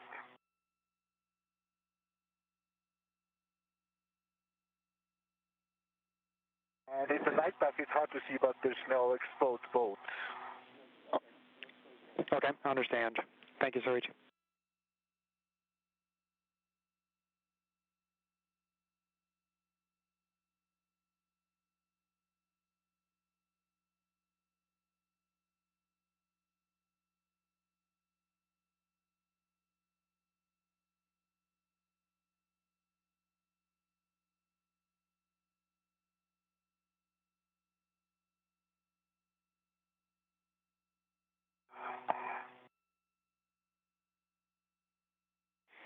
All right, Soichi, because of the torque level, we're going to go ahead and drive it with the manual, or correction, you're going to run with the PGT ratchet clockwise 30.5. Copy, ratchet clockwise 30.5 in work. And you'll be looking for 2 good pops. We'll take any additional turns.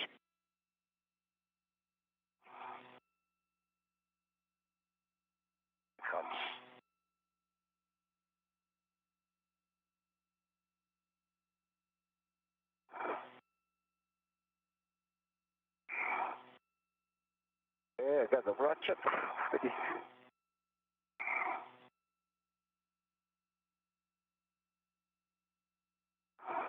Okay, 2 clicks. And I would say quarter turn more.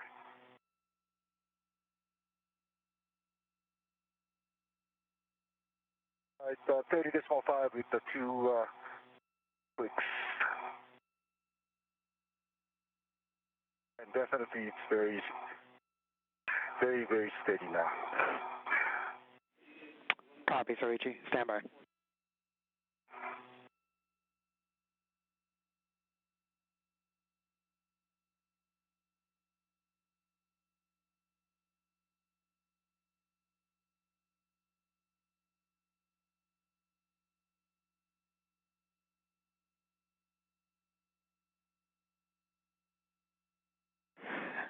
All right, guys. So after further analysis, the team's decided that it's best to hit both sides with the torque wrench. So Soichi, you're going to translate back around the mass canister, back to the bag, do a socket swap with the short socket onto the torque wrench, and then we're going to be hitting both sides after that. Okay. Okay, copy. So I'm going to first to get the torque wrench. And we're going to use this short socket from the PGT. Affirmative, Soichi. Copy, copy. All right. And Frank, you'd like the torque wrench before any further turns here on Alpha? Yeah, we're checking on that here, Kate. I'll have words for you shortly. Thank you.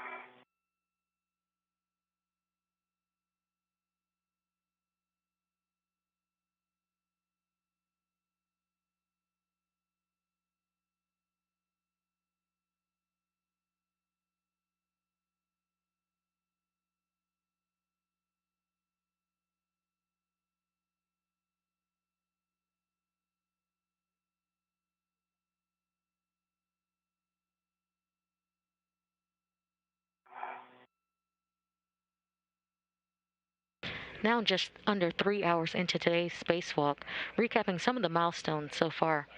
Spacewalk began at 5:37 a.m. Central Time when suits were switched on to internal power. NASA's astronaut Kate Rubins and JAXA astronaut Soichi Noguchi began their spacewalk to the 4B modification kit site. They arrived at the workstation and began installing the center pad. They have now installed the center pad and now installed the right struts. They are currently in the progress of installing the left struts for the modification kit for the 4B power channel.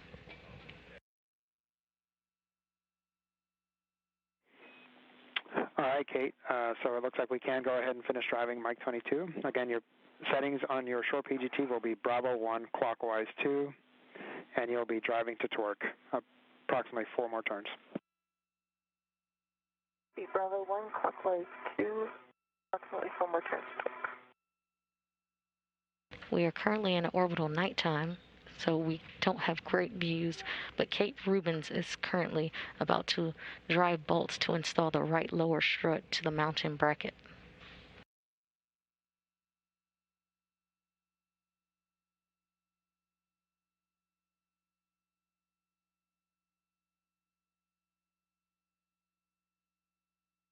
Okay, that was 5 turns, 11.9 on the torque, good green light. On. Copy. 5 L5. 5 turns, 11.9, green light. Copy. Okay, verify black line is flush. Okay.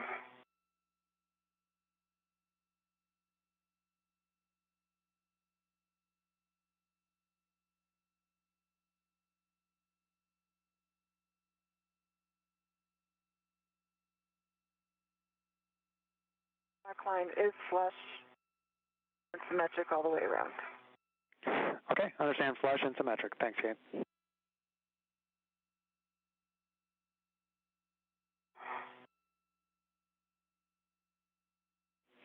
And Kate, Kate, that is a good install on Mike 22. You can stow your PGT and reconfigure the reds and AETs as desired. Thank you. I get my ret on the way out of the APFR on this one. Copy. And then you can also release the ret, as you said. Yeah, that's the one I'll get on the way down. And there's a pit pin here, correct, and some MLI? Affirmative.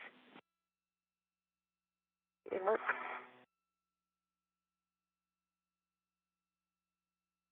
Pin installed in the grounding block. Good full test. Copy, Pippin. Thank you.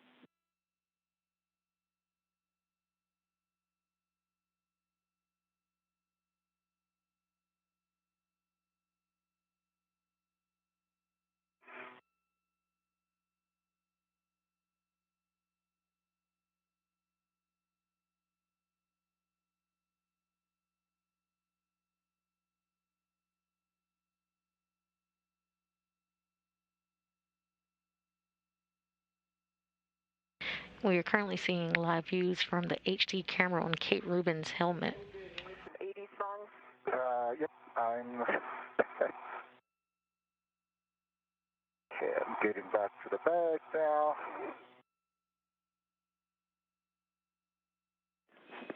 Did you guys say you needed 80s music? Because Christina's sitting right next to me.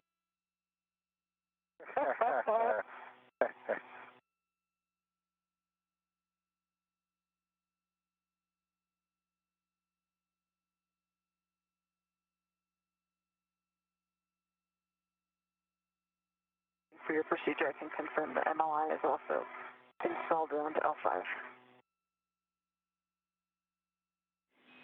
Copy, Kate.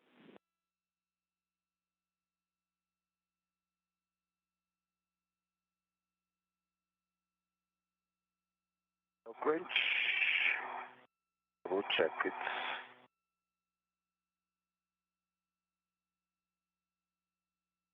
Okay, 60 pounds. That.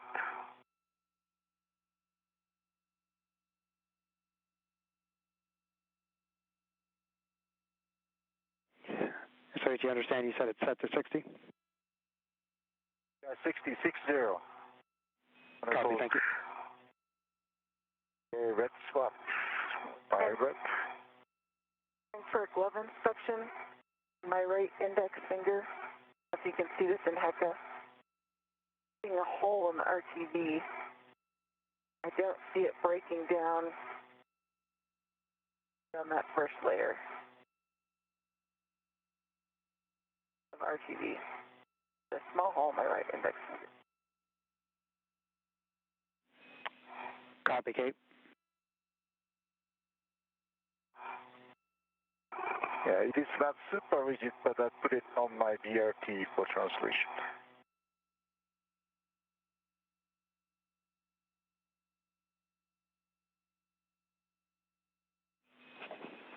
Okay, Soichi. Yeah, if you think, we think it might slide up and down, but it should be secure enough to translate.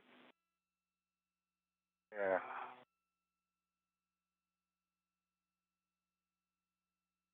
And Soichi, we'll be hitting the right side first, so that'll be a somewhat shorter translation for you. Ah, okay. Shorter translation. Right, okay. It's good to know.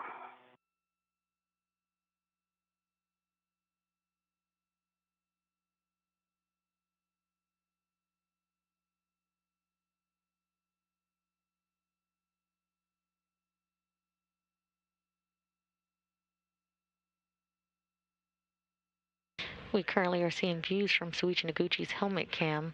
He just left the ORU, or the tool bag, where he grabbed a torque wrench. Is tilted up slightly. They did want to get a little bit better view of the glove.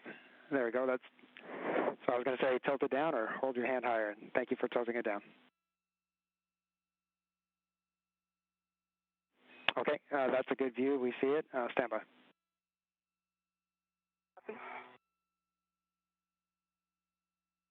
Okay, now we're going to get the PGT.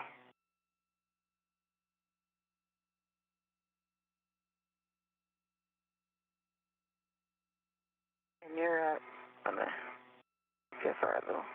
So. All right. And Kate, we appreciate the glove check. As long as you're confident that it's not breaking through the RTB, we are good to continue with these gloves.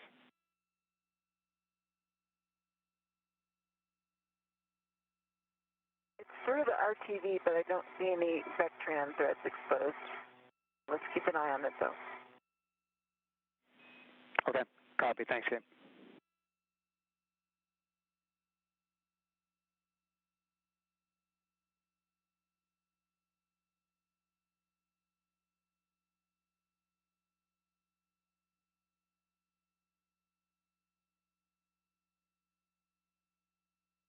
Hey, 5-8, it's out of the PGT.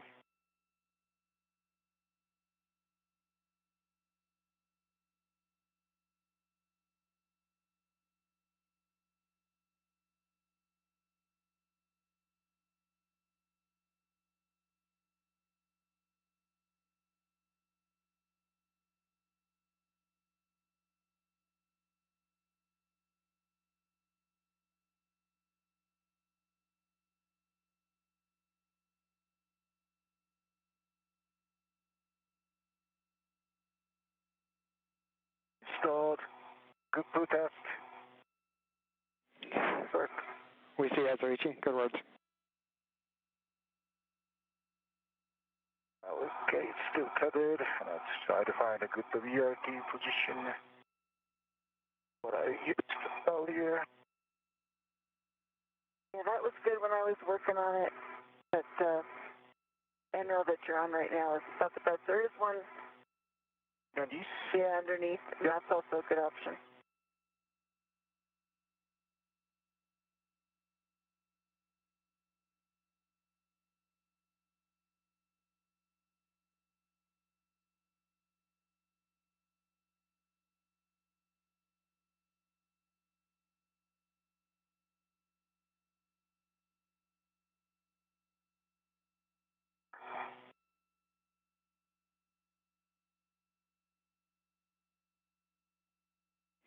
You guys will have sunrise here shortly in about 10 seconds. Okay. Copy.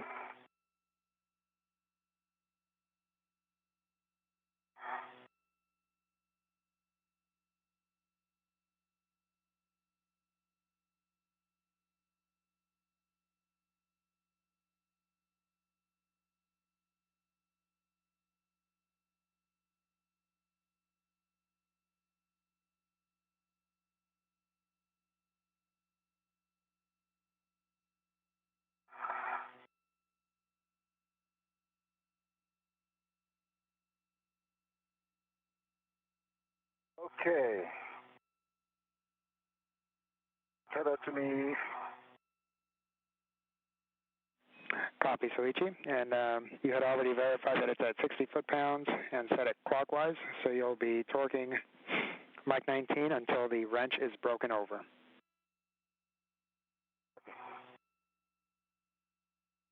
And 2 pops, correct, Frank? Pops.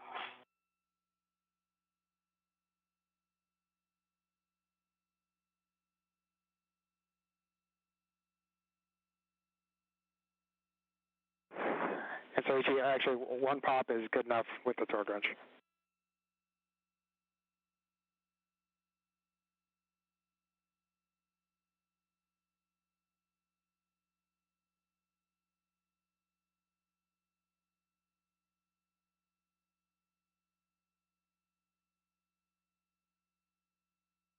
It's half turns.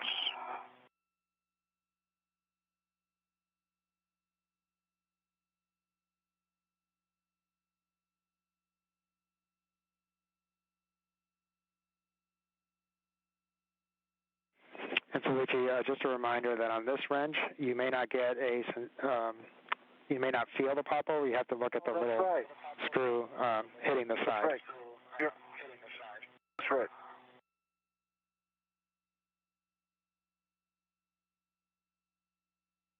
Yeah, now it's directly into the sun, so stand by.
Yeah, I see it.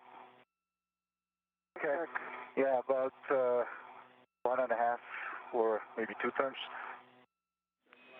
Okay, I understand 1.5 to 2 turns, and then Soichi, we'll be looking, we actually have a handover here in about 50 seconds, so I'll give you the indications we're looking for.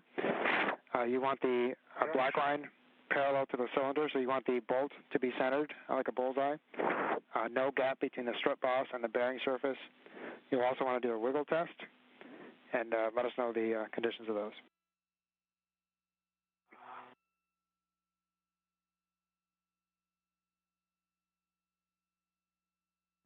Now 3 hours and 15. This is feeling better. Yeah, this is black line is actually flush all the way around now. Good. And wiggle test, there's no way you're gonna move. Yeah. And I'm the corner directly opposite you and farthest from you. So I'm doing the.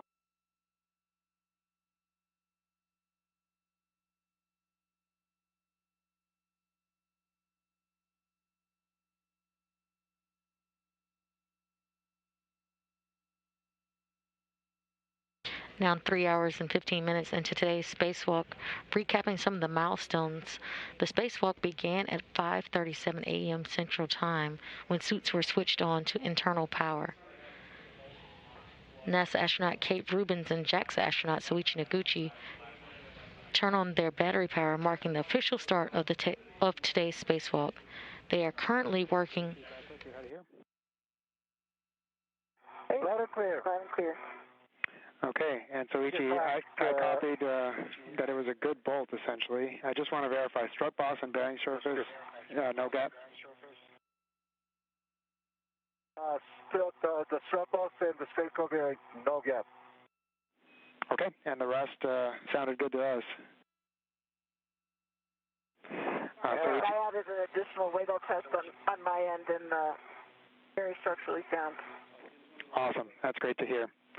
All right, we can go around to the other side, Soichi, and do the same steps over again. Easy said and done. You're doing great. You handle that torque wrench like a pro. Yeah.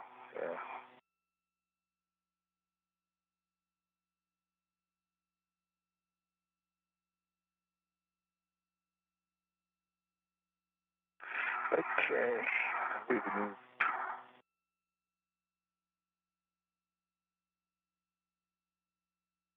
The duo are currently working on the port 6 truss at the 4B power channel, installing modification kits. So far, they have installed the center pad and the lower right struts and are now working on the left lower struts.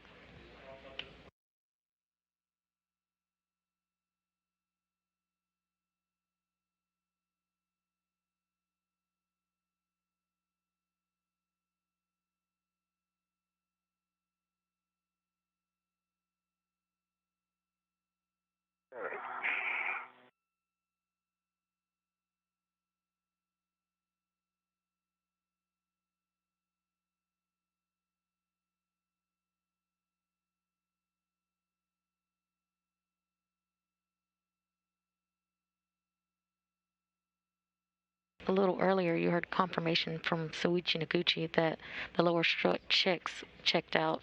They did a wiggle test and a black line test for the bolt, and they saw that it was parallel to the cylinder. Soichi Noguchi will now be translating to the mass canister left pad for his install location.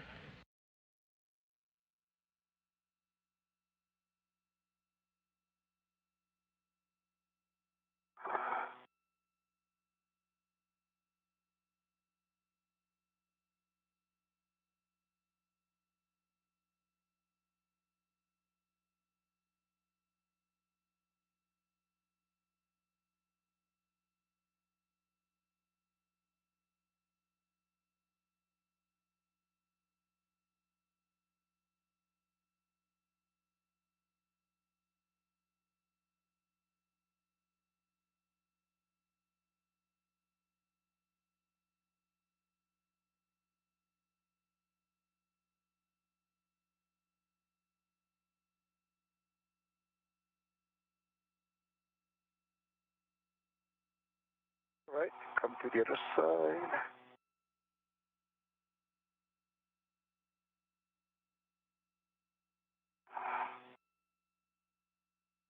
Okay.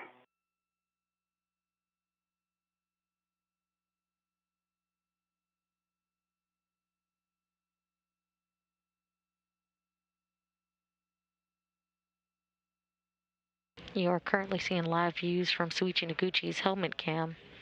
Cam number 20 indicated in the lower right corner.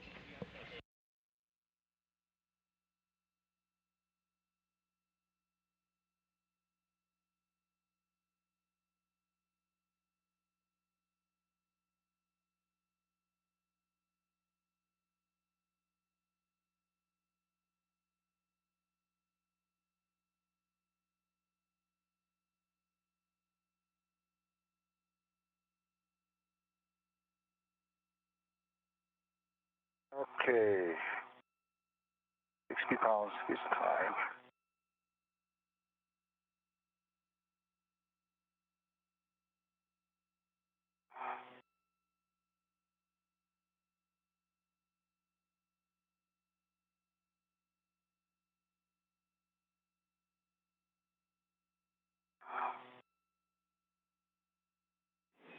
And so same thing. You'll torque until the wrench breaks over, and we'll take a turn count.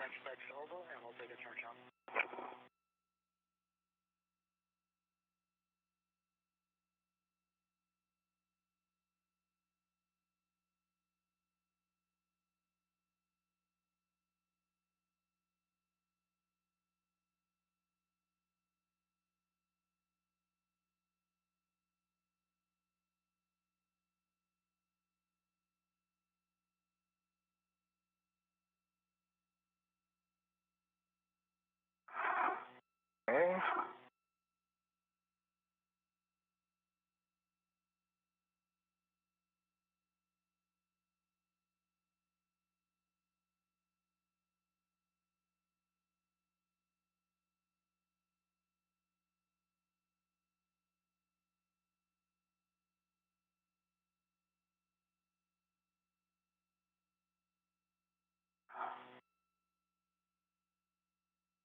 Ah, that's easy.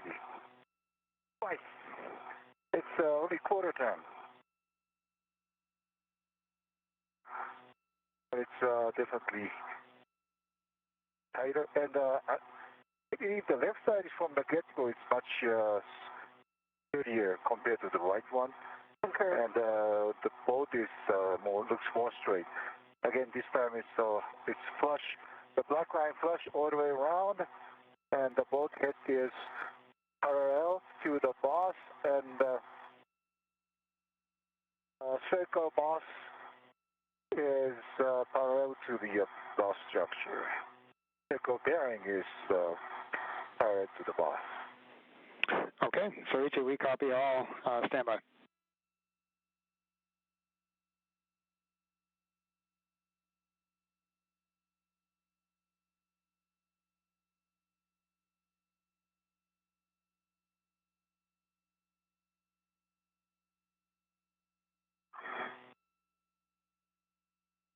Yeah, this is body positions everything.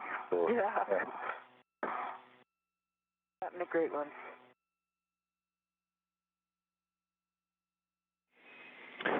All right, guys, good news. That is a good bolt on Mike 21.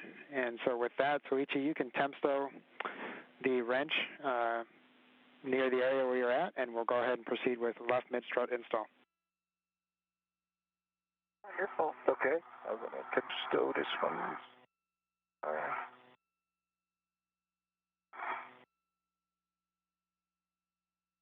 And so, before you depart that area, if you could just kind of fix up the MLI, please. I'll definitely do that after I temp stow. Thank you, sir.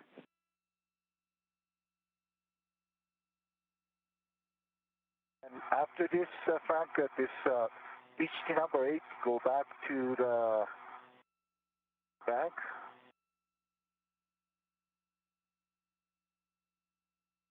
Well, I'll tell you what, is there any chance that I will Need to do the socket swap. 5-8 back to this PGT number 8. Affirmative, Soichi. You will need to do a socket swap. I think we can wait on that. And actually, correction, you will not need to do a socket swap. And so you can just temp stow that. That's good. Okay, I'll just going to temp stow this one. Yeah, thank you. That's good to know.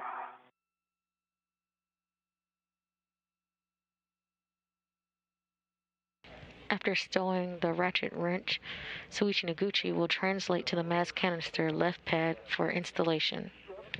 Awesome, you're looking good. Thank you. I think I have the pit pin opposite the handrail removed, partially extended. Copy, Kate. Thank you. There's full extension.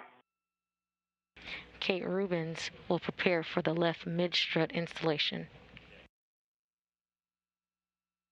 And my ret will be on the side of the other handrail closest to Sweet.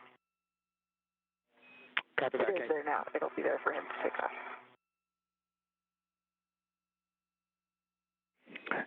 And so, at your convenience, you can get that MLI on the lower strut now or on your way back when you pick up the PGT and wrench.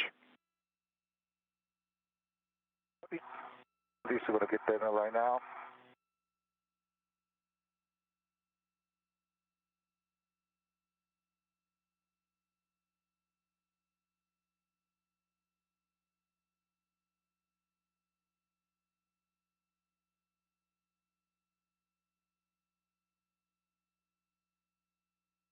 Okay, MLI is back.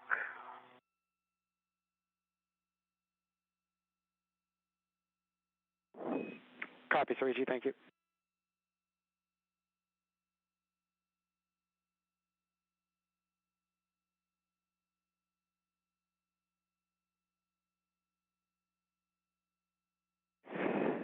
And Kate, as translating up, because your battery is the limiting consumable, if you can just let us know anytime you make a change on either your glove heaters or your TCV, that would be great.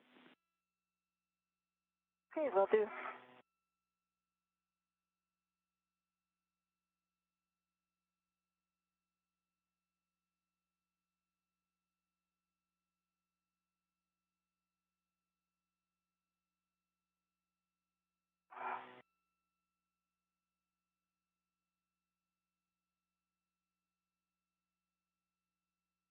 And BRT to the back canister. Okay. iPad is coming your way slowly. Soichi, you'll be installing with the arrow pointing up, engage the right side or the inboard side first, and then pivot the outboard side to engage the soft dock. Okay. Okay, right side is up. I mean, the arrow pointing to the story. It can extend a little bit more.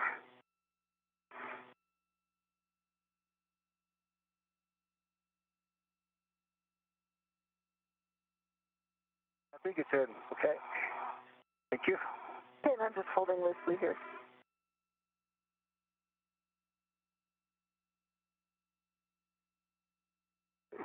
Start the PGT. And Soichi, on your long PGT, your settings will be alpha 2, clockwise 2. Alpha 2, clockwise 2.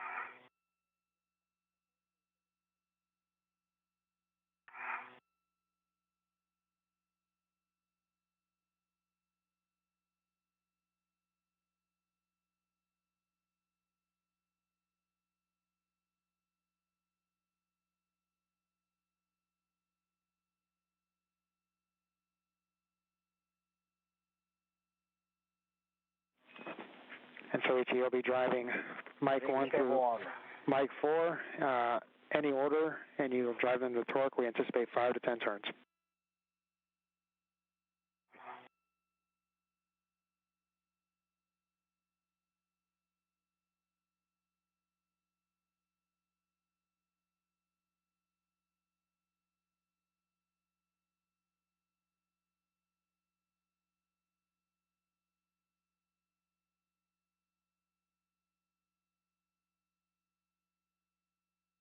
We currently have camera views from Soichi Noguchi's head cam as he drives bolt 1 of 4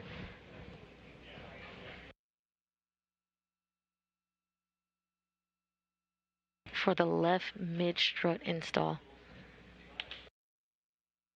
I'm sorry, installation of the left side pad to the mast canister.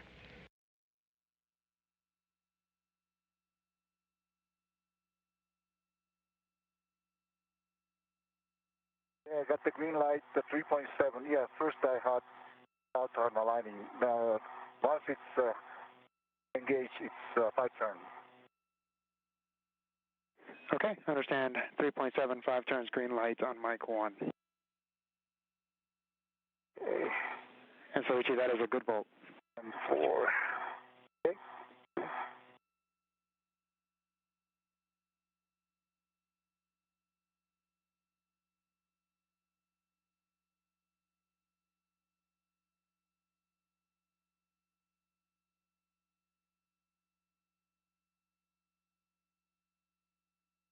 Okay, 7 turns, 3.9. Green light. That's M4. Copy, M4, 3.9, 7 turns, green light. Working on M3 now. Working on M28 now, you got 2. Copy, M3, and that was a good bolt on M4.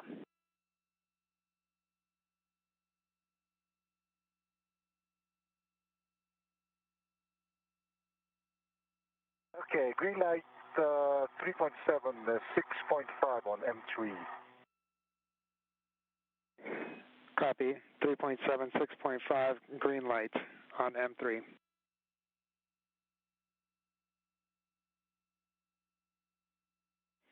And so, Ichi, that was a good bolt on mic 3. Thank you.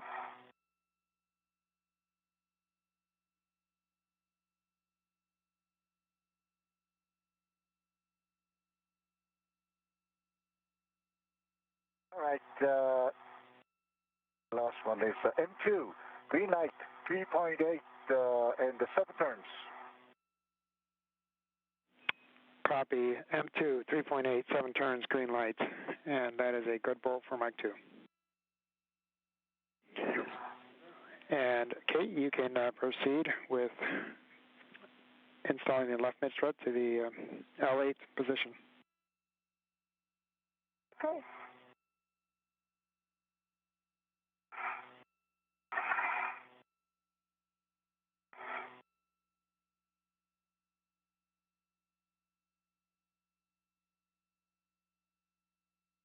All right, hand setting M28. Copy, Kate.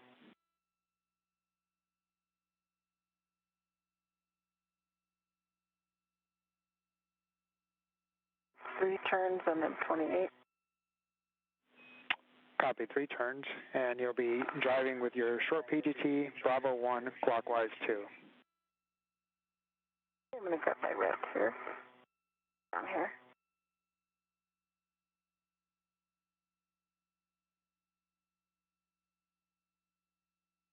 Kate Rubins is currently driving bolts to install the left mid-strut to the left upper strut.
And Frank, confirm that's Bravo 1 clockwise 2.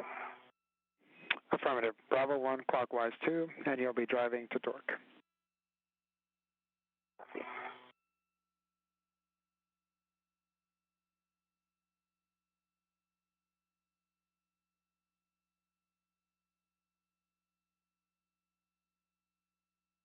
Okay, we anticipate 7 to 9 turns total. So each while you're waiting, we'll take a glove and hat check, please.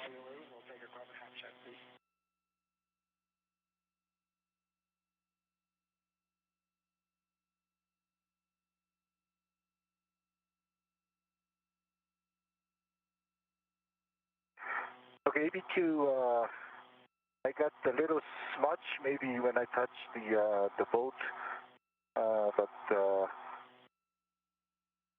RTV is good, no Beltron damage, left and right. Smudge is on the palm on the right hand side, and also on the back side of the right hand ring fingers. A little bit of on the left hand side, back side of the thumb. And the half is normal. Copy, Soichi. Thank you. Okay, Frank, 11.8 on the torque. That was 5 turns additional, plus the 3 is 8 on M28. The green light and the black line is flush and symmetric. Copy all, Kate, and that is a good bolt on Mike 28. Copy. And Kate, you can start your PGT and install the grounding pit pin to the grounding block.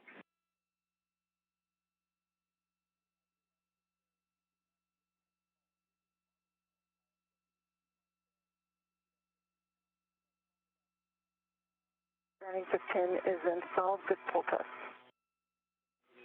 Copy. You can confirm the MLI is nice over M15 and 16.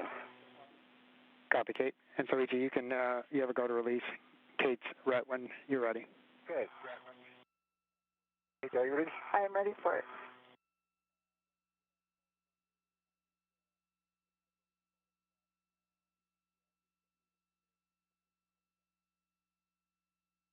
Okay. Okay, go ahead.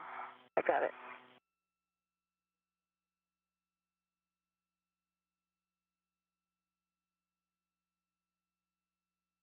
All right, Soichi, next you're going to be working to drive the adjustment collar bolts, Mike 29 and Mike 30 on that side. And Kate, you'll be working to close the MLI on that entire left side. Copy.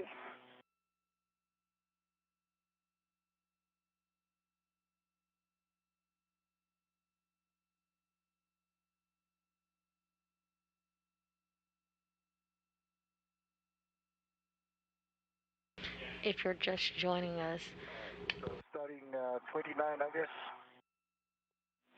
I believe it's Mike 30 that we'll start with. It's the side with the tab. Okay, 30. And your settings on your long PGT will be Bravo 7, clockwise 2. Bravo 7, clockwise 2.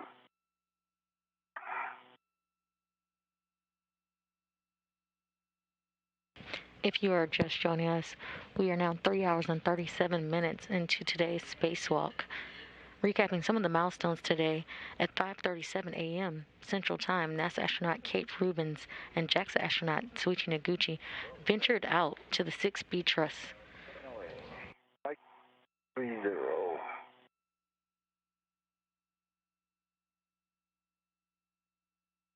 They began work on the 4B power channel modification kit.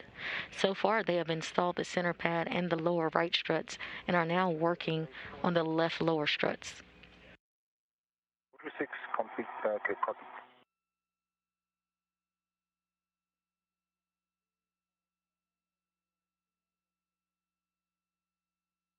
Currently, Soichi Noguchi is working to install the right mid-strut adjustment collar.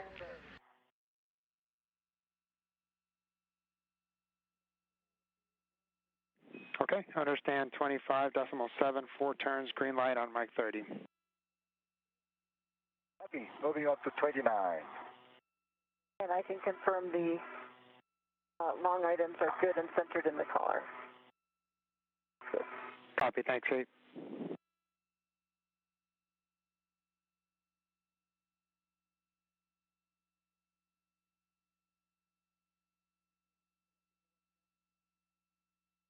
Okay. Green light, 25.5 and the 3.5 turns. Okay, understand 25.5, 3.5 turns, green light on Mike 29. Copy.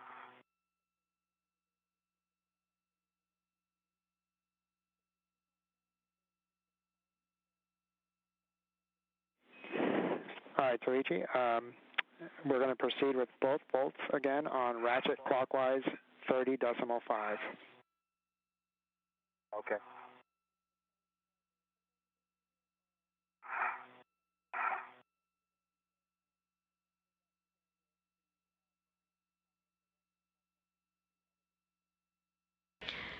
Using a combination of the pistol grip tool or the space drill along with a torque wrench, Soichi Noguchi seeks to install the right mid-strut adjustment collar.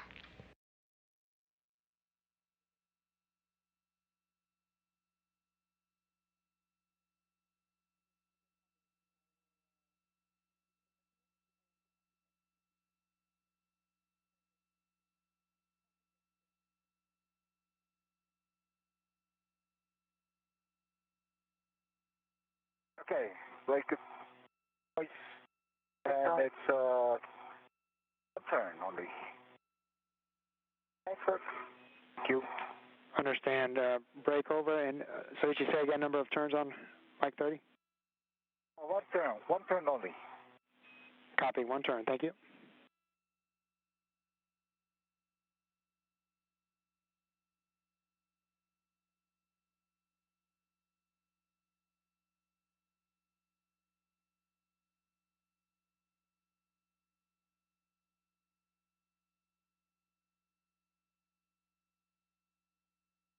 Okay.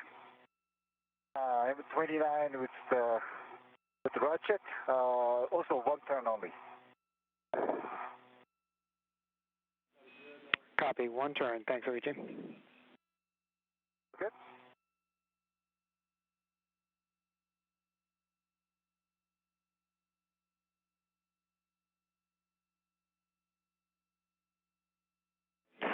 Soichi, we're confirming that. If you can just go ahead and put the MOI in place.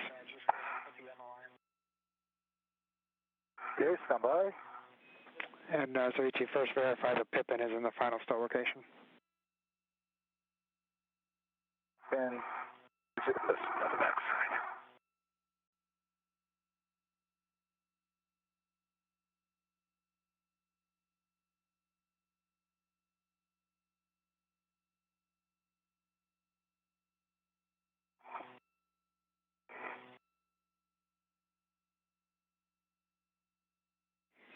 And Soichi, both Mike 30 and Mike 29 are good bolts. Okay, thank you. Release my beard. With confirmation of installation, Cape Rubins now will look to close the multi-layer insulation on the left side struts, upper strut, lower, and mid struts.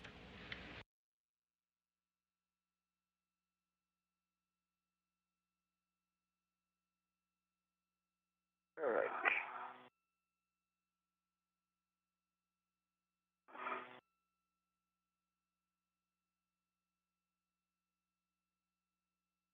This Pippin is supposed to be on the... This one right here. Right. Frank, if you can confirm final stow location. See that ID. Okay. This has to go there or just... Is it on the M30 collar? I can confirm that Kate is pointing to the right stow location. It's Tim? Oh. Yeah, here, if you can hand it to me. It doesn't have enough reach. I think if you go this...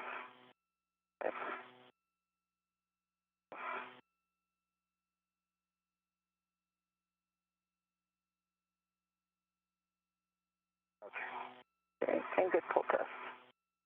Okay, thank you. Copy, Kate, thank you. The MOI here, the wire test.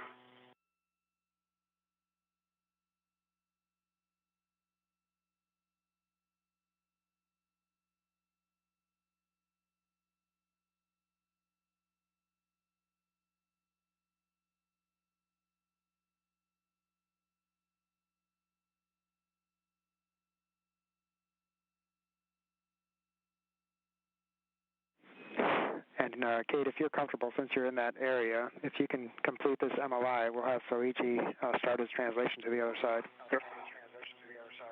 Let's do it. Okay.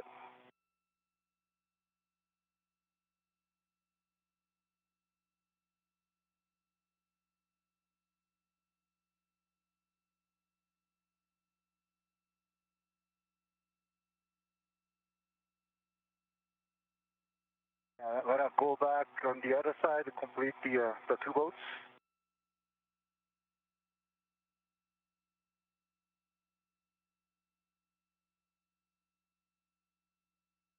Frank? That's my understanding. Affirmative, Soichi. You'll be going to the other side to get the lock and collar.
We currently have views of Kate Rubins as she continues closing MLI, or the multi-layer insulation, around the left side struts.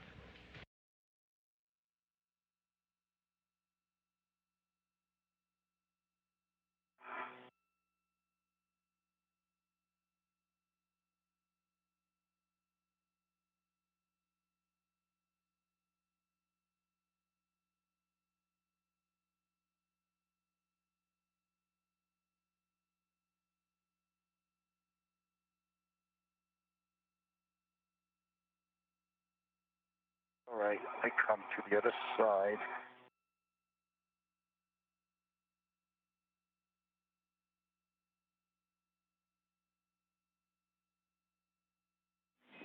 Nice job, Soichi. Let me know when you're ready for your PGT settings. Copy. Bye.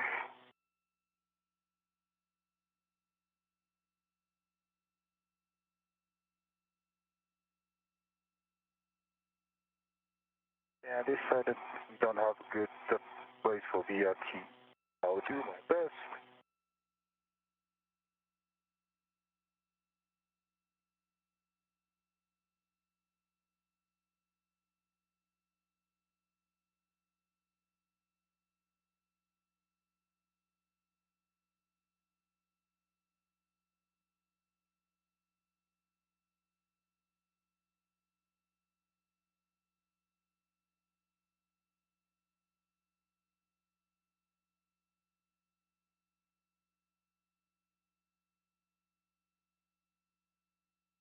All right, see M35 and M26 in front of me.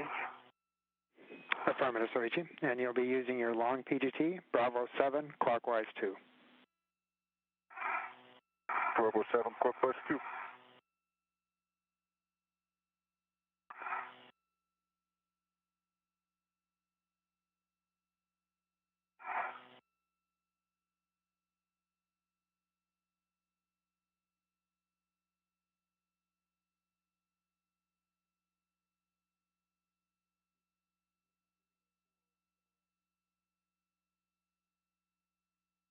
here it comes.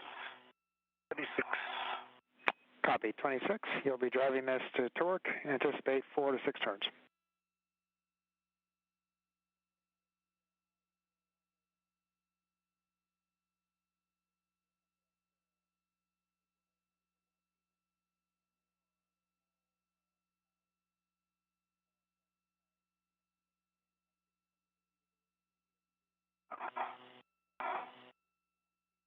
All right, 25, green light, 25 for, and 4 turns.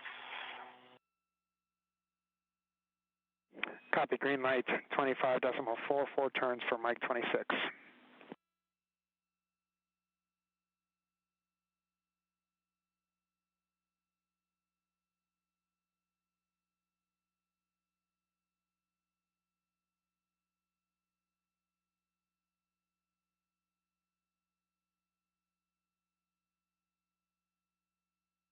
Noguchi is M25, 25.4 and 2.5 turns. Copy, green light, 25.4. Say again, number of turns, please, Soichi. 2.5. Copy, 2.5. And so Soichi will be hitting both. On your russet? Affirmative. Ratchet clockwise, 30.5.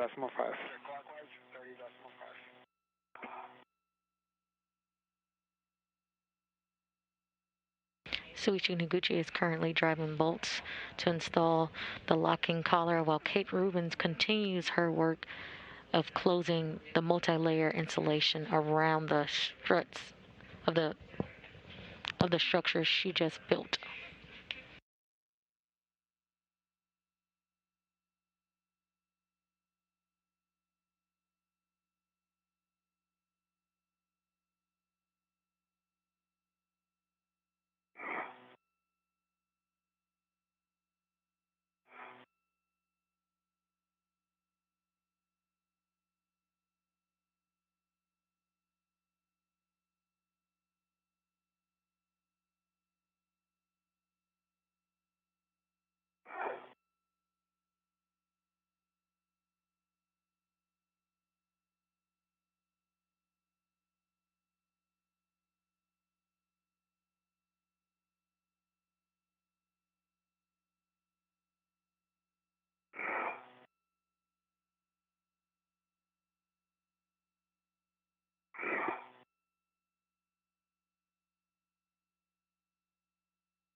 And this one, you don't want me to ERT to the MR handrail, right? We're checking, Soichi.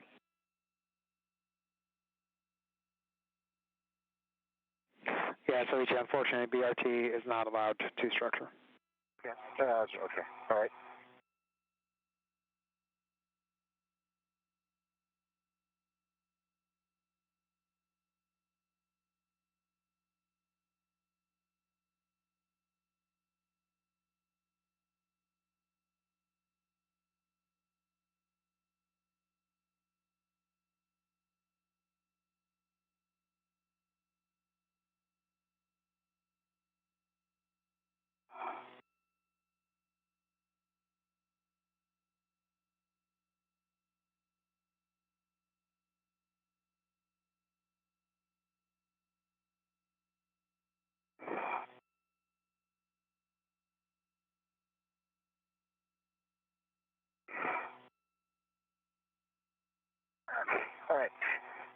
All right, 26, I got a click on it.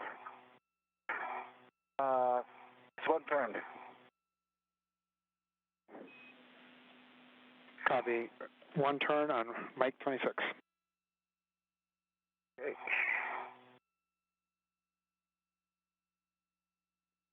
And Soichi, that's a good bolt for Mike 26. Thank you.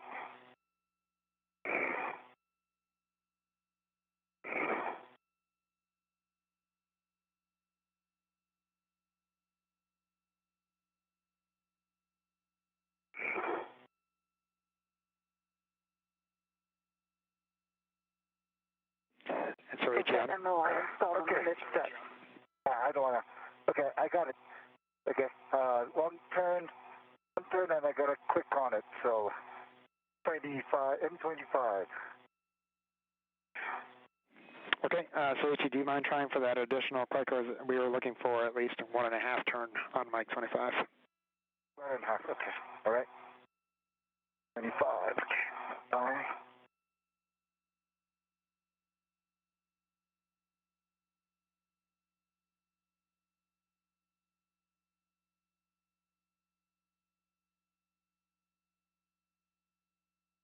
Okay.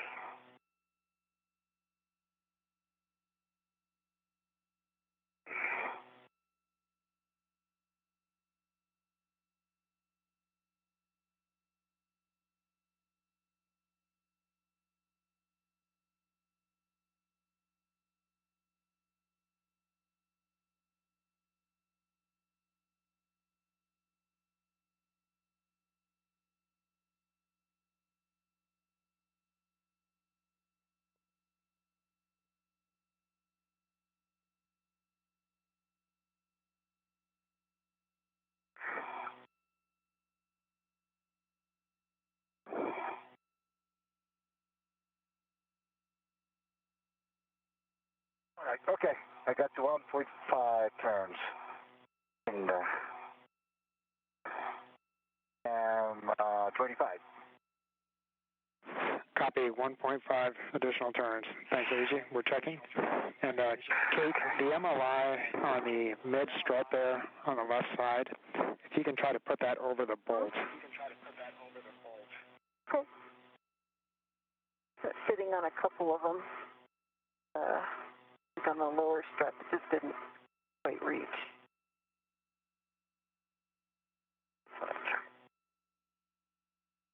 Okay, that looks better. Thank you, Kate. And Soichi, that's a good bolt on mic 25. Thank you. And Soichi, once you store your PGT, if you can verify that the middle pit pin is in the final location, and start installing the MLI. Copy.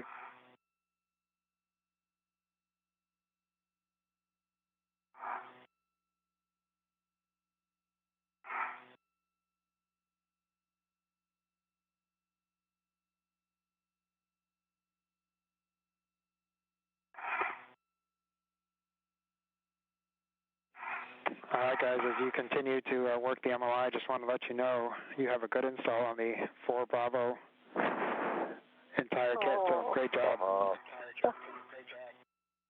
Nice. Those are beautiful words.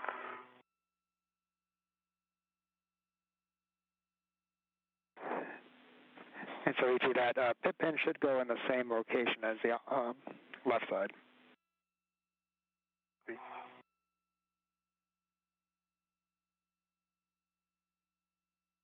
You just heard Ground IV today NASA astronaut Frank Rubio give confirmation to Kate Rubins and Soichi Noguchi that they have successfully installed the 4B mod kit. They currently will do cleanup, including covers and pins in place, and then head over to the 2B work site.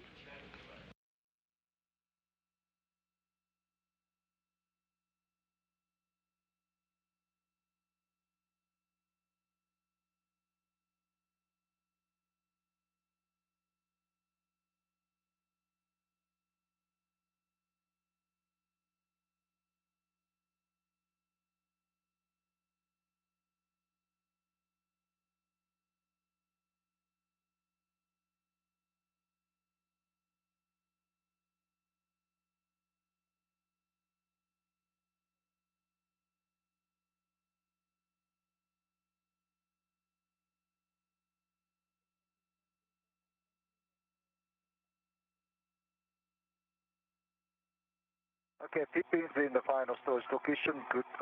Stand by.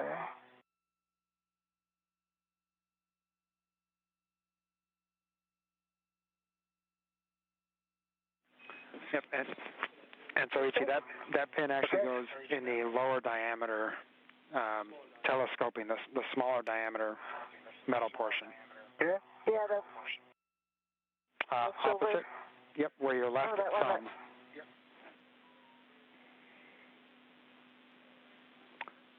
Opposite. On the smaller diameter telescoping portion, Soichi. Now it's currently by your right pinky. You've got your right.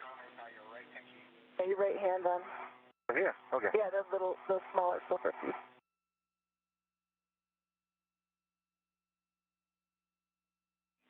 And Soichi, your left thumb is now currently on top of it. I think I've got the MOI installed in the mid-strut. It is over the bolt and wrapped at each interface. Copy, Kate. That looks great. Thank you.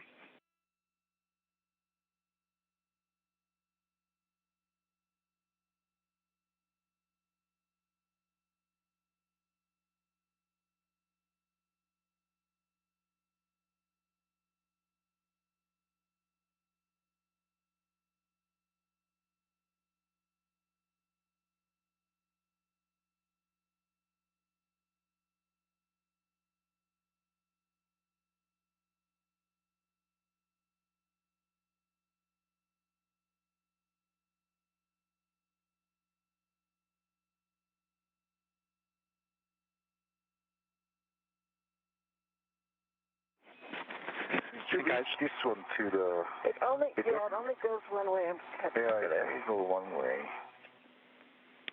And guys, we have a handover here in about 20 seconds, and then we have about 6 minutes left in this day pass. Soichi, unfortunately, you may have to trace it all the way back to its origin and make sure that the MOI isn't interfering with it, because it is a tight fit on that pippin. Copy.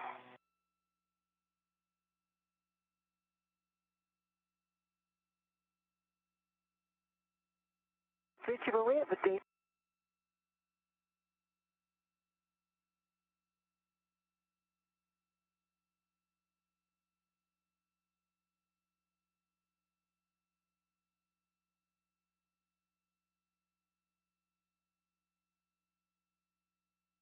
If you're just joining us, we're now 4 hours and 2 minutes into today's spacewalk.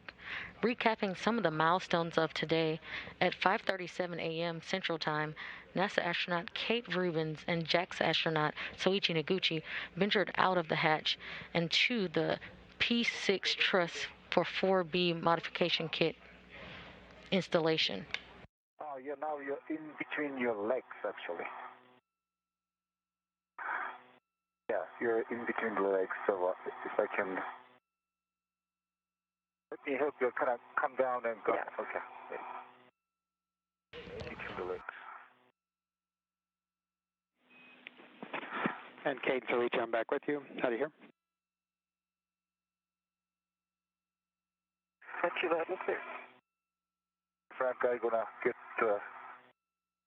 get some safety management and come back to this. Okay, please. Okay. I got it. Yep. Oh, great. Thank you. All right. That's Copy, Soichi.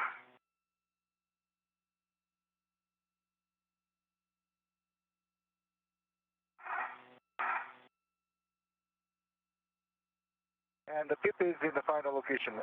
Hoping you see it in WPS protest.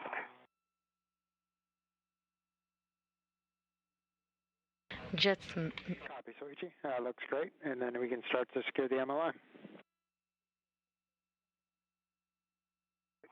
And I'm headed over there. I can help from this. Thank you.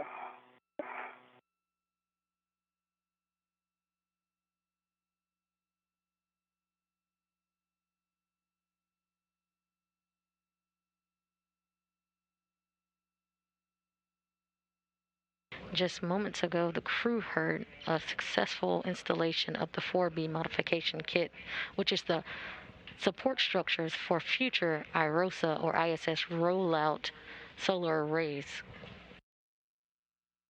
I think it went well. Once they got it over the bolt head, it gives you something to work against. That's...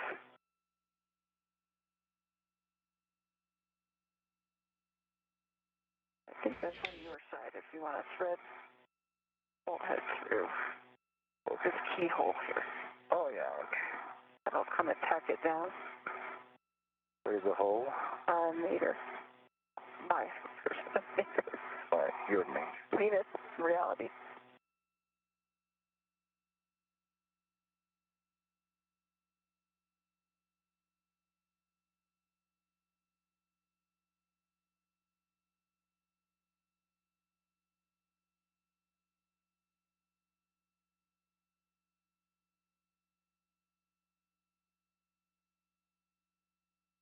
The crew is currently...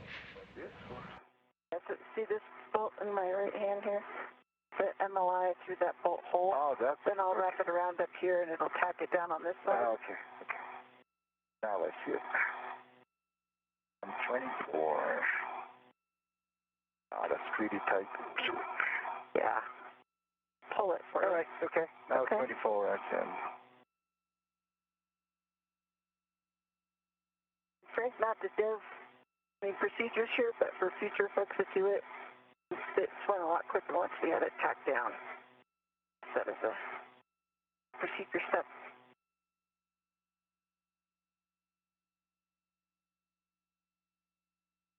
Fixing the MLI on this side.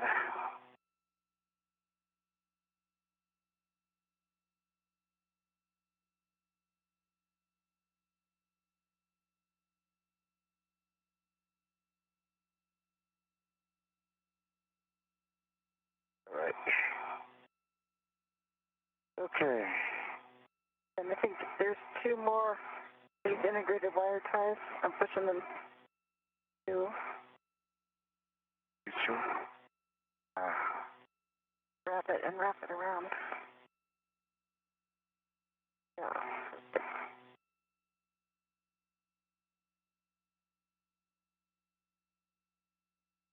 The crew is currently closing multi-layer insulation around the structure. Hand that to me, I can pull it. And will continue to move on to the 4B worksite cleanup. There's one more. Grab it.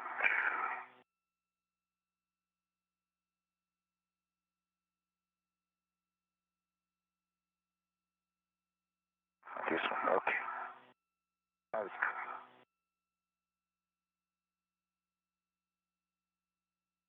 All right.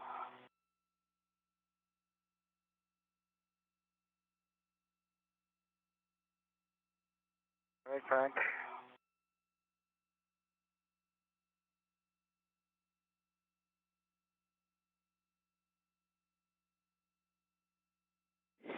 All right, guys. Great job on that MLI. Like that's pretty much complete. Can you verify?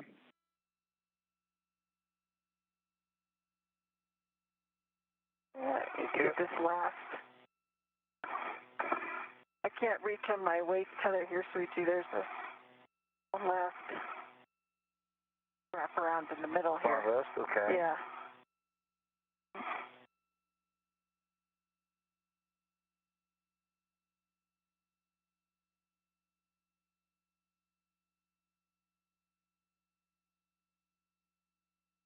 After worksite cleanup, the duo will move over to the 2B modification kit's worksite, where they have some troubleshooting to do for the lower strut and collar bolts, which was began on Sunday's EVA. Twist. Twist it. Okay. And Frank, just giving you a sanity check, I see two pit pins in the center tab with MLI in the upper and the lower. Okay, that looks like a good config to us.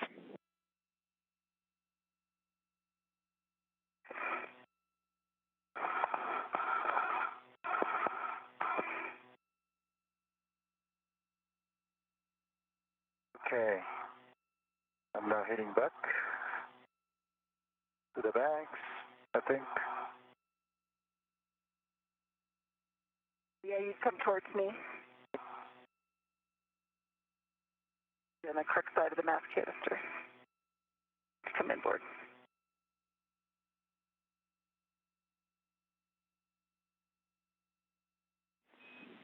All right, guys, and as we start to transition towards 2 Bravo, just to give you a big picture.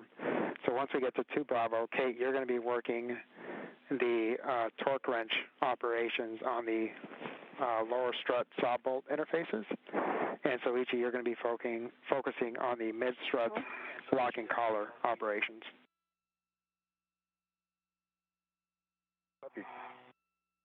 Right now, we're going to work to clean up our 4 Bravo worksite. And so, Kate, we think it's probably easiest for you at this point to pick up the torque wrench and the PGT, and we'll need to get both of those towards the ORU bag. So, Ichi, you'll be working on... Sorry, Ingress. Go ahead, Kate. Sorry, should I start the Ingress aid? Yes, we'll be translating. We'll be translating with the APFR up to the 2 Bravo area.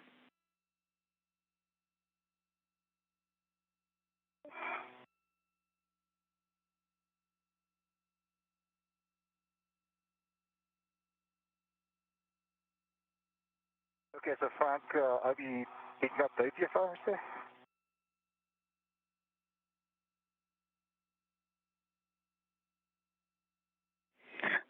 So, Ichi, right now we're going to have you inventory and then fold up the strut bag.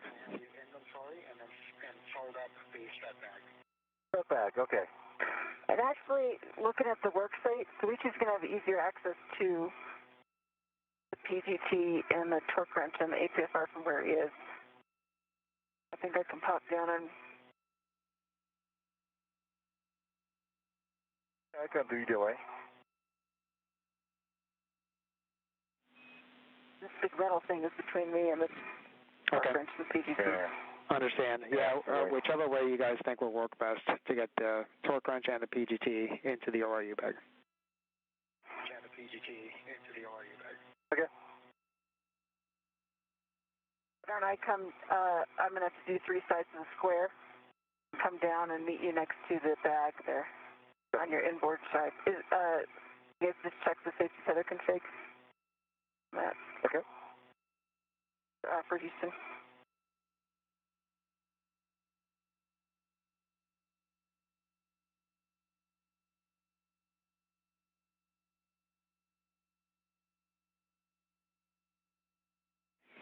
And Kate, as you guys are working on that, we think it makes sense to put the torque wrench in the bag, but if you guys think that it would be easier for you to carry that, it's your preference on that.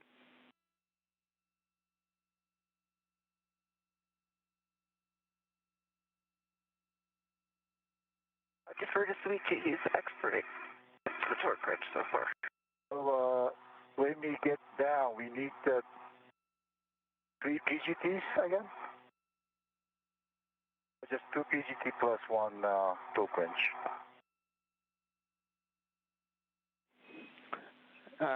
Actually, Soichi, we anticipate that we will just need the torque wrench for Kate and the long PGT, the 7/16 PGT for you.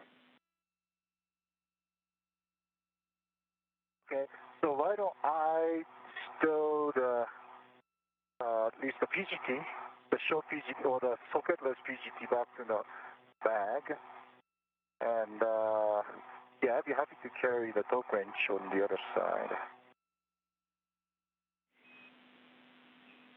Okay, we concur with that plan, Soichi, although it will be Kate that needs the torque wrench once we get to the other side.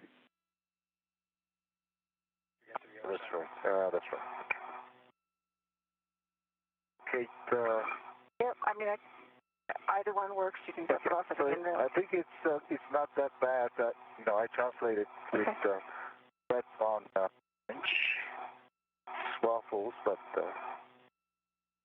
short distance. I give you torque wrench. Okay, if you can leave it on the rail near the bag. 100, okay. Or if you think you can pass it to me, I think. Can we get a big picture on translation down there? And I'm planning on going inboard, down and around 3 sides of the square to meet Suichi.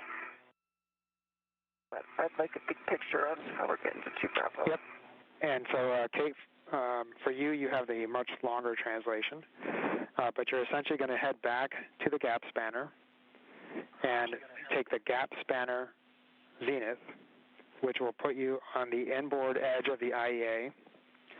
You'll translate across the IEA towards the aft section of the IEA, and then you'll continue outboard to the outboard edge of the 2 Bravo. So you'll be outboard, you'll be zenith and aft edge of the IEA. Okay, and I may get a little more progressive words from you. Yep, your first focus will be to get back to the gap spanner. Your first focus will be good. Okay. You want me to work on that now? Or grab the torque wrench? And so, Ichi, for you, you're just going to be heading zenith on that outboard edge of the IEA. Copy. Okay, Frank, I'm working my way inboard. And would you like me to leave the Richmond Fairlead at 5343 or pick that up? Yep. Kate, stand by real quick. We just want to verify who's translating with what. What do you currently have on your BRT? Nothing. Nothing.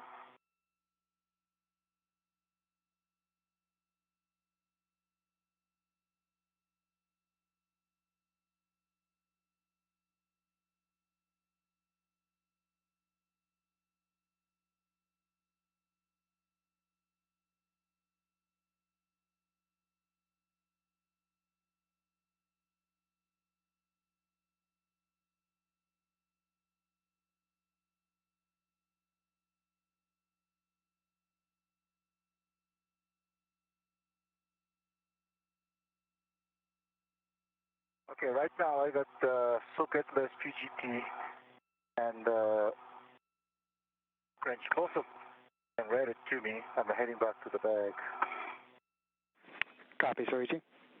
And Kate, difficult to tell here, but I think your best bet for assisting Soichi with worksite cleanup will be to go around the IEA. And so you'll head inboard. That was my plan. This one. Yep, I want it inboard.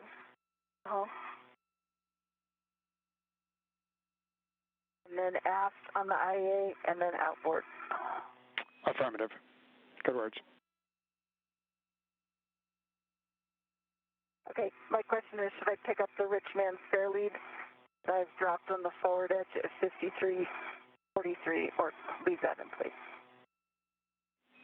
You'll pick up your Fairlead. Okay.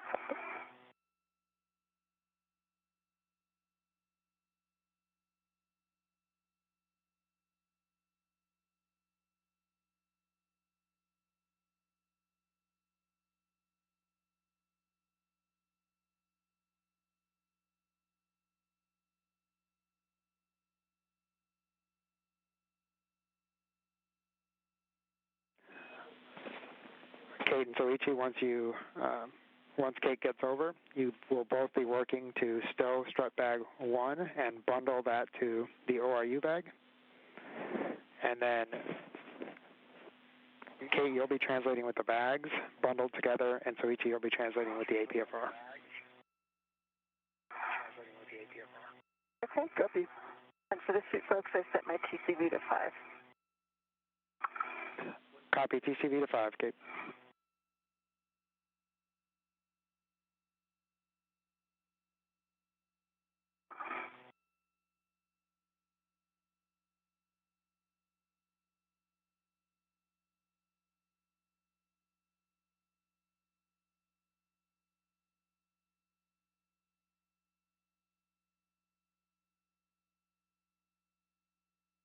Now 4 hours and 19 minutes into today's EVA, or spacewalk, recapping some of the milestones of today.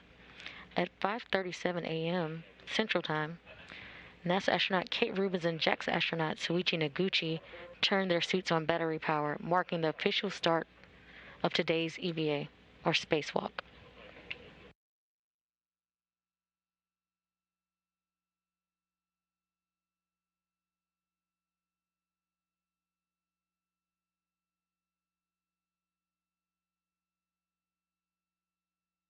So far today, the duo has successfully installed the 4B modifications kit, or the support structures for the future IROSA or ISS rollout solar array upgrades.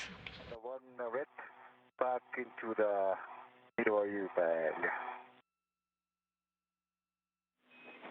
Copy, Sir Ichi. And I still have the hook wrench with me. Wait it. Copy, Sir Ichi. Okay, Suchi, I've picked up my Richmond fairly, and I'm headed to you. Copy. I'm going the long way around here. And Kate, once you get to handrail 5340 is where you're making your turn. Okay, thank you. The duo is currently conducting 4B worksite cleanup, and then they will both translate to the 2B worksite to troubleshoot the lower strut and collar bolt installations from the recent spacewalk on February 28th. 5338 to 5341. You want me to come and be next to Suichi, correct? Affirmative, Kate.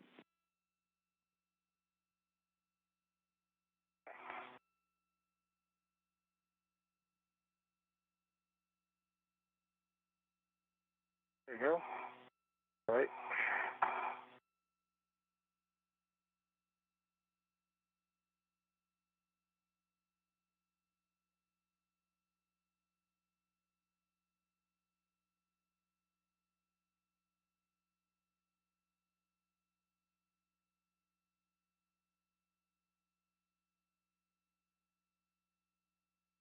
We need to fold down Fold on it up. this one. Mm-hmm. The wire tie caddy in. Bill, let's see. Did you get a bag inventory yet? I see 2 long duration tie down tethers, wire tie caddy. Suichi, you've got the torque wrench. And I got the torque wrench. And strut back. No, I don't see anything else in strut back. Yeah, I see the 1, 2. And reds. Yeah, reds. Lots of reds. 1, 2, 3. We anticipate 7 ruts. 4, 5, 6. 1, 2, 3, 4, 5, 7. Yeah, I have 7 on my side. See it.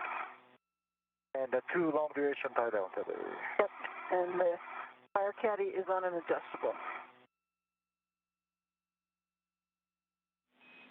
Copy all, checking.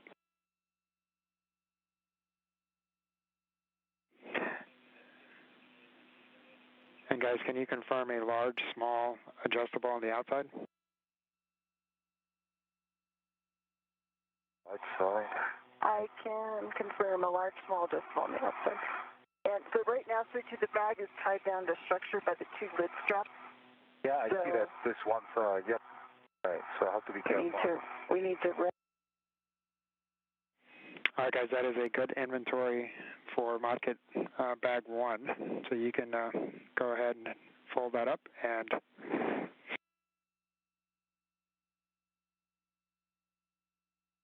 So let's use this large, small adjustable to tack it down. Okay.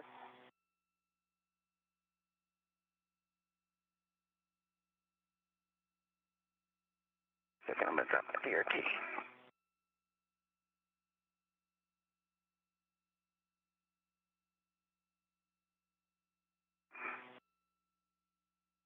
You want to use that large, small to bundle it and for temp stove? Yeah, the large, small adjustable for the temp stove. Okay. We can release the lid strap. Okay. Then I can roll from my side. And I got alpha, got delta connected to the bag. I got. Wrap it around bag. Yeah, right. Okay, I have the large, small, adjustable holding it to structure, so you can release the lid strap. Okay, I'm going to release my side. Okay, it is released. And work over here.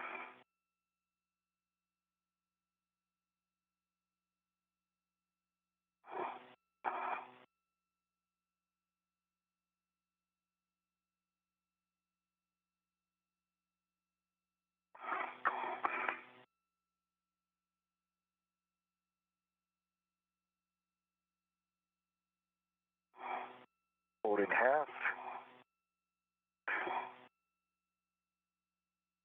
Let's get Charlie here.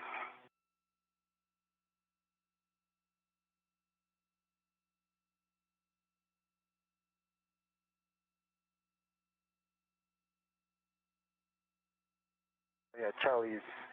Charlie wraps around it.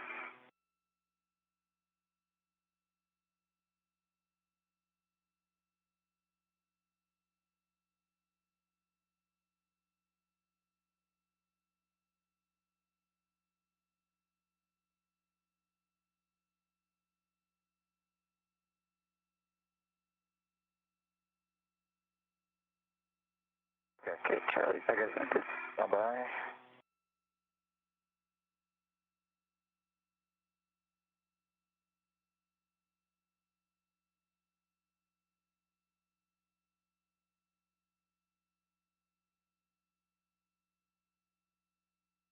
I'm going to rip to it.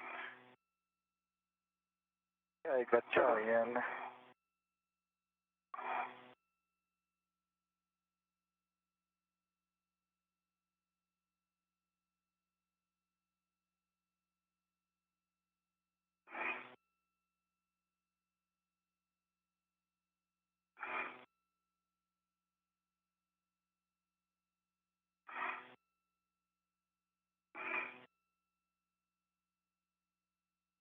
You can hold it. I'm going to put put the adjustable in the corner.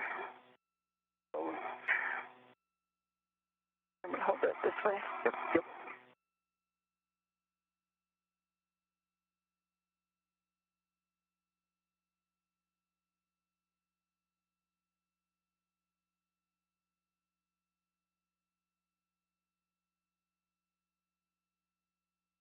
Okay, at least this is...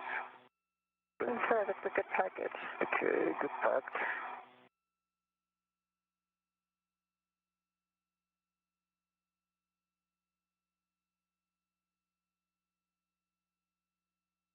Nicely bundled. I'll pass it to the medium or your bag. And the front, the strut back is nicely bundled. Do you want me to work on the APFR? Okay, so I understand the strut bag is now bundled to the ORU bag? It's bundled to itself, and I'm working on bundling it to the medium ORU bag right now. Okay. So yeah, Kate, you can continue to work on that, and Soichi, you will retrieve the WIFX and APFR, and you'll be translating with that. To Bravo side. Affirmative. Copy.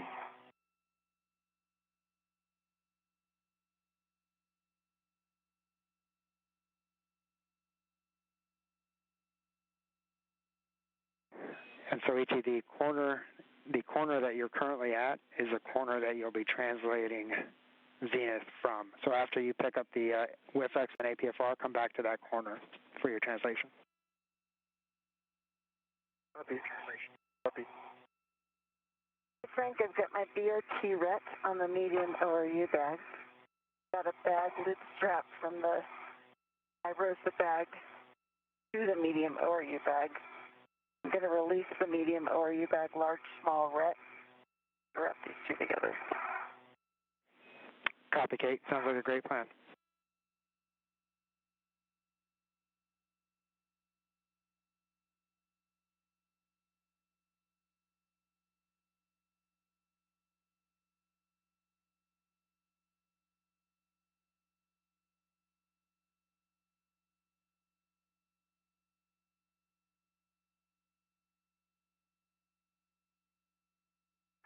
Kate, I think my tether is up on my feet. Can you? It's through your legs. Okay. Come towards me.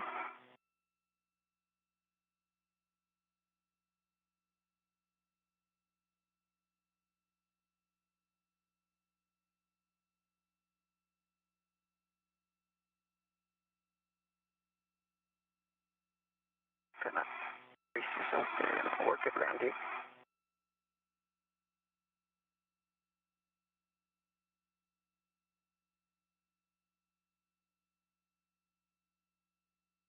You can kick your foot in towards structure, towards structure. Towards structure. Let's see. Dang it. Just kind of pick it up. Okay, if you can pick towards your head as well. No, sorry, like draw your knee up. Yeah, no easier said than done, right? Okay, just come towards me then.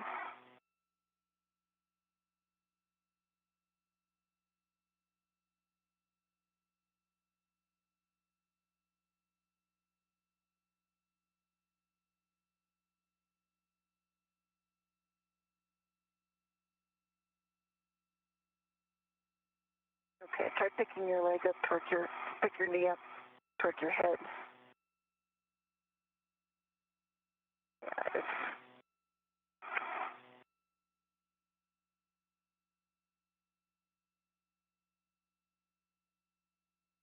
If you are just joining us, we are now 4 hours and 31 minutes into today's spacewalk. Recapping some of the major milestones today. Thank you so much. Yeah, that's good.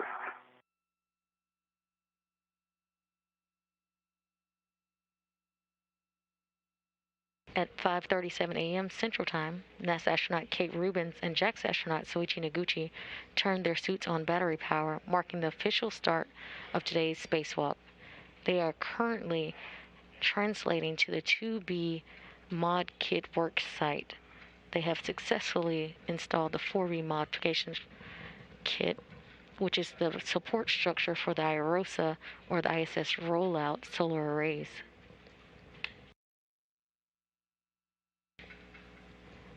They will seek completion today to ensure future solar array upgrades are possible.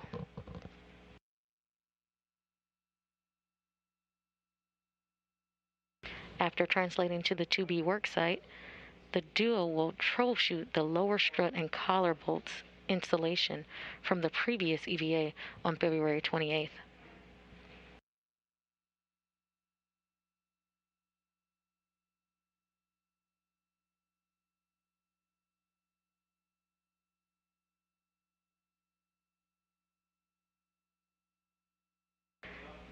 On February 28th's EVA, or spacewalk, Kate Rubins, along with NASA astronaut Victor Glover, worked to install the 2B modification kit, but had some trouble with the lower strut and the collar bolts during their installation. Today, Kate Rubins, along with Soichi Noguchi, hope to rectify that installation issue.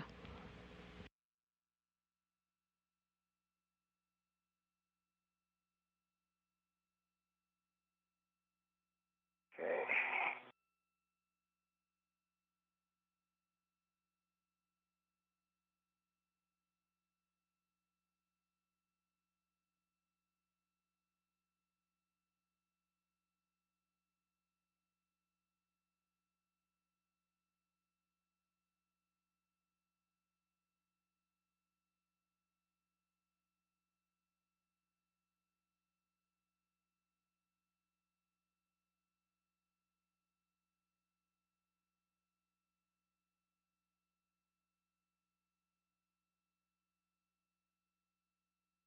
Okay, Frank, I've got the medium ORU back closed up. Copy, Kate.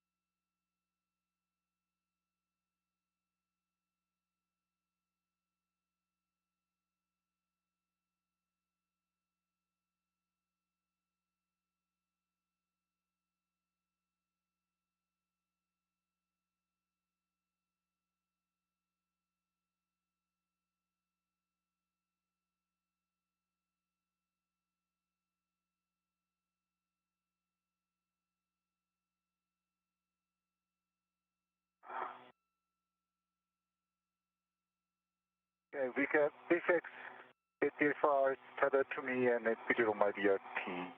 I've got my Versa bag tethered in two places to the medium ORU bag. Medium ORU bag is on my BRT ret. Okay, copy. And it sounds like you are both ready for translation. Negative. I need to do a little more cleanup here with tethers and get medium ORU bag on my BRT. Copy, Kate. Thanks.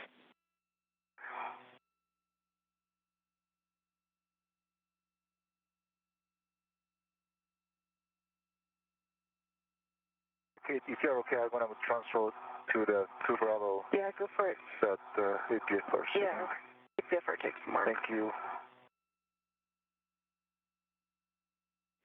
And Soichi, you'll be heading to that nadir aftmost edge, and then heading zenith to 2 Bravo. Okay.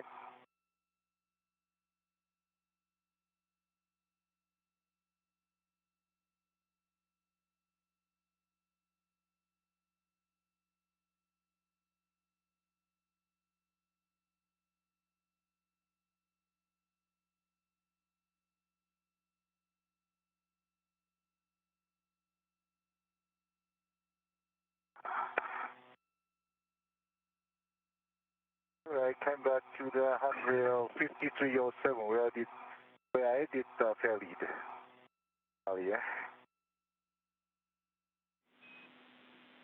Copy, Soichi. That's affirmative. Okay, and should I remove the fair lead at this time?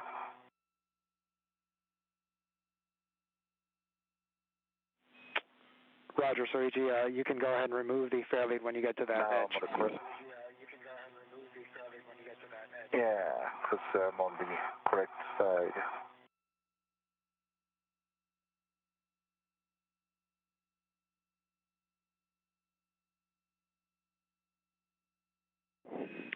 Soichi, once you remove your fair lead, you'll continue station forward, and you should see WIF 38, and that's where you'll be installing with a clocking of 6.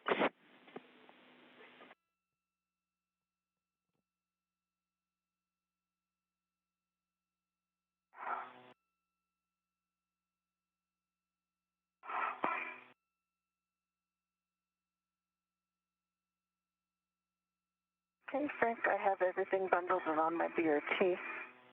I'm ready for translation now.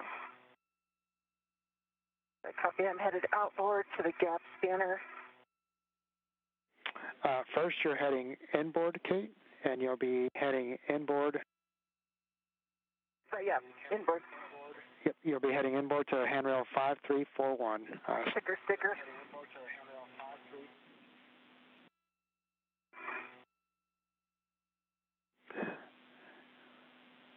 When you get to 5341, you'll turn to go across the IEA.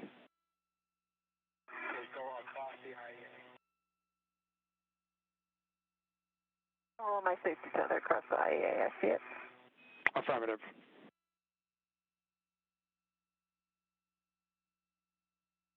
Okay, go ahead, Suzuki. All right, I found the 38 on the P6. That's where the P6 goes.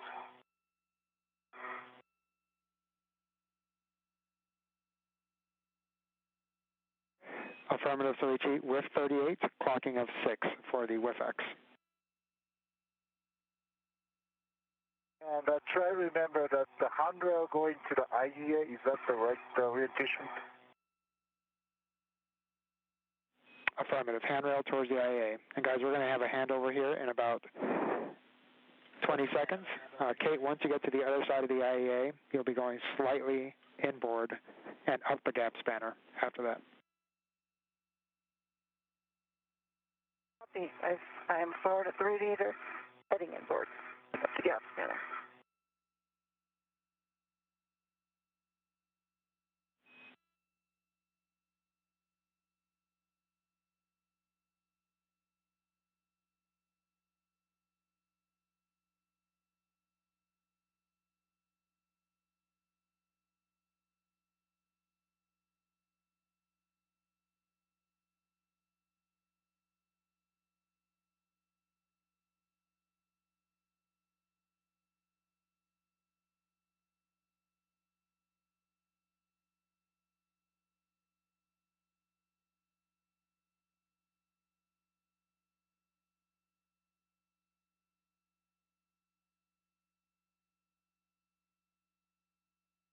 All right, youth extender.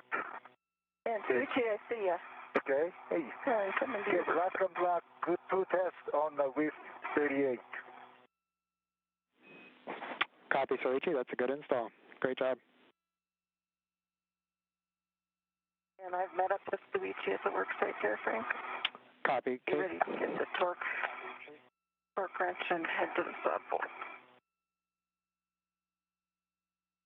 I dropped the bag bundle at 5348. Understand you temp started at 5348? 5348? No, that was a question, if you guys had a location.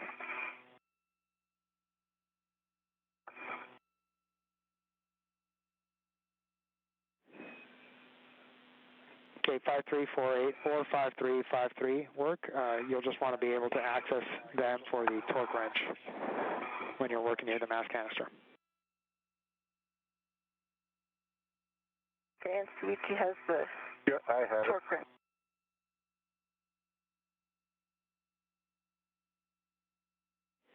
Copy. And we are 1 minute away from a day pass. Well, that's delightful.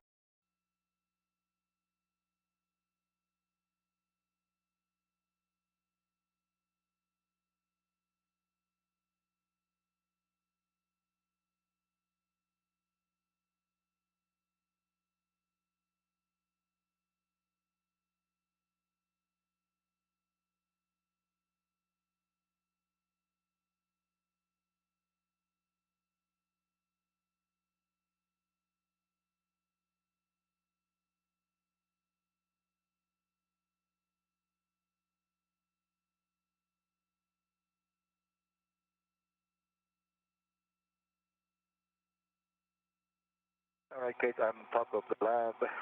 All right.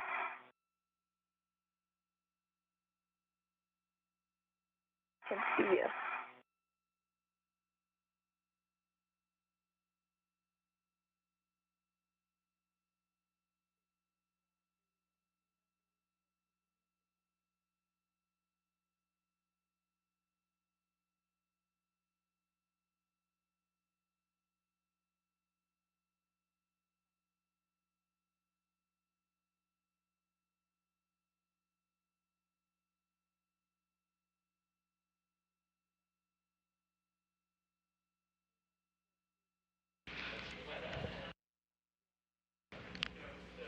Okay, top of the Cedar Spur. And we copy Alpha Soichi.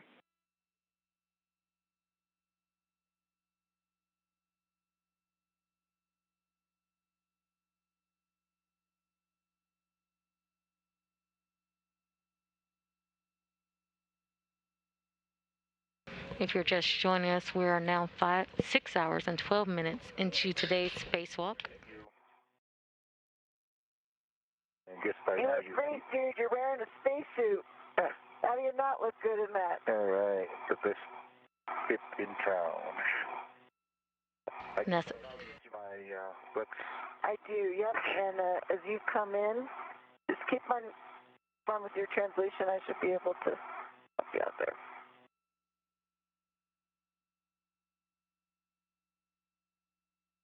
Turn it on you. now 6 hours and 13 minutes into the spacewalk. NASA astronaut Kate Rubins and JAXA astronaut Soichi Noguchi have accomplished all major tasks today. Here, but I think if you keep making it down to me, I can help you with the WIFX. Yeah. And what Houston thinks about with 8.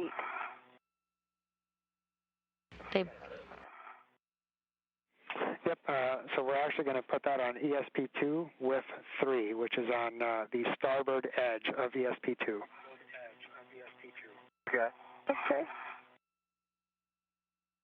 Just come down to me. I'll help you out with that. Coming a little more nadir down the weapon. Okay. And I think you might be hung up on something. Safety tether on the seat first. That's why. Okay.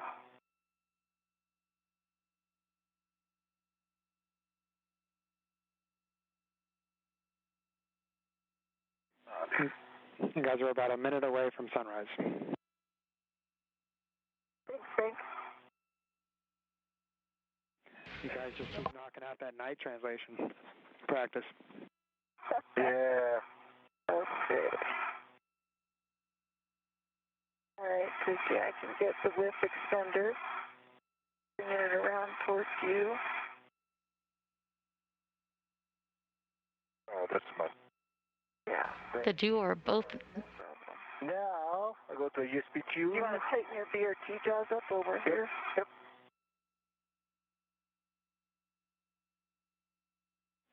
Okay.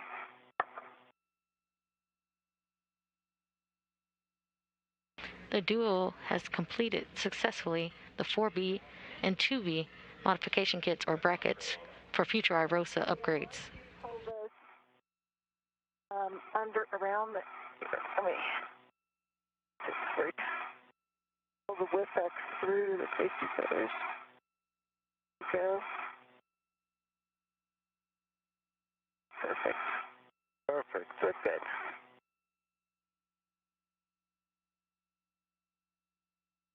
Back at the Quest Airlock, both team members have successfully completed today's major task, the 4B and 2B modification kit brackets for future IROSA or ISS rollout solar array upgrades. Okay. Around the airlock. I see both sides down. Thank you. And Frank, so go to ESP2. Affirmative. Yeah, ESP2 with 3, it's on the starboard edge. Teams here. Teams here in Mission Control Houston have decided that there is no more time for the crew to go out to the Columbus Papos connectors today.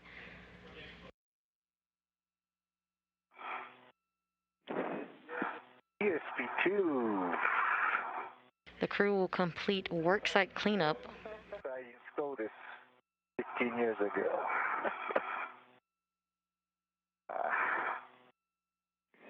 And Kate, while you're waiting, you can just close the thermal cover so we can reset the clock. Copy. So each of your settings will be 3 alpha 1. Copy.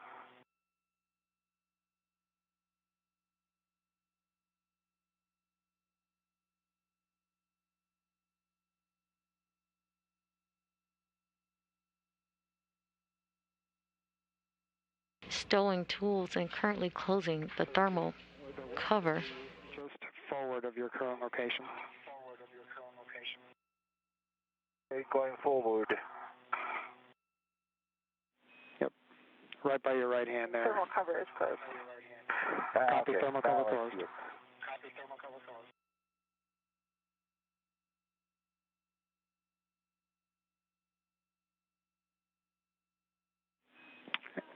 And so Ichi, looks like you're on top of it now. And again, your settings will be 3 alpha 1.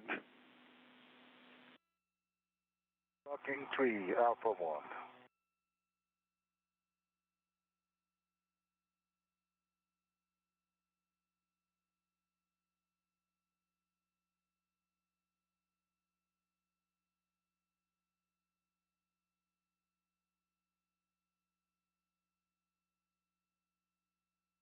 Currently stowing 2 tools and doing worksite cleanup. The crew will head inside shortly to end today's EVA or spacewalk.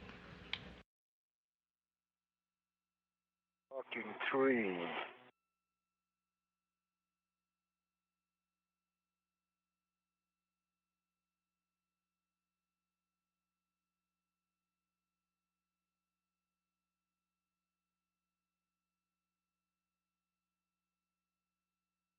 Okay, black on black, blue test, blocking 3.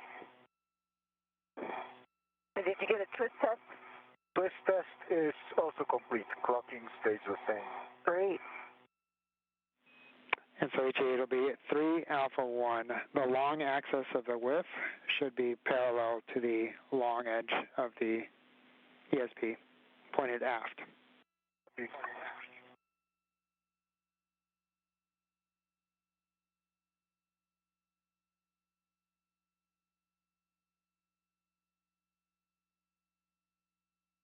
Alpha. Looks great. And now, Soichi, you'll continue translating around the ESP to the forward edge.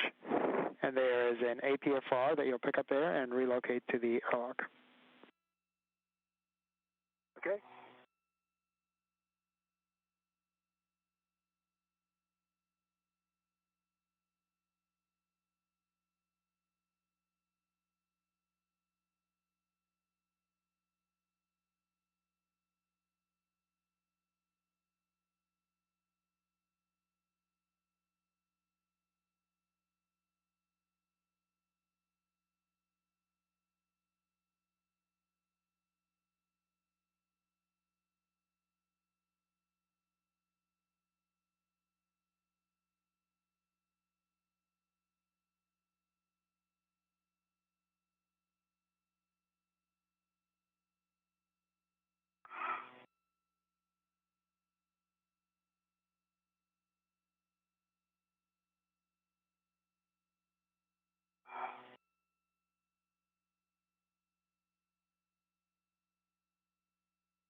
Current camera view from Soichi Noguchi as he translates back to the airlock. And Soichi, your tether looks good. Coming back to me, it's going underneath ESP2. If you follow the same path back, it's just done nicely.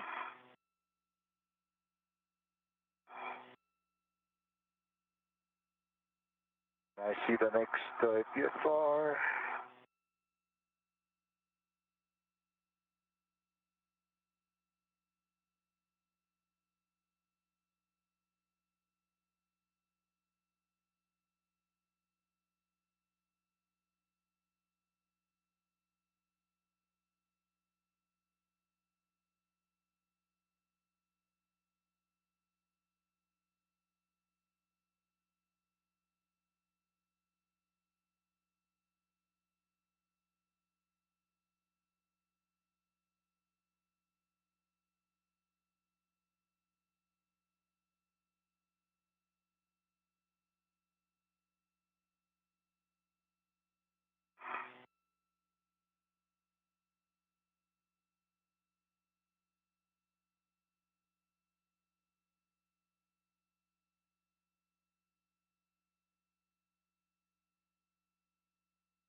All right, leaf number 5 has APFR, so we're going to take this out.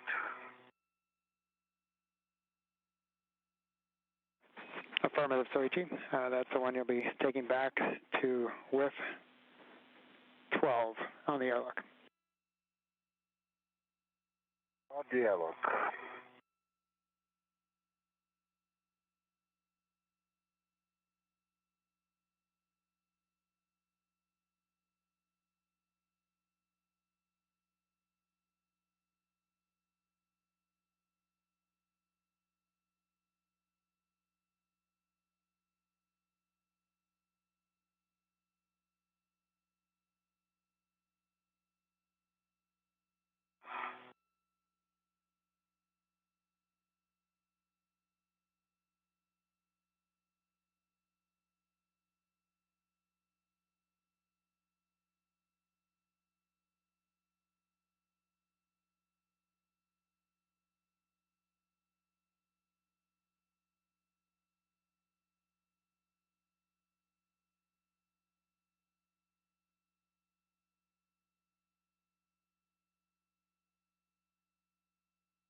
Okay, removed.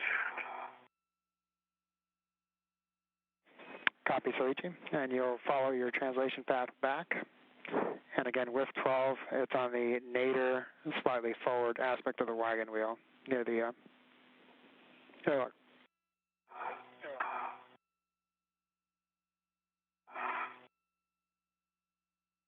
And I'll watch each other and help you clear it under your ST2. Thank you. Just over 6 hours and 25 minutes into today's EVA. Recapping some milestones of today, at 5:37 a.m. Central Time, NASA astronaut Kate Rubins and JAXA astronaut Soichi Noguchi turned their suits on battery power, marking the official start of today's spacewalk.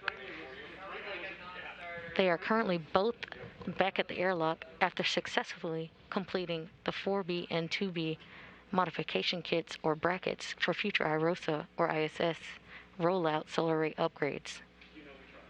The team on the ground in Mission Control Houston assessed that the crew will shortly end today's EVA.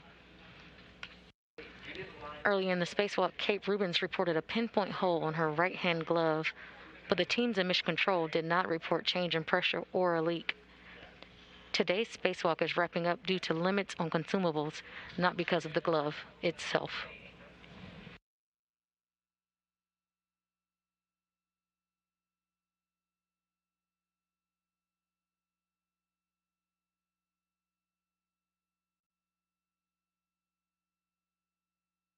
You are currently seeing views of the helmet cam of Soichi Noguchi as he translates back to the airlock. In hand is the APFR, Thank you. or the Articulating Portable Foot Restraint.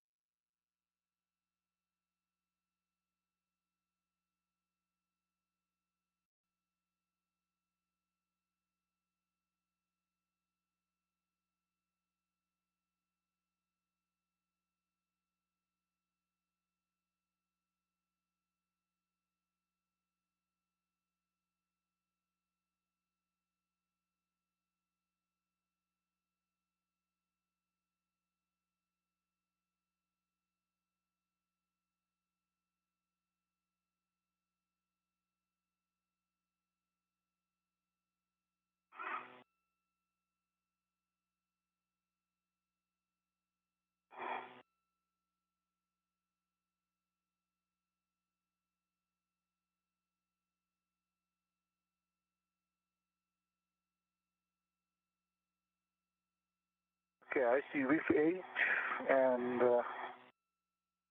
12. Is it the more? Yeah, keep going, nadir. Keep going nadir. 2 more handrails, nadir. 100 nadir.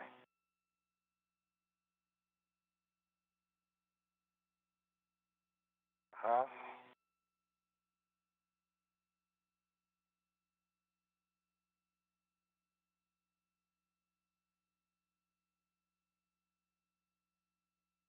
I see reef number 12, so stop that. Roger that, Soichi, and you'll be setting, your clocking will be 6. Clocking 6. And the rest of the settings will be 6, Kilo, Kilo, Foxtrot, 9.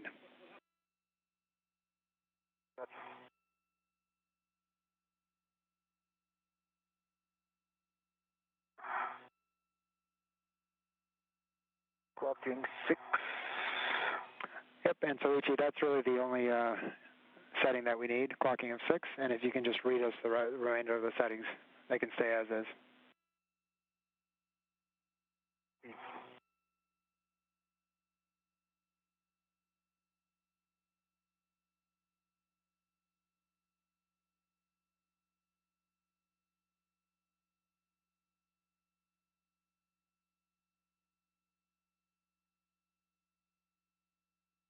Clocking. Yeah, I think you'll have to either move the Ingress 8 or catch it. Oh, yeah.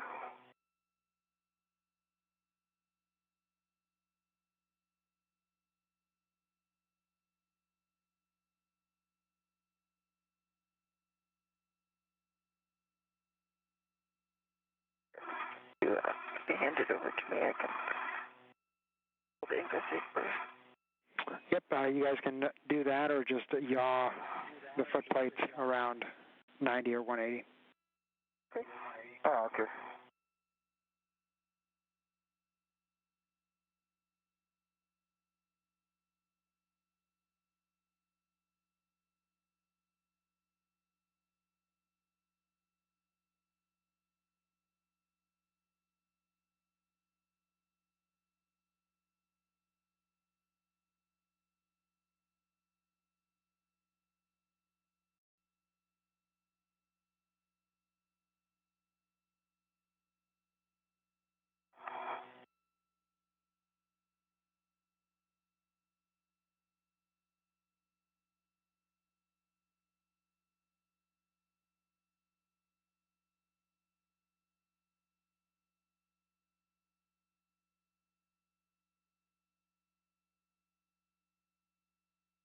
Okay.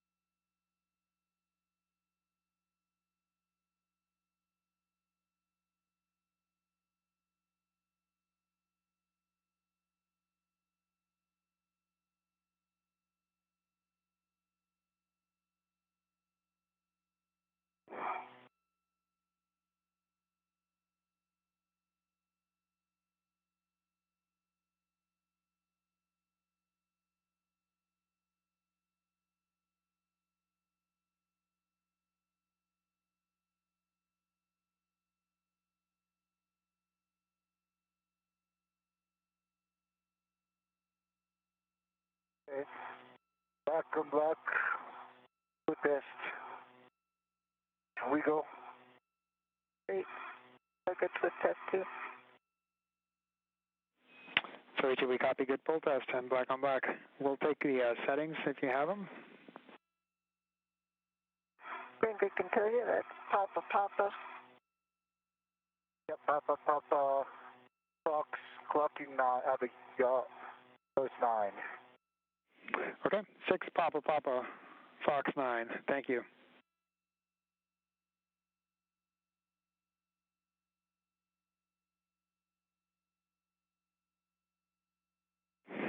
All right, and so Ichi, with that, you can ingress the airlock.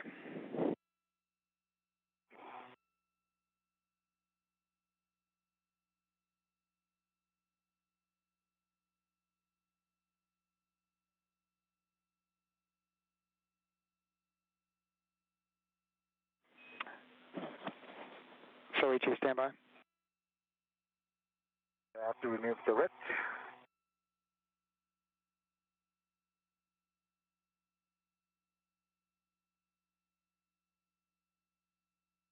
And so Ichi, because of its current position, could you yaw the foot plate so that it's closer to the airlock? We think it might, correction, the boot plate. Stand by. Are you looking for clearance from the yaw pedal to the airlock? A few inches of clearance is not contacting. Affirmative. 3 more clicks. Oh, wait. You want to change the yaw?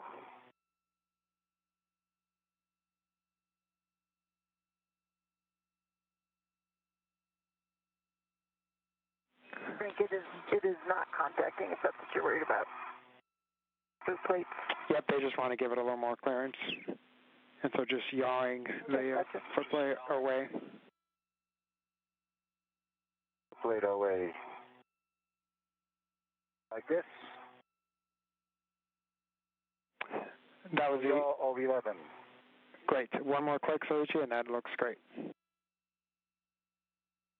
Well, perfect. Thank you. Thank you.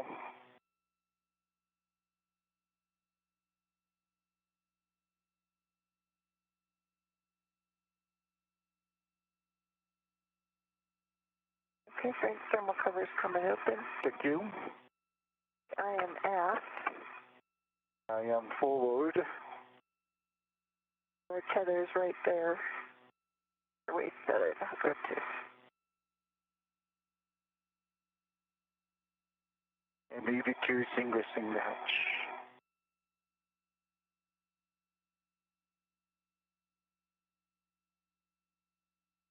And so, Ichi, as you ingress, I just want to say congratulations. Longest time between EVAs. It's a great one to be a part of it with you. Oh. Thank you so much.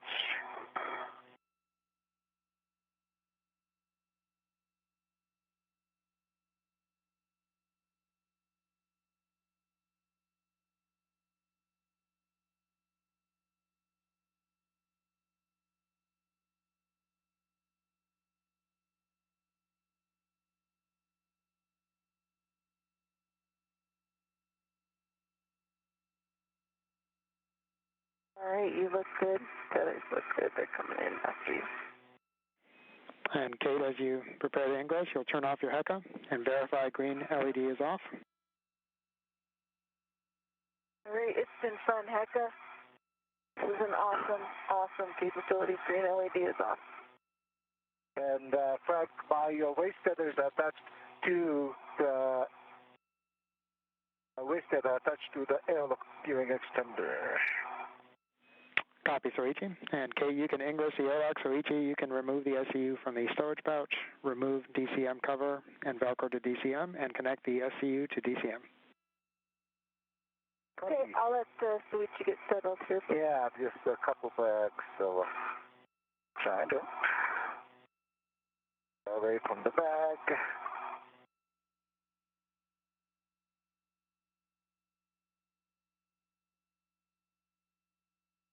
Astronauts enter the crew lock portion of the Quest airlock. Ingress begins the end of the spacewalk for today. Is in place, and also we'll take a reading on the pressure gauge. On the hatch, okay. I can verify the pit pin right now, and that both of them, forward and aft, are in place. What's your pressure gauge reading? No. However, the spacewalk timer will continue to run until repressurization begins, at which point the clock will stop. Once the crew lock is completely repressurized, astronauts on the other side of the Quest airlock will bring our spacewalkers from the crew lock portion. Sorry, what was that? Stand by. Okay.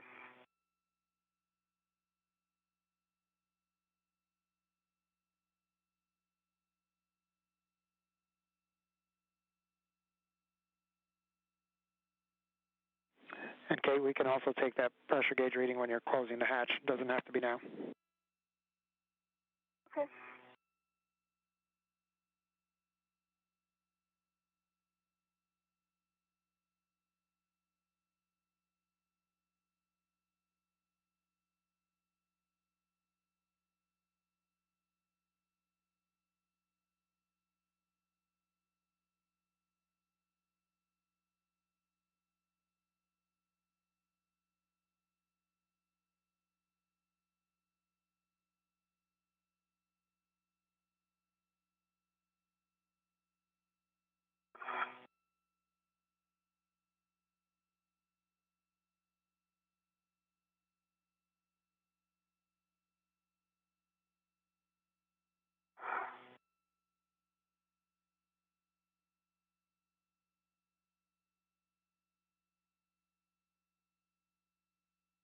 Okay.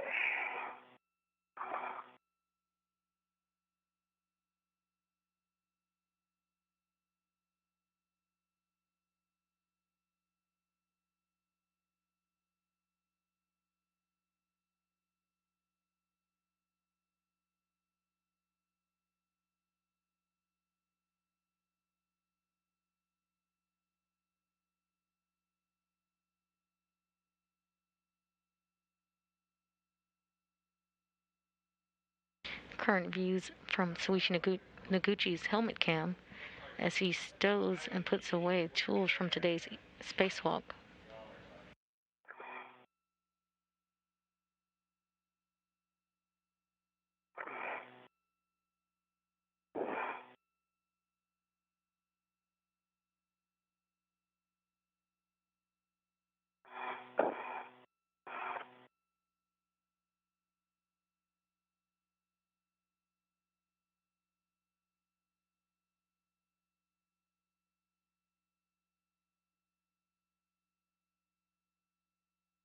How you doing with the bag, sir? The bag is good. I'm connecting the SCU. Okay. So, And just let me know when you're go for me to Ingress.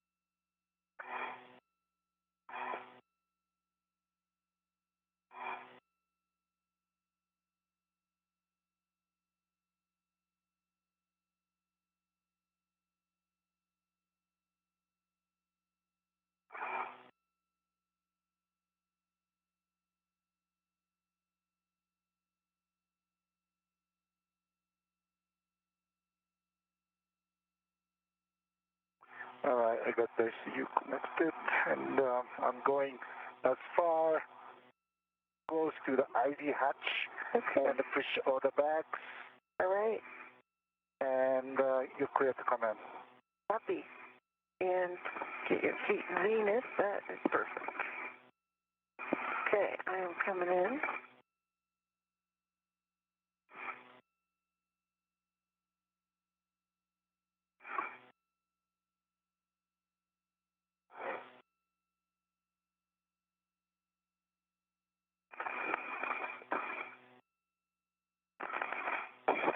All right. I'm in. Having my thermal cover. Kate Rubins is now inside the Quest airlock. My helmet is hitting the ID hatch, so this is pretty much the best I can do. Okay, I think you're in a good spot. Getting the thermal cover.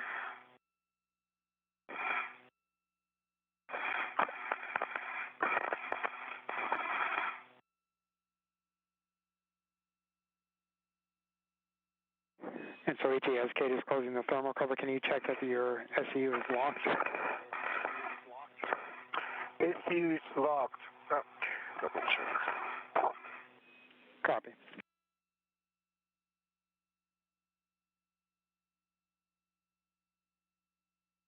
Okay.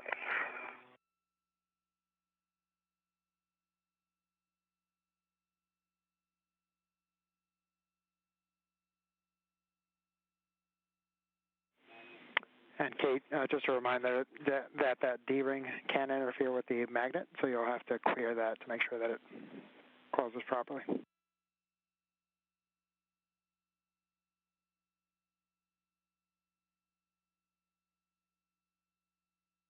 Gotcha.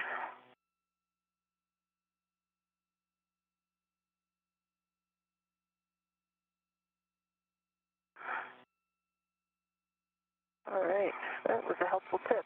Nice job. Thermal cover is closed. Good gap. All right, and Kate, you can remove your SCU from the stowage pouch, remove DCM cover, Velcro to DCM, and connect SCU to DCM. Okay, in work. The thermal cover is now closed.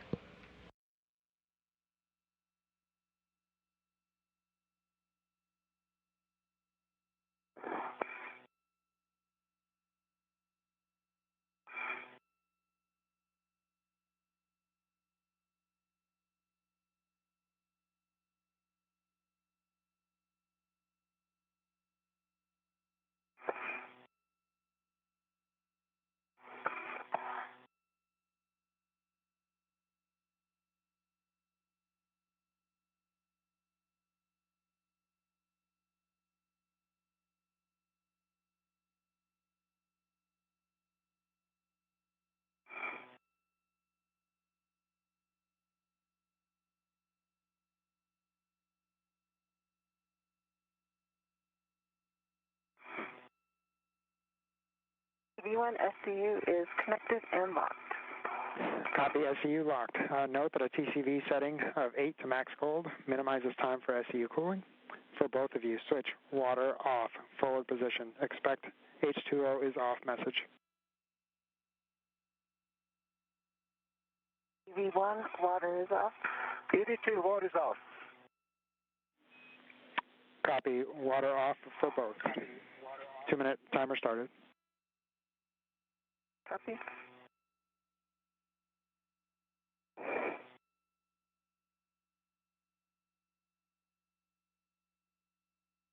Thanks, Kate. Appreciate your help.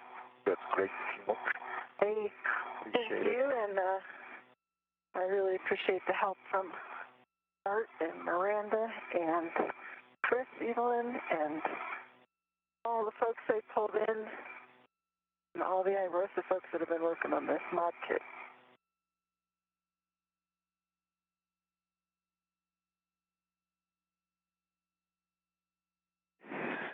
Hey guys, the entire team says thank you for your hard work. We really appreciate the effort you guys gave, and it's great to have 2 mod kits out there ready to go.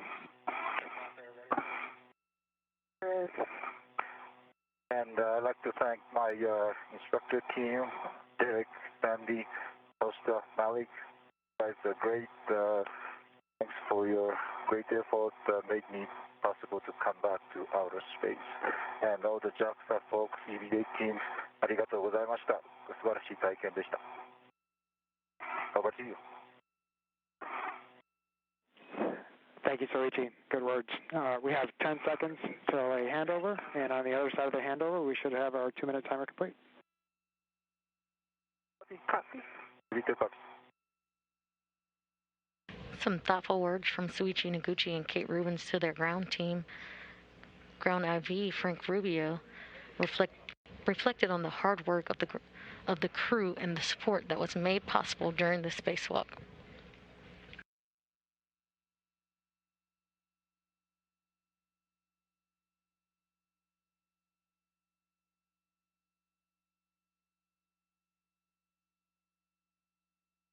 Here's the bag.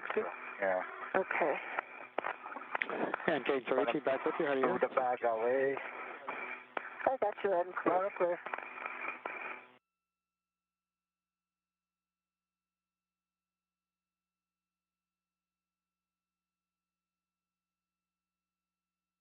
I'm going to move forward, kind of turn around. Okay. This is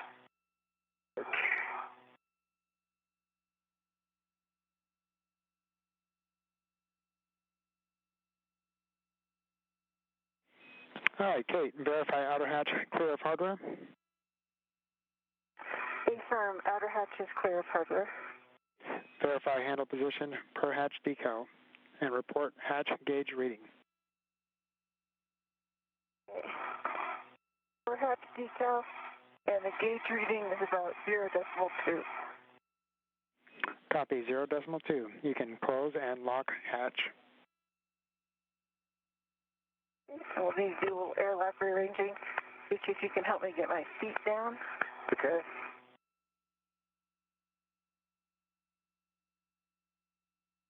And clear that path so I can go towards your head. Clear some bag. Okay, yeah, this is the bag. Yeah. Pushing the bag. You want to come more to the hatch? Fine. Here's the room. Yep, you can come.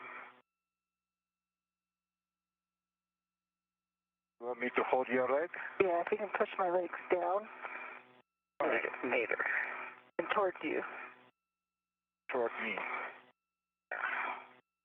All right. I'm holding. Okay, you can let go.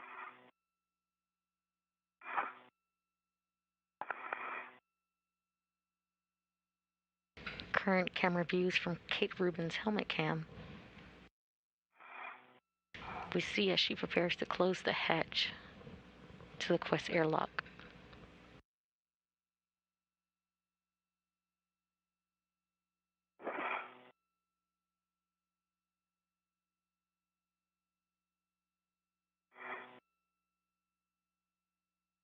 Okay, got the hatch key.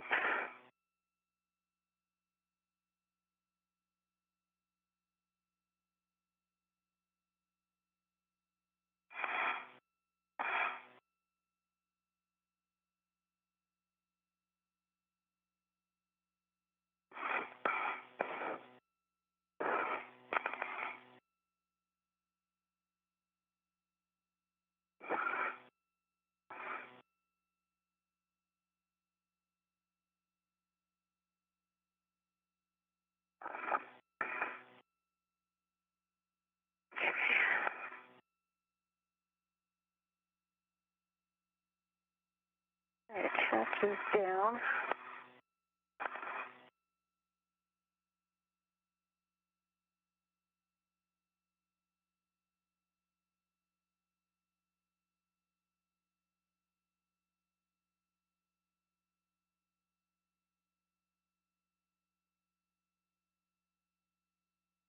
And latched. Great. Hatches closed. Great job. Okay, I copy. EV hatch closed and locked. Soichi on the UIA. Check oxygen, EMU, 1 and 2 valves. 2 valves open. Open. EV 1 and 2.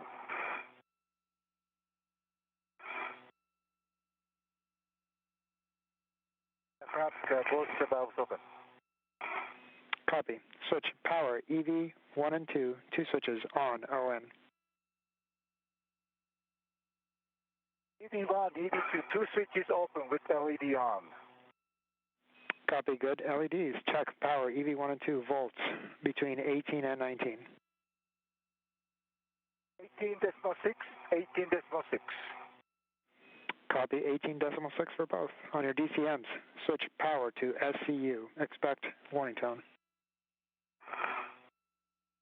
Work. Power S. 1 power SCU.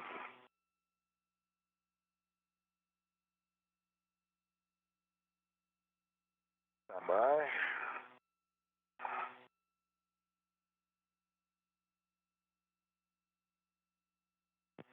Power SCU, EV2.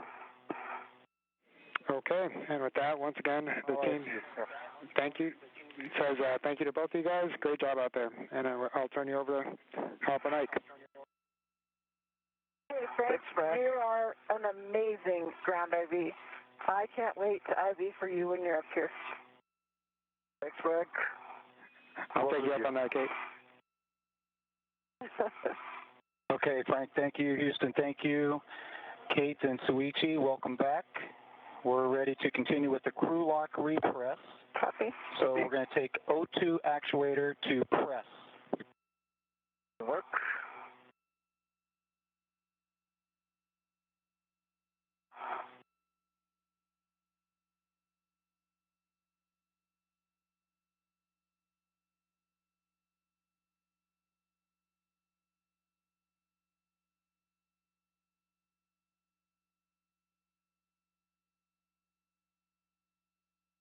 And work. Easy one.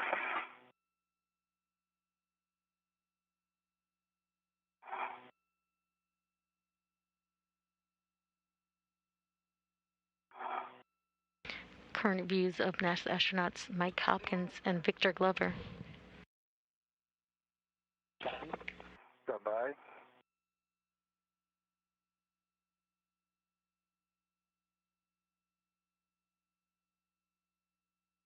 In the equipment airlock portion of the airlock, as they await to assist Kate Rubins and Soichi Noguchi. And break, I've got O2 actuator. Okay. Fault. O2 actuator fault. Okay, copy. O2 actuator fault.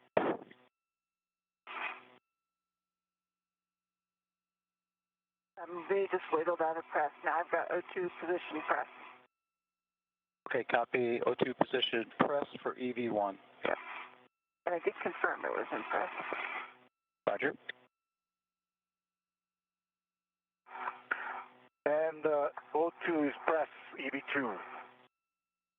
Okay, we copy. O2 press for EV1 and EV2. EV1, Kate, check that the EV hatch MPEV is closed. EV hatch MPEV is closed. Okay, I'm going to start the IV hatch equalization valve. I'll take throttle in it. We'll just start real slow. Okay, Copy. and no problems clearing right now for me. How about you, Soichi? All right, this is good. All right. Okay, here we go.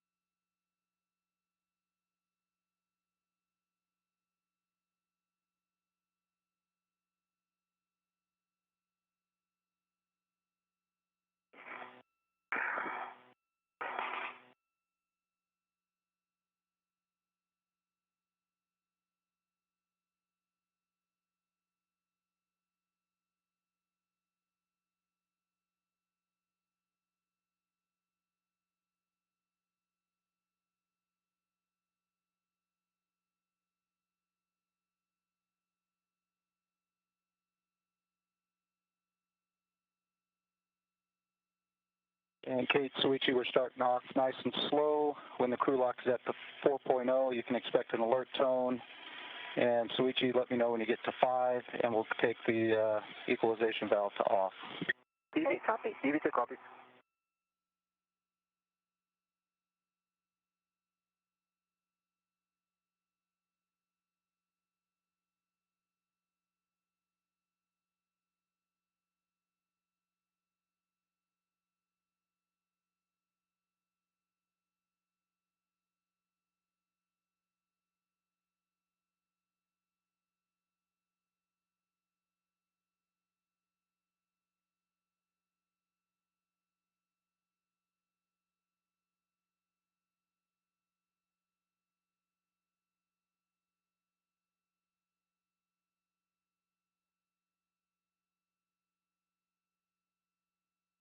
And with repressurization having begun, our spacewalk clock for the day will now end. The spacewalk officially ended at 12:33 p.m. Central Time. The elapsed time for this spacewalk was 6 hours and 56 minutes.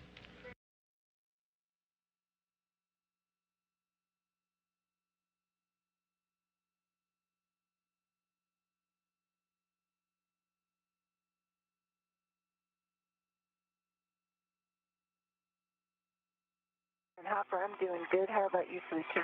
I'm doing good. You can increase the speed. Right over there. Okay, copy. Coming up just a little, Chris. Great.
V1, EV2, Kate, Soichi, how you guys doing? EV2 is good. You could go up a little bit, V1. Okay, copy. We're going to increase the rate just a little. Yeah, actually, Hopper, Okay. maybe stay at this rate for a little while. Absolutely. We'll stay right here. Yep. Okay, this, No, that's great.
Kate, actually, I'm better now. I'm catching up with the speed. So, yeah, hopefully if you can increase a little bit. All right, if you need a hold at any time, just call it. Sure, I will. Copy, we're going to come up just a little bit. Yep.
After 6 hours and 56 minutes, today's spacewalk has ended. Let's look at some statistics of overall station assembly, maintenance, and upgrades.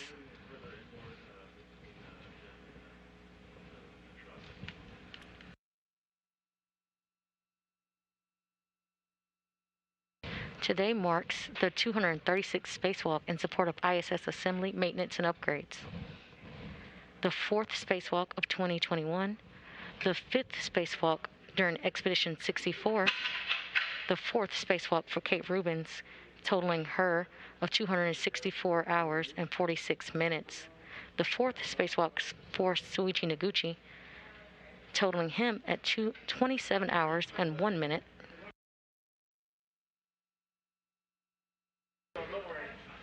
Total spacewalk time overall is 1,485 hours and 7 minutes, which is the equivalent of 61 days, 21 hours, and 7 minutes. Expedition 64's total spacewalk time is 33 hours and 4 minutes.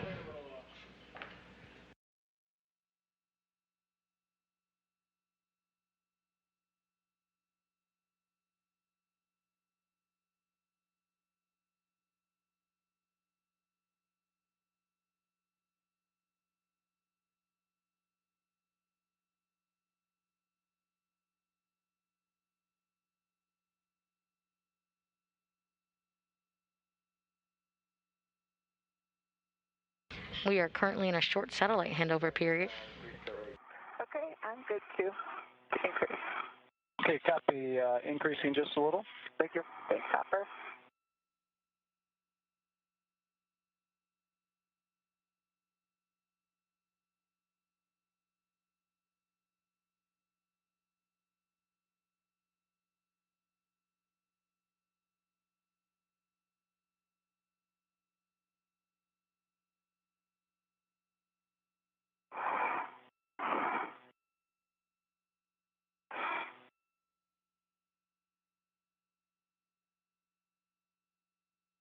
You are currently seeing views inside the International Space Station Flight Control Room here in Mission Control, Houston.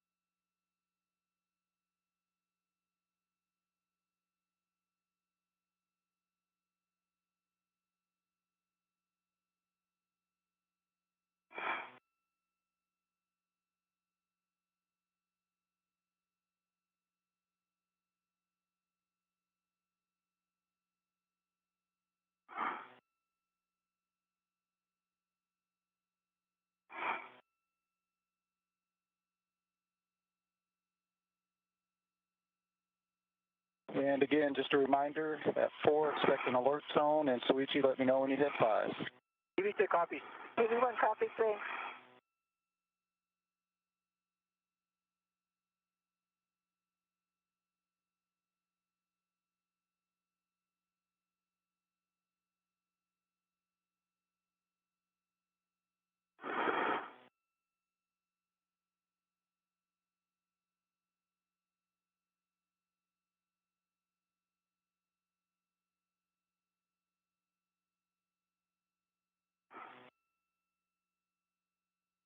EV2 got the allowed 4.1 now. Copy. Okay, copy, switch.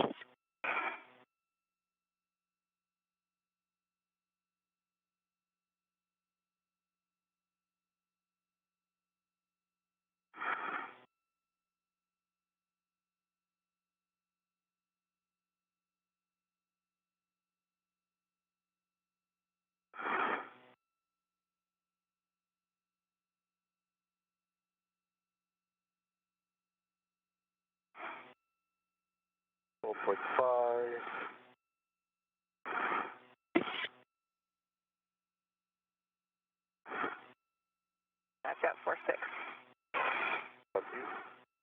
4.6.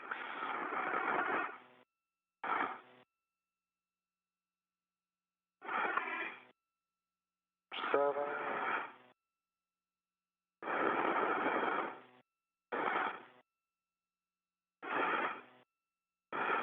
4.8.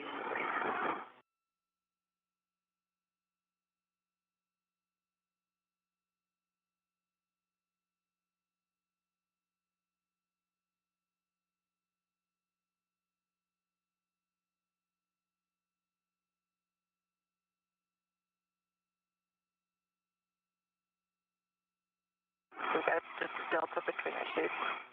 5.0. All right. Okay, ID hatch equalization valve is off. Starting a timer. We have a 2-minute timer for lock pressure to stabilize. At that point, we'll record the time, then we'll wait another minute, and we'll record it again. EV1 copy. EV2 copy.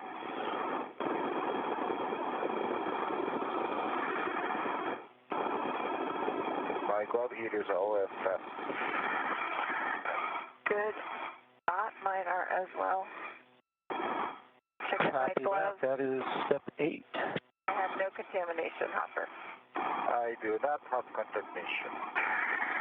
Okay, copy. Steps 8 and 9 are complete. And after this leak check, we'll be ready then to go from 7 down to 10. Copy.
Okay, there's our 2 minutes. Now we've got a minute for for the leak check. Copy.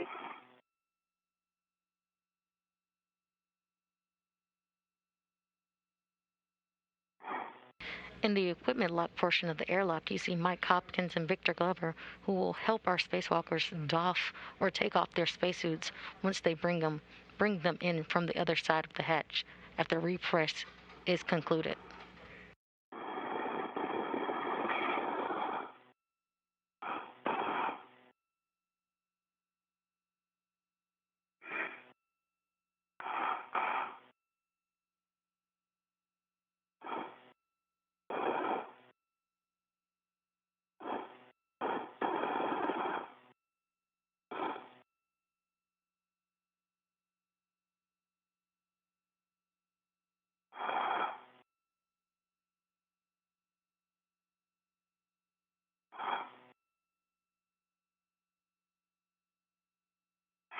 Hey, Kate and Suichi, after 3 minutes of that minute of leak check, we had no drop. Copy. Copy, EV2. Good leak check. We're on to step 10, O2 actuator to IV. All right.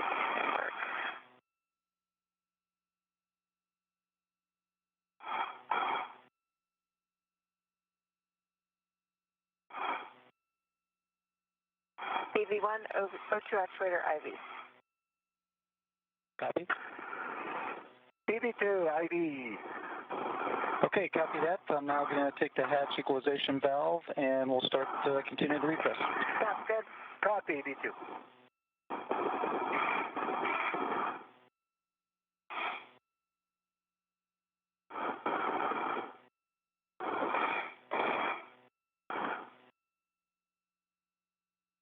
And EV1 and EV2, I'm going to continue to increase the rate, so give me a holler if you need me to slow it down. That's a great plan. EV1. EV2.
With the great how you feel, Lucia.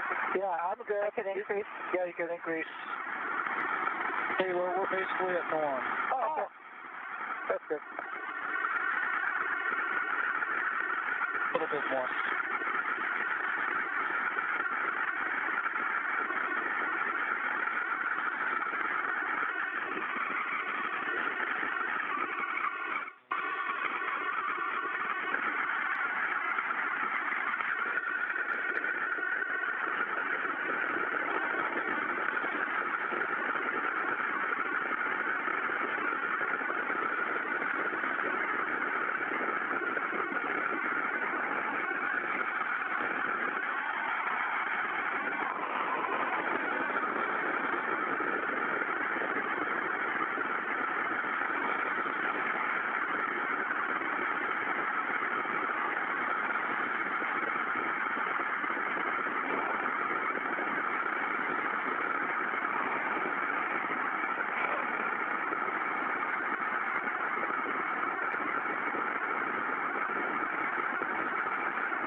Kate Suichi, when crew lock DTDT is approximately 0, you should expect an alert tone.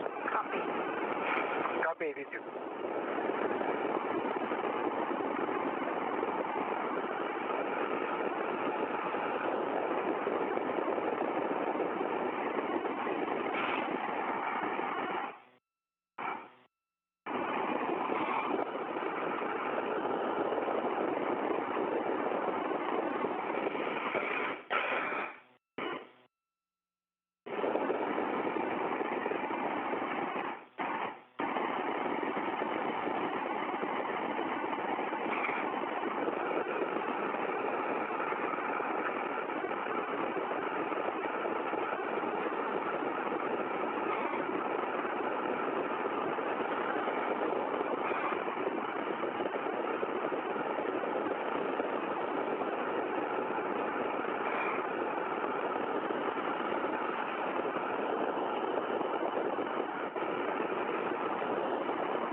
In the equipment lock portion of the airlock, you see Mike Hopkins and Victor Glover patiently waiting. I didn't hear left tail, maybe I missed it, but pressure is steady at 4.0, 14.0.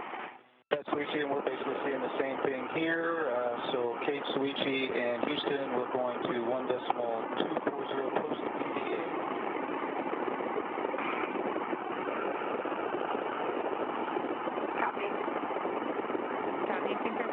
All right, I'm going to open the hatch for the decal. Please.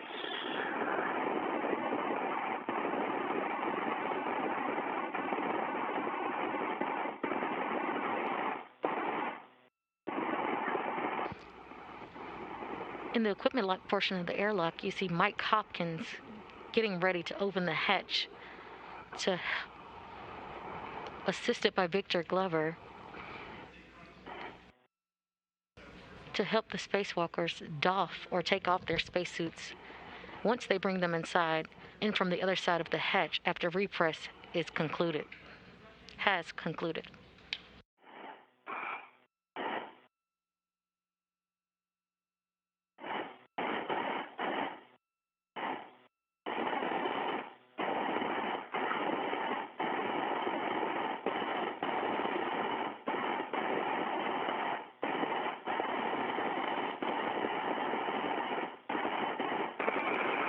The hatch is now open.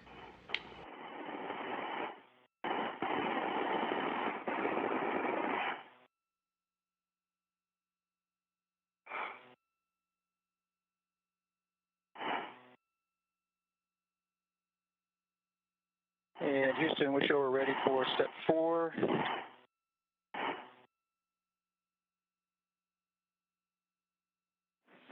Airlock Houston on 1. Step 4 is in work. We'll let you know when it's complete.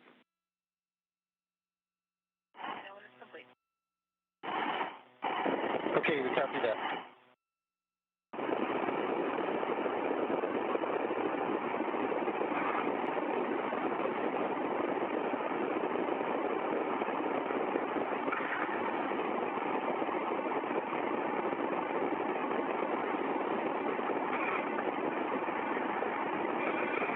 Yeah, my listed up to the airlock. Yep, I got it. I got it.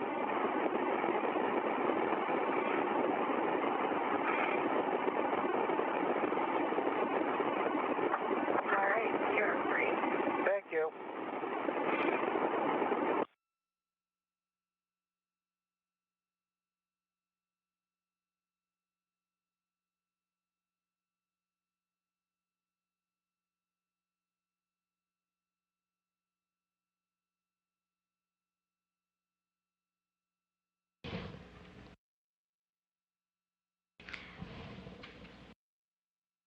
We have current views of Victor Glover and Mike Hopkins helping Soichi Noguchi come through the hatch into the equipment lock portion of the airlock. Copy, okay.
We currently have views of Mike Hopkins trying to clear a path as Victor Glover tries to help Kate Rubins through the hatch into the equipment lock portion of the airlock.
Victor Glover and Mike Hopkins are removing the safer from Kate Rubins' back.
Airlock Houston on 1, we are about 3 minutes out from a 6-minute LOS, and so we wanted to give you the heads up that if you get to the point of unpressurizing Kate, please take some pictures of her glove right index finger before she's depressed. And no response required? I see the okay. Thanks, guys.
Currently, you see Victor Glover taking pictures of Kate Rubins' right hand.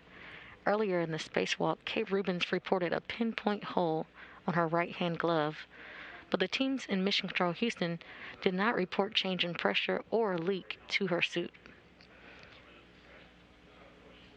Today's spacewalk wrapped up due to limits on consumables, but not because of the glove itself.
We are in a short satellite handover period, and we will gain communications with the International Space Station shortly.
Today, NASA astronaut Kate Rubins and Japan Aerospace Exploration Agency, or JAXA astronaut Soichi Noguchi, concluded their spacewalk at 12:33 p.m. Central Time after 6 hours and 56 minutes.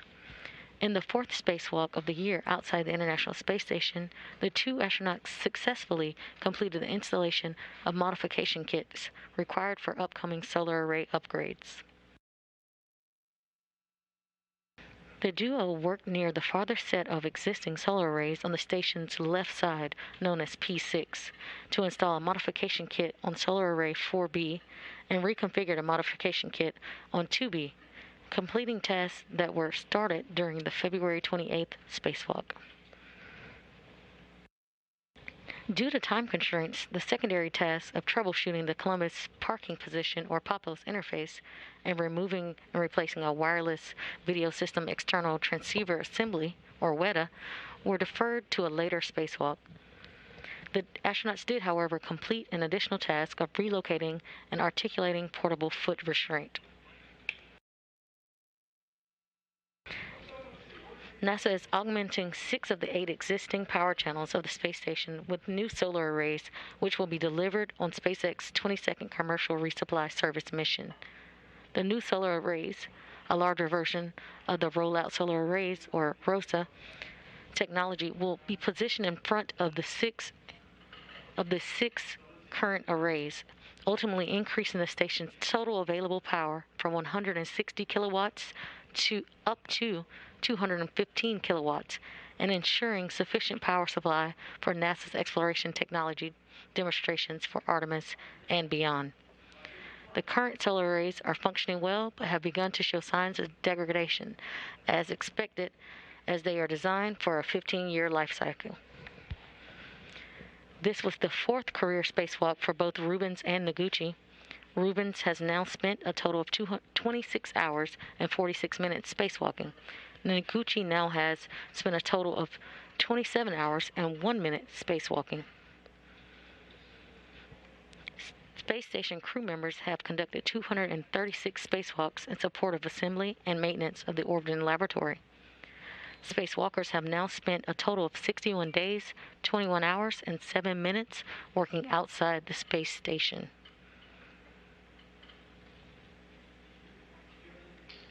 We will now end our coverage here. This is Mission Control, Houston.